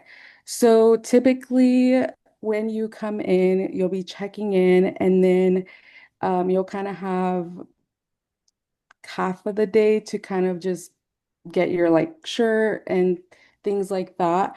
But in the evening, we will be we'll be having you all come out to like one of the grass areas where all the students will then be walking. I think it's like the baseball field area, where you all will be coming, and then we'll also be having all the wild leaders there.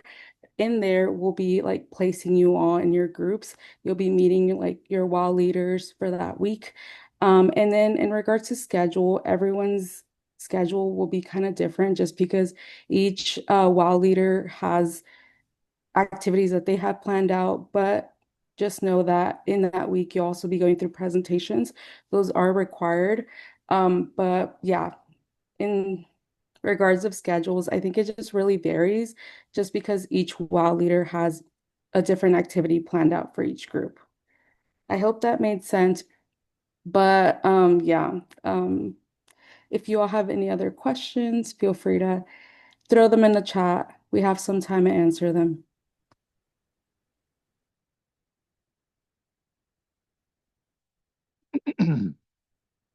And now we have John. Welcome. He will be presenting Money Matters for New Mustangs. Cool. Thank you. Let me actually get it so my screen shows. 1 second. I have 5 screens going at once, and I'm trying to figure out how to get the one I want to show to show. Hold on. We're going to put that right here. Cool. Hello, everybody. My name is John. I am from the Student Accounts Office, and essentially my role is to manage inbound and outbound communications to and from the Student Accounts Office with regards to charges, fees, payments, as well as the application of financial aid when it goes through. Now, we created this Money Matters for New Mustangs presentation um, several years ago when first started presenting to students and supporters. And now we really are enjoying the chance that we get a chance to do this in front of both students and supporters pretty much at the same time. So let's see if we can make this work. We're going to cover a lot of stuff in today's presentation. Mostly we're going to start with the most important rule of the road that we have here at Cal Poly, and it is integral to everything we do at Student Accounts Office and how we interface with students and their supporters. We'll go over some valuable resources we have, both within the Students Cal Poly portal, as well as other portals that are available to supporters, as well as general resources that are available to anybody on the World Wide Web. Next, we will also talk a little bit about what to pay, when to pay, and how to pay. Throughout the whole presentation, I am going to lace in Financial Aid 101 subject matter. Student Accounts Office is not the Financial Aid Office. The Financial Aid Office deals with aid prior to disbursement. So the size of your aid package, that is something the Financial Aid Office makes the determinations on. When that aid is released each quarter, that is something that is determined by the Financial Aid Office. What we do is handle the aid after it's been released by the Financial Aid Office and sent to student accounts to apply to balances that are on the account for that quarter. We'll talk a little bit more about that in a moment. And then at the very end, the very last slide of all the presentation is the Mustang punch list. And that's a really important one. A really important one as far as what's going to go on between now and when you finally get here and get into classes starting on September 18th. All right. I just want to get something open here really quick so that I can see any chats that may show up. I'm not seeing how to do that. I was hoping I'd be able to, but maybe not. All right. So let's get into it. And you guys all are starting a wonderful journey. And that journey, for the purposes of this presentation, is going to start in England. So when you fly into England, you land in Heathrow Airport. You encounter some things that they do a little bit differently there. Once you get your bags, hopefully, and you get out into ground transportation, it doesn't matter whether it's an Uber, taxi, a bus, a rent-a-car, you're going to encounter that they do things a little differently there in England. They drive on the left side of the road, and the right side is the wrong side. The left side is the right side. Steering wheel is on the wrong side of the car. Everything, it's just all backwards. And you can say, look, I'm an American. I know the proper side of the road. To be honest, the right side of the road. And you can think that we are superior because we know better or whatever. But when you are in England, driving on the right side of the road, as in opposed to the left side of the road, when in England, is not going to work out very well. It is their rule of the road. Everything kind of operates really well when you adhere to that rule. We have our own rule of the road here at Cal Poly, especially in student accounts. And that rule is that it's the student account. It's not the family account. It's not the parent account. It is the student account. And mostly this is because the student owns the responsibility of their education, not just going to classes, not just getting the grades, not getting the units towards the degree and eventually getting the degree. The student is also responsible for the liability associated with paying for that education. Whether you're using your money, you're using mom and dad's money, you're using uncles and aunts or grandparents' money, or you're using financial aid, whether it's loans from financial aid or grants and scholarships from financial aid, whatever resources you are using to get your college education paid, ultimately, if there's a balance on the account, you are the one that is left responsible for that balance and you own the liability. And as such, at Student Accounts Office, we only communicate through the student. We do not communicate to supporters.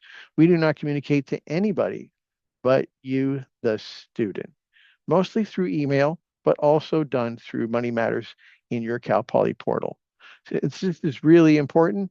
We get calls at our office all the time. How do I get on the list? This is coming from mom or dad or someone like that. How do I get on that list? And the answer is you don't.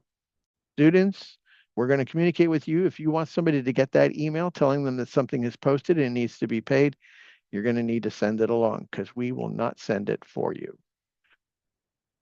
So that's the rule of the road, and it is, I'm going to repeat this throughout this presentation because it's really, really important to everything we do, especially in the Student Accounts Office. But really quickly, just a little bit more about me.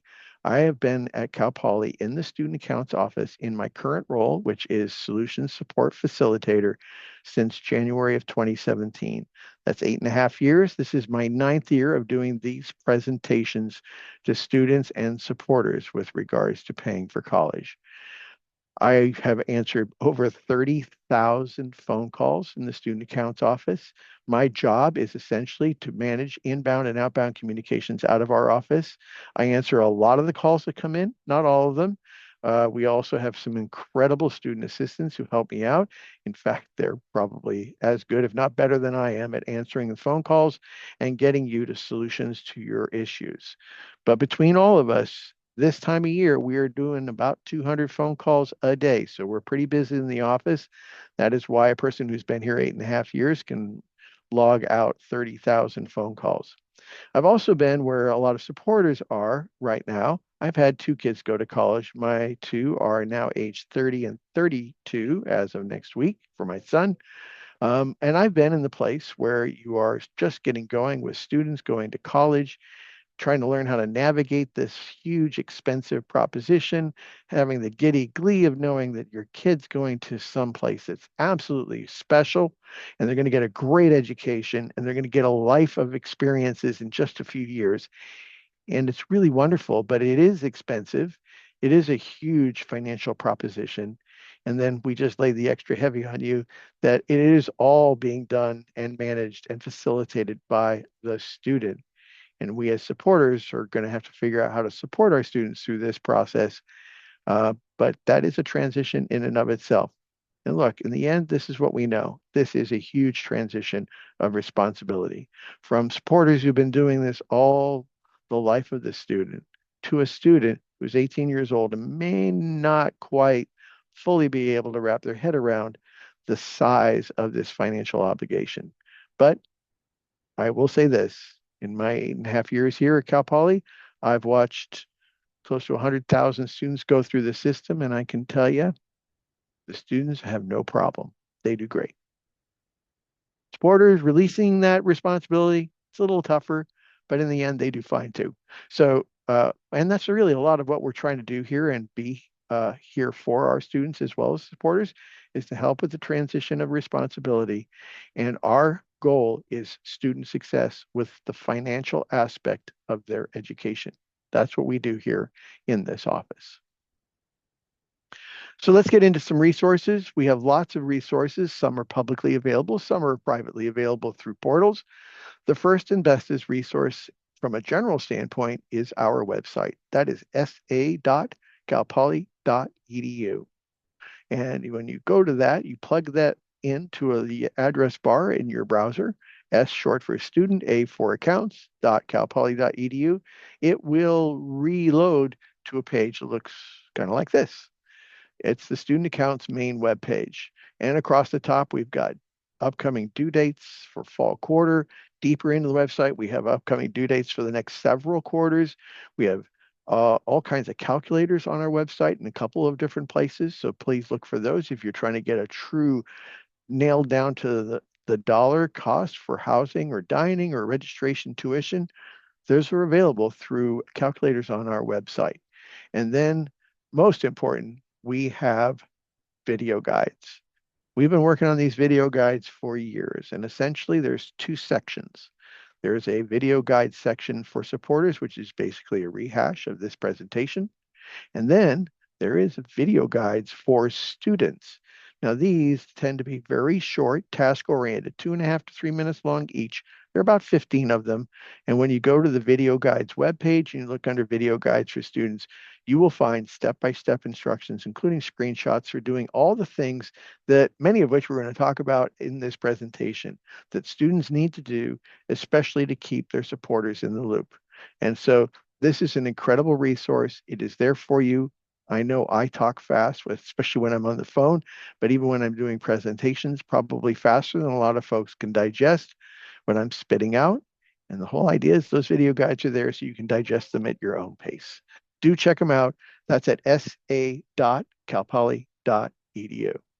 All right, a couple of other things for students in your Cal Poly portal. You log into your portal, you typing my.calpoly.edu, my.calpoly.edu will get you, if you are already logged in, to the home screen. Otherwise, it will get you to a login screen, which will then take you to the home screen. There across the top are several tabs. One of them says Money Matters. When you click on that tab, it will show you upcoming balances that have not yet been paid for whatever upcoming charges there are. Right now, there is nothing there. That's going to change next week because by August 7th, we are going to have fall quarter registration tuition out there and housing and dining for the whole year will be posted to Money Matters in the Cal Poly portal. Now, here's just a piece of financial literacy, I would say. A good recommendation from somebody who's been out in the real world for a long time and who also happens to be a certified financial planner professional and a registered investment advisor. Pay attention to your money. Pay attention on a regular basis. Doing so is much better for you because you ignore your money. I promise it will go away and not towards the things you want it to go towards. So pay attention to your money. Check your money matters on a regular basis. Now, for students, that really doesn't need to be every day. It's great if you can build that habit. It's a good habit to have for the rest of your life, but certainly once a week is a good habit to have to check your money matters in personal life as well as here at Cal Poly. That way, because you're going to see things on Money Matters and you may go, oh, you know what? Last week the number was this. This week it's a bigger number. That means something else is posted, probably needs to be paid. Let's find out when it's due. And then you can click on unpaid charges and see that. Whereas if you only check once a month, a lot of things may have come and become past due since the last time you checked. And two, you won't remember what you saw a month ago when you checked Money Matters. You will remember pretty well what you saw a week ago when you checked Money Matters last. So check Money Matters on a regular basis, students. Once a week is great. We kind of recommend make maybe Monday a Money Matters Monday. And that's just something you do on Monday mornings. Just go check the Money Matters. And a reminder, all of our communications go to the student, a lot through the Money Matters tab, but also by email to the Cal Poly email address. And here I'll just do a quick sidebar. If you are having your Cal Poly email forwarded to another mail server, whether it's Gmail, Yahoo, it doesn't really matter, you do run the risk of losing valuable emails that may go to spam in those other mail servers.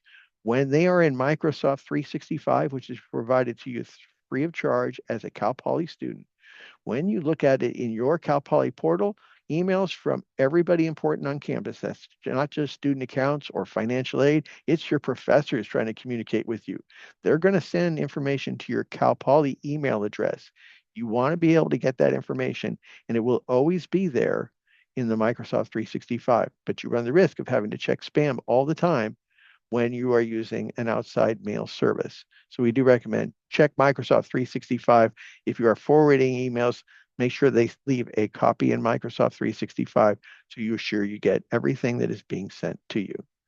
Because we know we sent it to an address that is good, and we know we sent it to you and you are supposed to have received it. And if you didn't receive it, that's on you. That is not on whomever sent it. Now, it is the student account. It's not the parent account or the family account. What do we have for supporters? Well, in reality, we actually have three different ways students keep their supporters in the loop. We actually have one video guide that just goes over all three of them, but we're going to go over all three of them in our presentation today. So the first one is share my information. It's a reporting mechanism. And what it's designed to do, it's created by our own IT services here at Cal Poly. And what it's designed to do is show supporters through a reporting portlet that supporters can have access to of items that are similar to what the student sees in Money Matters. So account balance summary, that's in Share My Information. It's also in Money Matters. You can see what's due and when, into which bucket, which we're going to go over that's in Money Matters. It is also available through Share My Information reports. Students can also share their grades through Share My Information reports, and students can share their financial aid awards through Share My Information reports.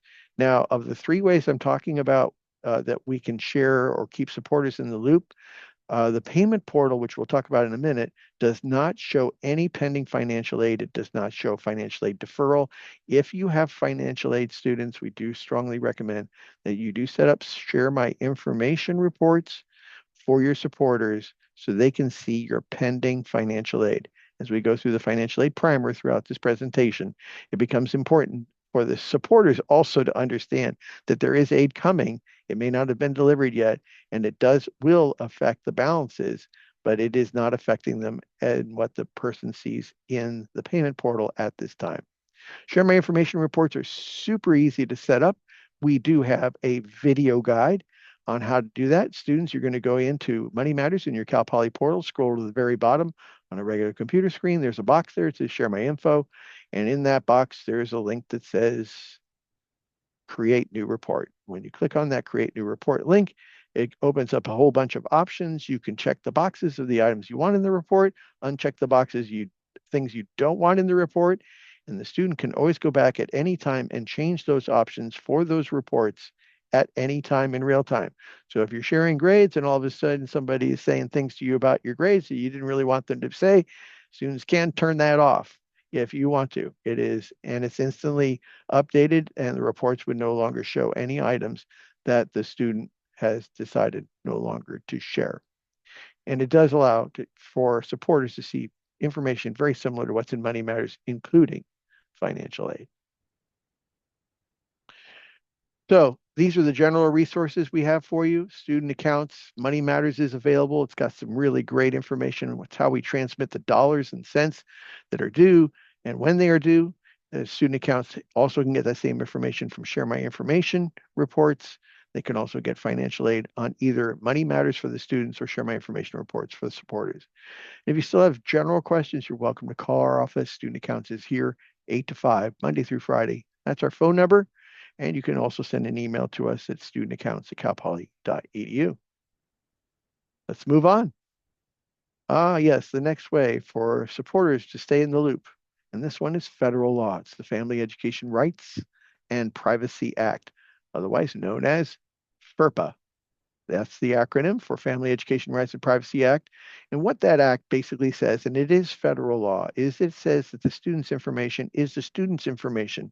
And in this case, regardless of age, even students who have not hit 18 years of age, FERPA still applies to those students. It's their information and nobody else's. And we are not allowed to share that information with anybody without the student's express consent. It's easy for them to grant. It is done through a module that's available to the student in their portal. And the easiest way to get to that module is actually to go to my.calpoly.edu, get to the home screen, click on Money Matters across the top, scroll down a little bit, right below the gold Make a Payment Now button or 6 self-service options. Probably should familiarize yourself with all 6 of these self-service options because they are all useful at some point or other during your career here at Cal Poly. One of them will say authorized to release, and in parentheses, it will say FERPA. And once you click on that, it will open up a module in your portal that allows you to put in a person's name, first name and last name, and then assign them a 4-digit access code, dictate how long this authorization is available, up to 5 years in the future, and then start assigning offices that can release information to this person. Student Financial Services is the Student Accounts Office. We are listed as Student Financial Services, and we have 2 different authorizations available through authorized to release. And you're going to want to have both of those authorizations listed so that it would actually be 2 lines under each person's name. You add lines by clicking on the plus icon on the right-hand side of the first line to add a second line. So, and if you have financial aid, you're going to want to add the 3 authorizations for the financial aid office. So that means a student with financial aid ideally will probably want to authorize the release of 5 different lines worth of information using the authorized to release module for each name that they're authorizing. So think about that. By the way, step-by-step instructions, including screenshots for how to set up authorized to release FERPA is available on our video guide section of our website. Just go to Cal Poly, just do a web search for Cal Poly Student Accounts video guides. You'll get to the page, look in the student section for authorized to release, and go from there. Now, I did gloss over one little very important piece of this process. So I said, when you get into the module, you're going to type in the person's name, first name and last name. And just to the right of that is a box. It's asking for 4 numbers. It's called an access code. The student is going to assign this access code for that supporter. And the supporter does need to know that access code. So here's what happens when anybody calls our office, the student accounts office. And really, if you call financial aid office, you're going to get the same spiel. So first thing you call through, you're going to have to provide us with either an EMPL ID for the student or the social security number for the student in order for us to look at the account. Those are the 2 identifiers we're allowed to use. Social security number, yeah, that's a big one. It's pretty well charged. The EMPL ID is just a local Cal Poly number. It's meaningless to anybody else outside of Cal Poly. It's probably a better number to use. Students can find their EMPL ID under personal info from the home screen in their Cal Poly portal. So they go to my.calpoly.edu, click on personal info across the top, right under their name is a 9-digit number. That is their Poly EMPL ID. And please share that with anybody that's going to be calling our office or financial aid or really anywhere else on campus, because that is what we use to identify you. And that way we can be speaking on the same page about you and your particular account and not somebody else's. Please share that information with you. So the first thing we're going to ask is, what's the student's EMPL ID or social security number? Once we have done that, and we get that information, we're going to look up, if it's not the student, we're going to be looking up in their portal, authorized release. And we're going to say, all right, so this Musty is allowed Mom Mustang to go ahead and get information from us. Great. So we have the authorization, but we have to confirm that authorization. So we're going to say, what's your name and 4-digit access code to the supporter. Now, supporters are pretty good. They usually know their name. That's not a tough one. But that 4-digit access code seems to be where things break down. Students enter the number into the authorized release module and then forget to tell mom or dad. And look, parents and supporters have no problem kind of looking like they aren't familiar with our process. Students, you've been here for a while. Once you're here for a month or 2, it's like, oh yeah, this is second nature. They aren't here with us, so they're already struggling. And you not giving them that 4-digit access code just makes them look like they're struggling even more. Plus, we do a lot of phone calls in our office this time of year, almost 200 a day during the busy season.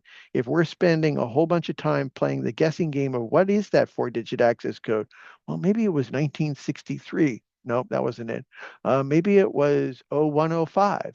Nope, that wasn't it. And we'll do that for a little while, but really just share the 4-digit access code with your supporters when you set them up for authorized release. They're going to need that information.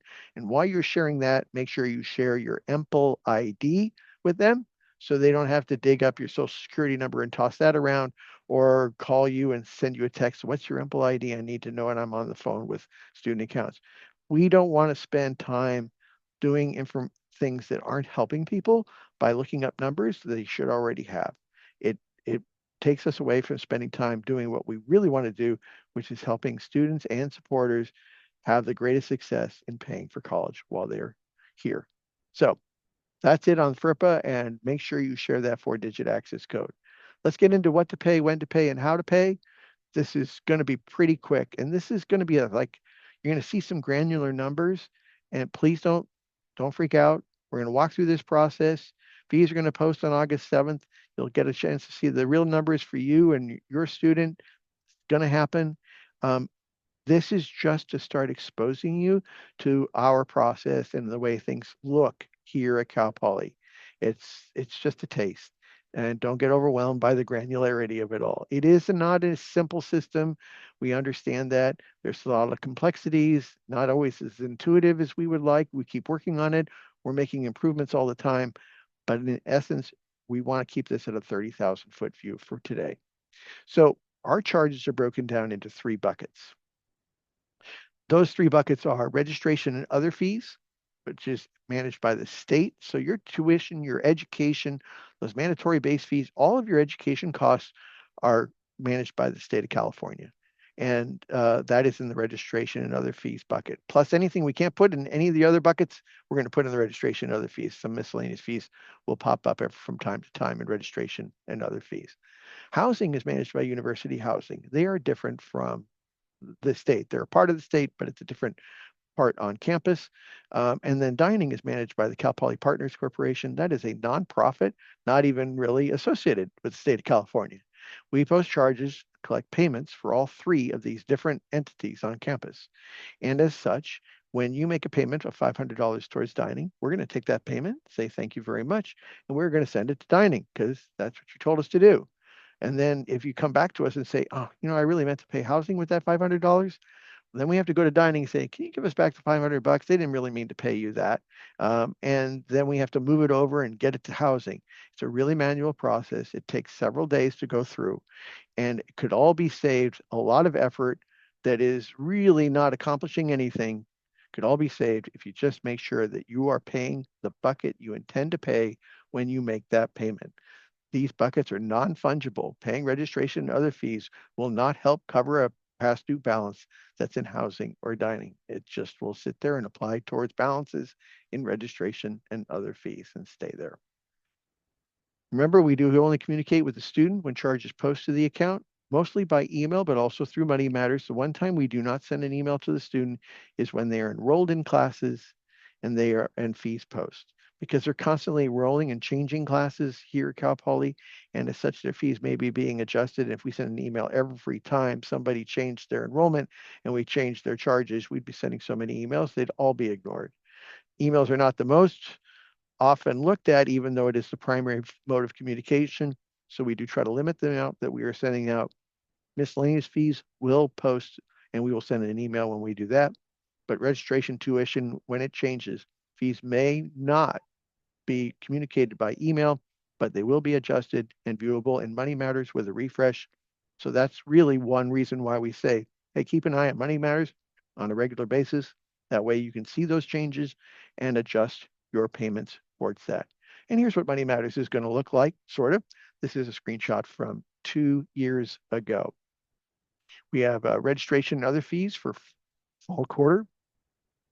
We have housing and dining for fall, winter, and spring. And that's how we are going to post them again on August 7th for first years and transfers coming through. What housing and dining is going to post for the whole year based on a housing contract. And we can get it out there for fall, winter, and spring. Housing and dining are always posted and split by quarter, and each quarterly amount is split into monthly due dates and amounts. All of it's broken down into monthly due dates and amounts due September 1 through May 1. So you don't have to enroll in payment plans for housing and dining. It's already done for you, but it is posted for the whole year and can be paid for the whole year right now. Registration and other fees can only be paid 1 quarter at a time. as those fees only post as you are enrolled in classes. So do keep an eye on that. Enrollment for winter quarter is probably going to be sometime in late October, early November, and those fees will be due in December. Same thing in spring, posting late February, early March, fees due later in March. So that's what Money Matters looks like really quickly. As far as when to pay, there are system-wide due dates, especially for registration, tuition, and other fees. Those are posted on our website right at the top in a banner. And you can see that here for upcoming fall quarter, fees are viewable for first years on 8/7. Returning students are already see their fees if they are enrolled. Students who do not have a dollar of financial aid do have a due date of August 18th, past due on August 19th, and subject to class cancellation on August 26th. If you have $1 of financial aid, you are not subject to class cancellation, and your fees will not be due by the due date you will see in Money Matters. You will be what we call deferred by financial aid. We'll talk about that in a moment. If you do have financial aid and are deferred for registration tuition, then those become past due once your aid goes in. Most aid will go in on September 11th, not all, but most aid will go in on September 11th. If all of your aid is dispersed, any remaining balances revert back to their system-wide due dates, and if they are past due, you will immediately be past due and will have to get a payment in instantly because we're giving you extra time already and the due dates are already out there. So you kind of are able to do the math and figure out what's going to be left once the aid disperses. So in the student account, this is what it looks like in Money Matters. This similar information is available in payment portals as well as in Share My Information reports. They all three do show this, the due dates and amounts for each of the buckets, what's due and when into each of the three different charge types. Now, specific due dates are viewable in Money Matters, Share My Information reports, and payment portals. That's under the Unpaid Charges tab. Past due date typically results in a hold, but we do not charge interest or late fees, just a registration hold, which prevents the student from adding or changing classes or moving off of a wait list. As far as financial aid, if you have pending financial aid for the quarter, you're going to see something that says deferred by financial aid next to, at a minimum, registration and other fees. And if you have enough financial aid to cover all the registration and other fees, you will see a deferred by financial aid indicator to the right of housing. If you had enough aid to cover all of housing and registration and other fees for that quarter, then you would be deferred by financial aid for dining. This particular example student is deferred for registration and other fees. They don't have to worry about that. And they're deferred for housing, so they don't have to worry about housing due dates right now. We're waiting for the aid to come in. They are not deferred for dining, which means that any dining due dates and amounts do need to be paid by what it says in unpaid charges. Now, the one thing is in the payment portals, those deferred by financial aid indicators do not show. It's just a security issue. We've never been able to figure out how to get that to show. So yeah, if you want to see the deferred by financial aid indicator supporters, get your students to set you up for Share My Information reports. And students, if you want your supporters to be able to see that you are deferred so they aren't freaking out and making payments to us just so we can give you your money back, then by all means, get them set up with Share My Information reports. All right, so then we say this student is deferred for registration and other fees and deferred for housing, not for dining. That means that that due date of 8/21 for this student 2 years ago, they don't have to worry about it. In fact, they have enough aid to cover all of that and to start covering housing, so they don't have to worry about that first payment of housing due on 9/1 until after the aid goes in. And once the aid goes in, then anything that's left would revert back to these system-wide due dates and amounts. Hopefully that'll help. Deferred by financial aid indicators, that's going to start going away when we move to semesters next year. It won't go away completely because there are always going to be times when due dates are before financial aid disbursement, but it won't be as prevalent of an issue. But for right now, if you have financial aid, be on the lookout for those deferred by financial aid indicators. It means you're getting an extension of the grace period for payment until after aid comes in for that charge type. Not for everything, but for that charge type. All right, how to pay? There are lots of ways to pay the university, online, in person, by mail. By far the bestest way to pay us is online using an electronic check using the gold Make a Payment Now button that is in Money Matters. Students go to Money Matters in their Cal Poly portal, click on the Go Make a Payment Now button. It logs them into a CashNet Transact payment portal, and there they can make payments. Electronic checks are one of the ways you can pay us online through those payment portals. They are free. Money's coming out of a regular checking or savings account. It only works with regular checking or savings accounts, not investment accounts. And they use an old 50-year-old protocol called ACH, Automated Clearinghouse Protocol, for transferring the money. The student gets instant credit for the payment as soon as it's made. However, the money doesn't come out of the bank account until the next business day. Those are free. Now, how about credit cards and debit cards? Yes, we will accept those online. However, they do come with an additional 2.65% convenience fee. That is basically a lot of that is going towards those free miles you're getting or cash back or whatever. It is a charge in addition to whatever the payment is made. It is non-refundable. So just be aware of that. If you're using a credit card or a debit card, if you're using a debit card, why? You can write an electronic check and it's free. Debit card is going to incur the convenience fee. And then selected 529 accounts are on our payment platform at $10 per transaction. There's about 30 of them on our payment platform. We'll talk about the others in just a second. International students pay us with international transfers using Flywire. Now, as far as paying from 529 accounts, if they are not one of the 30 account custodians that's on our payment platform, most 529 custodians, all but a few big ones, do allow us or do allow you to go into the 529 portal and originate a payment from there to Cal Poly in whatever amount you've designated. You may want access to a payment portal so you know what the balance is that you're paying. We can only accept payments up to the amount of balances that is on the account. You can't overpay us. We're not a bank. We're not going to hold the money. So do only pay us up to the balance that's on the account. But you can do it electronically. We're going to get the money within 3 days, and the student's going to get credit within 3 days of you initiating that payment. Just look for in your 529 portal the ability to pay a university electronically, and then in the giant drop down they have, look for Cal Poly San Luis Obispo. Remember, there are 3 Cal Polys now. San Luis Obispo is obviously the best, but make sure you are highlighting Cal Poly San Luis Obispo so we get the money and it doesn't go to one of the other Cal Polys. Well, we do have a way to pay us in person by cash or check at the University Cashier's Office. They're located in the Administration Building, Building 1, on the first floor, right near the UU. Or you can send us a paper check in the mail. We will not give credit for the check that is in the mail until it actually arrives at the cashier's office and can be posted to the student account. Please keep that in mind because it takes several days, if not weeks, for those checks to find their way to us from wherever. All right.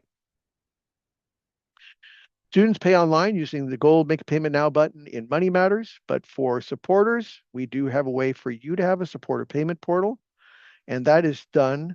You access the payment portal through the Supporters Pay Here link in the Pay Online box on any one of our student accounts websites. So you just do a web search for Cal Poly student accounts, you get to one of our pages, look for the gold Pay Online box, click on Supporters Pay Here. But you must have had your supporter payment portal set up by the student prior to you being able to make these payments. Students set up supporter payment portals through their payment portal. It's super easy to do, and we do have a video guide with step-by-step instructions, including screenshots for how to do that. And you can do it at your own pace, but it takes about 30 seconds. It will create an email that is sent to the supporter's email address. It will have a validation link and a temporary password. You must validate the email and log in with a temporary password first before you can use your supporter payment portal. You'll be prompted to put in your own real password once you have done the initial validation and log in. And then from that point forward, you can always access it using the Supporters Pay Here button. All right. Here we go. Financial aid primer. Only one other thing I want to cover on this financial aid. Financial aid is offered and then it needs to be accepted. Free money is almost always accepted for the student because who'd say no to free money? But loans do require that the students say, yes, I want the loan. I want to take on the debt. Once loans have been accepted, especially, there are going to be to-do list items that appear in the Student Center that need to be completed before those loans can be pushed out. So just keep that in mind. There's entrance counseling, master promissory notes, verifications may be possible if you have financial aid. If you have financial aid, you will want to keep an eye on the to-do list, which is unfortunately not in Money Matters. It's only in your student center students, and you'll know where to find that soon enough. Aid is then dispersed 1 week before classes begin, never before that. That is why we have this financial aid deferral thing and why items would be deferred by financial aid, because our due dates tend to be before 1 week before classes begin. And we don't need you to be paying us just so we can give you your money back when your aid disperses. Just keep that in mind. And here we are. This is the final slide, and I'm almost out of time, but we're going to get through this. First step is do recommend students and supporters get together, get into my.calpoly.edu, go to Money Matters, and enjoy the zeros. There are no balances there right now. And that's just a sigh of relief for everybody. You can breathe. But they will be there soon enough because by next Thursday, we'll have all fees out there for housing, dining if that's appropriate, as well as registration tuition for any students that are already enrolled, including first years who are block scheduled as of pretty much right now. So enjoy the zeros. Next step is authorized release, do the FERPA thing, make sure you share the 4-digit access code with your supporters, pull the EMPL ID, students, get it out of your portal onto your phone so you can reference it anywhere. You don't need to get into your portal. Duo authentication slows down portal logins, I must tell you. And share that EMPL ID with anybody that may be calling our office. It's way better than having them share your social security number. Do the supporter payment portals if your supporters are going to be making payments on your behalf. Set up share my information reports, especially if you have financial aid. That's really important to do. Accept financial aid if you have some that's been offered, but you haven't accepted it yet. Complete any to-do list items. Get this all done now so that when we get into September, things are rocking and rolling the way they need to be. August, well, fees are posting by August 7th. They're going to start appearing on Wednesday, but they'll be done for sure in full by the morning of August 7th. Reg fees become past due on August 19th. They are due August 18th. If you do not have financial aid, if you have $1 of financial aid, you will be deferred and you will not have to worry about that 8/18 due date. And then September, housing and dining first installments are due on 9/1. Financial aid will disperse on 9/11. Classes begin on 9/18. And that's pretty much it.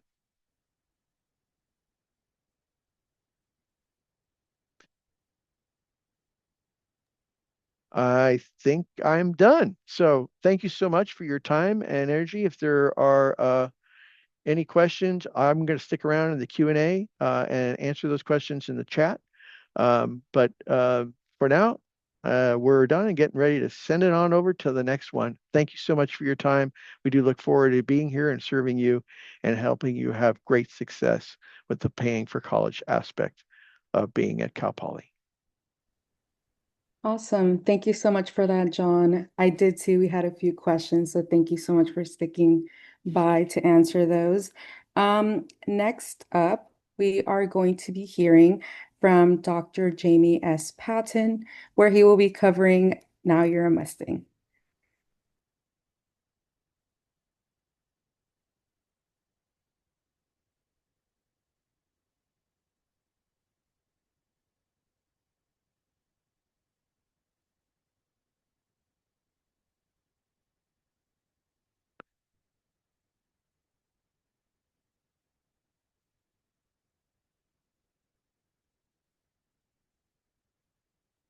Good afternoon and welcome back. I hope today has been a great day as you are again continue to embark on your role and or your space as a Cal Poly Mustang. Again, my name is Dr. Jamie Patton. I'm humbled to serve as Associate Vice President for Student Affairs. I use he, him pronouns, and I'm now entering my 8th year here at Cal Poly. I'm born and raised originally in Philadelphia, Pennsylvania, just a small city on the East Coast. But this campus truly reminds me of my experience growing up in a big city and then going 3 hours away to college, like many of you all will be doing in a few short weeks. As a first generation college graduate, I can say that Cal Poly and I learned by doing ethos, again, will put you in a place where you can thrive. Students, you actually, again, welcome you. You might have spent some time with our Mustangs for Inclusive Excellence with our student diversity and belonging staff. But yes, we have these community spaces where we want you to be celebrated, to be seen, essentially for who you are. These community spaces provide unique experiences, and in those centers, in addition to the centers that are listed here on this screen, we also have a center for military affiliated students. We have a center for our former foster youth and students with dependents. But know that if we don't have a space that you can call home or a space that's carved out for you or a group of students, you can always talk to us. I will never forget in 2018, I had the opportunity to visit with a group of our Muslim students during Ramadan, and it spoke to me about what their experience was like. And it wasn't the best. It wasn't bad, but it wasn't the best. It wasn't something that we would be Cal Poly proud about. So essentially, one of the bigger things that was happening is for three of their five prayers that they have to do during the day, they happen on campus.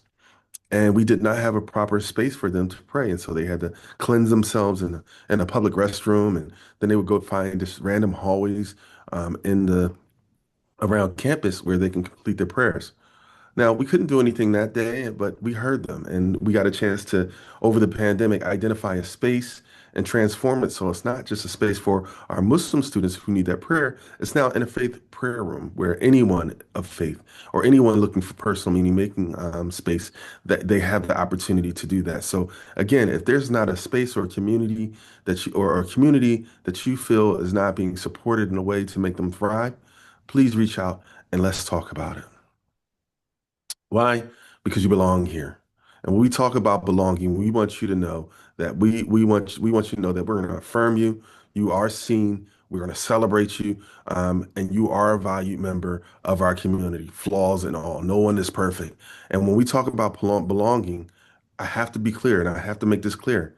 Cal Poly, we welcome people of all races, people of all gender identities, people of all religions and spiritualities, and people who are not religious, people from all social economic backgrounds, people who speak any languages, people of all political affiliations, people of all immigration status, people of all family structures, people with diverse abilities, people who are veterans, people of all body types, people of all sexualities, and people of all ages. You belong here. So today, I know it was quick and you are transfer students, but we want to make sure that during this orientation session that you got some of the basic needs met. And so hopefully you're familiar with Maslow's hierarchy of needs. And so, you know, if you're familiar, the first one is physiological. So you aren't here to physically see it, but know that, you know, there are ample dining halls, there are ample spaces where, you know, you'll be able to eat, where you'll get fresh water throughout our campus. The next level would be safety. So you heard from our Cal Poly PD or Takudu. You heard from our dean of students to know those systems and mechanisms to make sure that you can be here and you're free from fear. And that's a key word. We want you to be free from fear. We want you to be your most authentic self. Then hopefully you know talked about belonging. Amy was here this morning. She talked to you about the resources through the Transfer Center, which is an amazing hub, and I'm proud and happy to hear that we expanded that space. So now it's a larger space again because transfers y'all are a very diverse and y'all are a large community, and so I'm glad to hear that there's more space for you again to find your friends, possibly spouse or lover, but where you truly belong. The next level would be self-esteem. So some of the leadership programs, and then all of that hits the head with self-actualization, where again, we're going to find ways for you to work with career services and other resources to help you continue to pursue your inner talents, creativity, and fulfillment. Now, if he were to rewrite this, Abraham Maslow, if he was to rewrite this in 2025, I think he would include Wi-Fi. And then on top of that, battery life.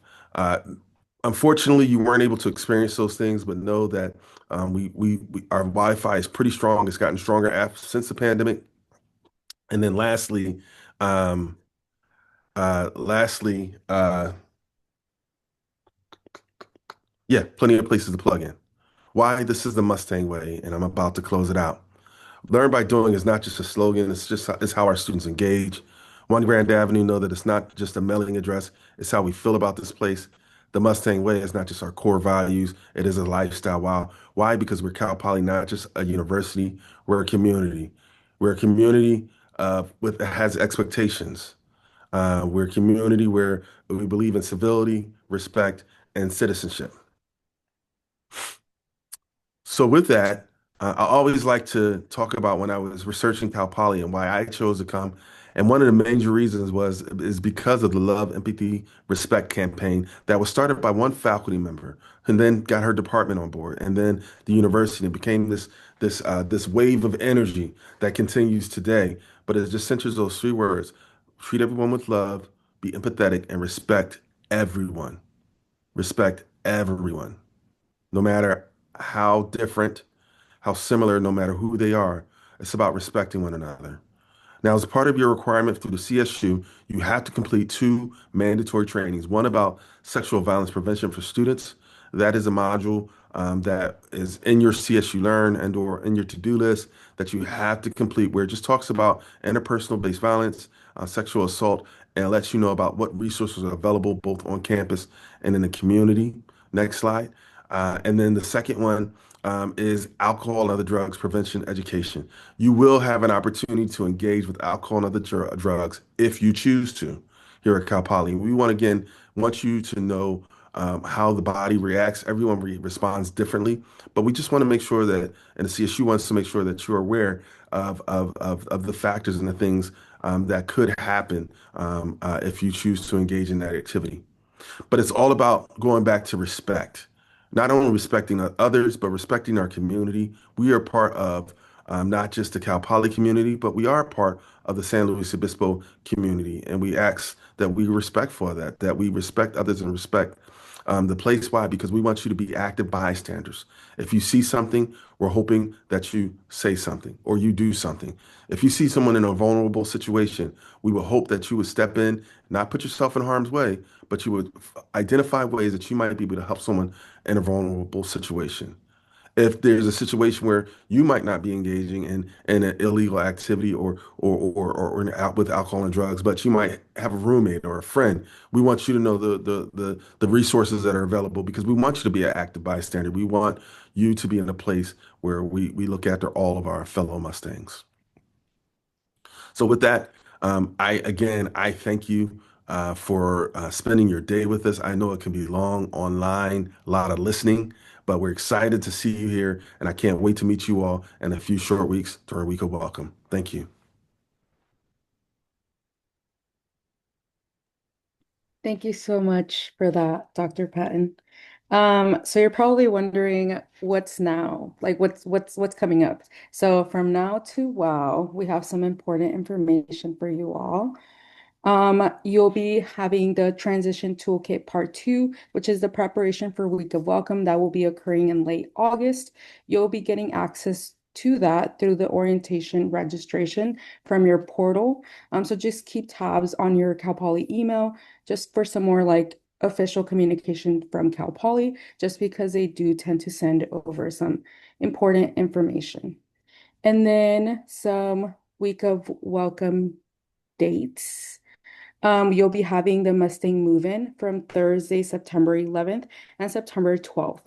The Week of Welcome will be occurring from Friday, September 12th to Wednesday, September 17th. And then your first day of class will be Thursday, September 18th. So feel free to like just snap some, oh, sorry, I was going to say feel free to take some pictures if you would like, just so you are up to date with what's happening. All right, and next slide. And just for the week of welcome, please make sure to bring an additional $25 for your week of welcome experience, just because a lot of WOW leaders do love to have some fun activities, such as I've seen some groups go kayaking, I've seen some of them go bowling. It really varies, but just bring some additional cash because you'll most likely be using it. And now we're going to be playing a small clip for you all, just for y'all to listen. I would say try as many things as you can physically do.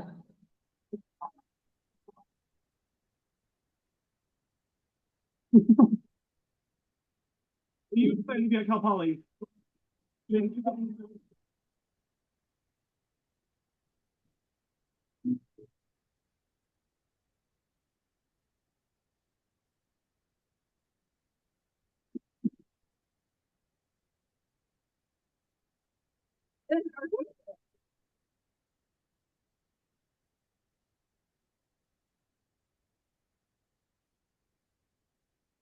I would say try as many things as you can physically do.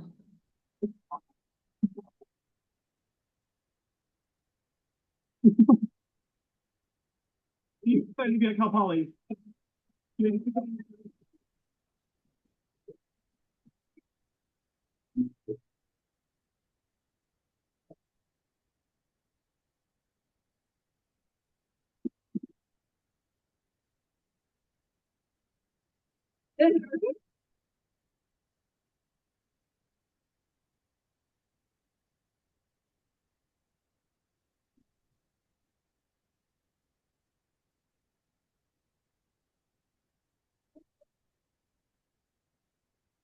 Hi, what do you know?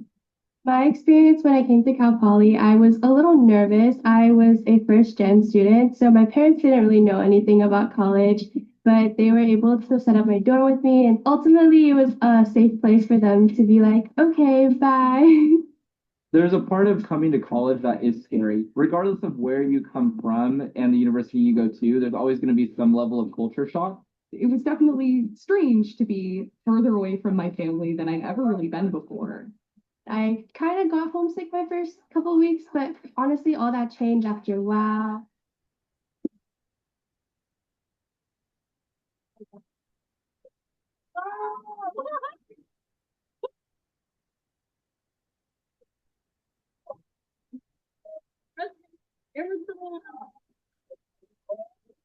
Good, right? You know, people joke about it a lot, but it's really true. They keep you too busy to even think about being homesick. I was having too much of a blast.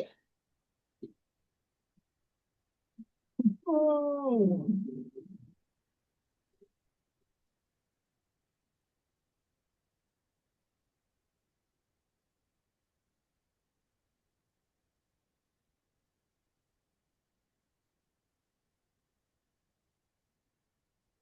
I had so much fun like meeting people during my WOW group. I mean, I had a total blast. There was something so special about doing WOW with 20, 30 people and then living with those same individuals on your floor. I truly believe college is one of those places that your people are out there, you just have to find them.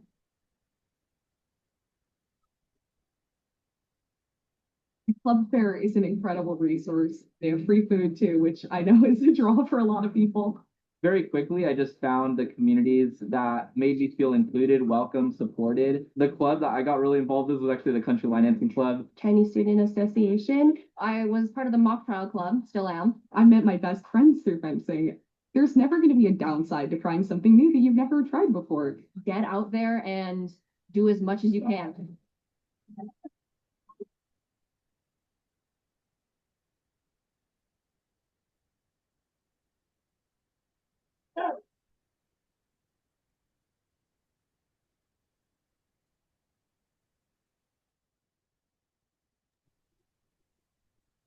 Wow, that looks like a lot of fun, y'all, right? But yeah, I just wanted to quickly, only advice that I would give for Week of Welcome is just be open to new opportunities, going out to different like activities that your wall leader has planned. Honestly, just the intimidation or the fear, just once you walk in through Week of Welcome, throw that away and just be open to new things. I think that's a great way to meet new people. I think especially as transfer students, it can be a little challenging. However, I will say that I got to meet a lot of great friends through Week of Welcome. So yeah, just be open-minded and yeah, congratulations. Now you are a Mustang. Thank you so much for participating in today's virtual session. Thank you so much for spending the day with us. If you have any other questions, feel free to drop them in the chat. But if you're a Cal Poly scholar, your breakout session will be starting at 3 p.m. and we will be seeing you in September. So thank you all, and hopefully we will be in touch. But Yes, if you are a Cal Poly Scholar, your breakout session will be starting at 3 p.m. Thank you all. And the breakout session, the link was provided in the chat.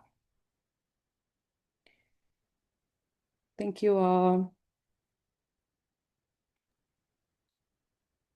Thanks, Anna. That's amazing. Thank you. All Pretend we right. have music playing. Thank you, everyone, for being here for Transfer Slow Days Part 1. That concludes our fun-filled day. Hopefully, you got a lot of information, a lot of resources. Again, if you're a Cal Poly Scholar, you have a special breakout session at 3 p.m. Pacific time. The Zoom link is in there. Otherwise, everyone else is free to go, and we will see you at Transfer Slow Days Part 2, which is next week, August 6th or August 7th. It depends on what major you are in.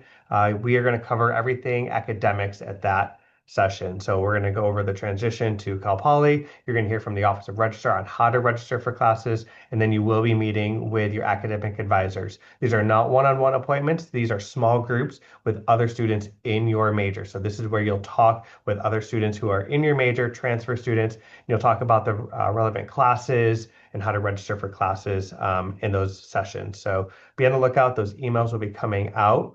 But with that, you are welcome to log off for today. Thank you all for being here. Our team will stick around for any questions that you may have in the Q&A. Also, the help desk is still open.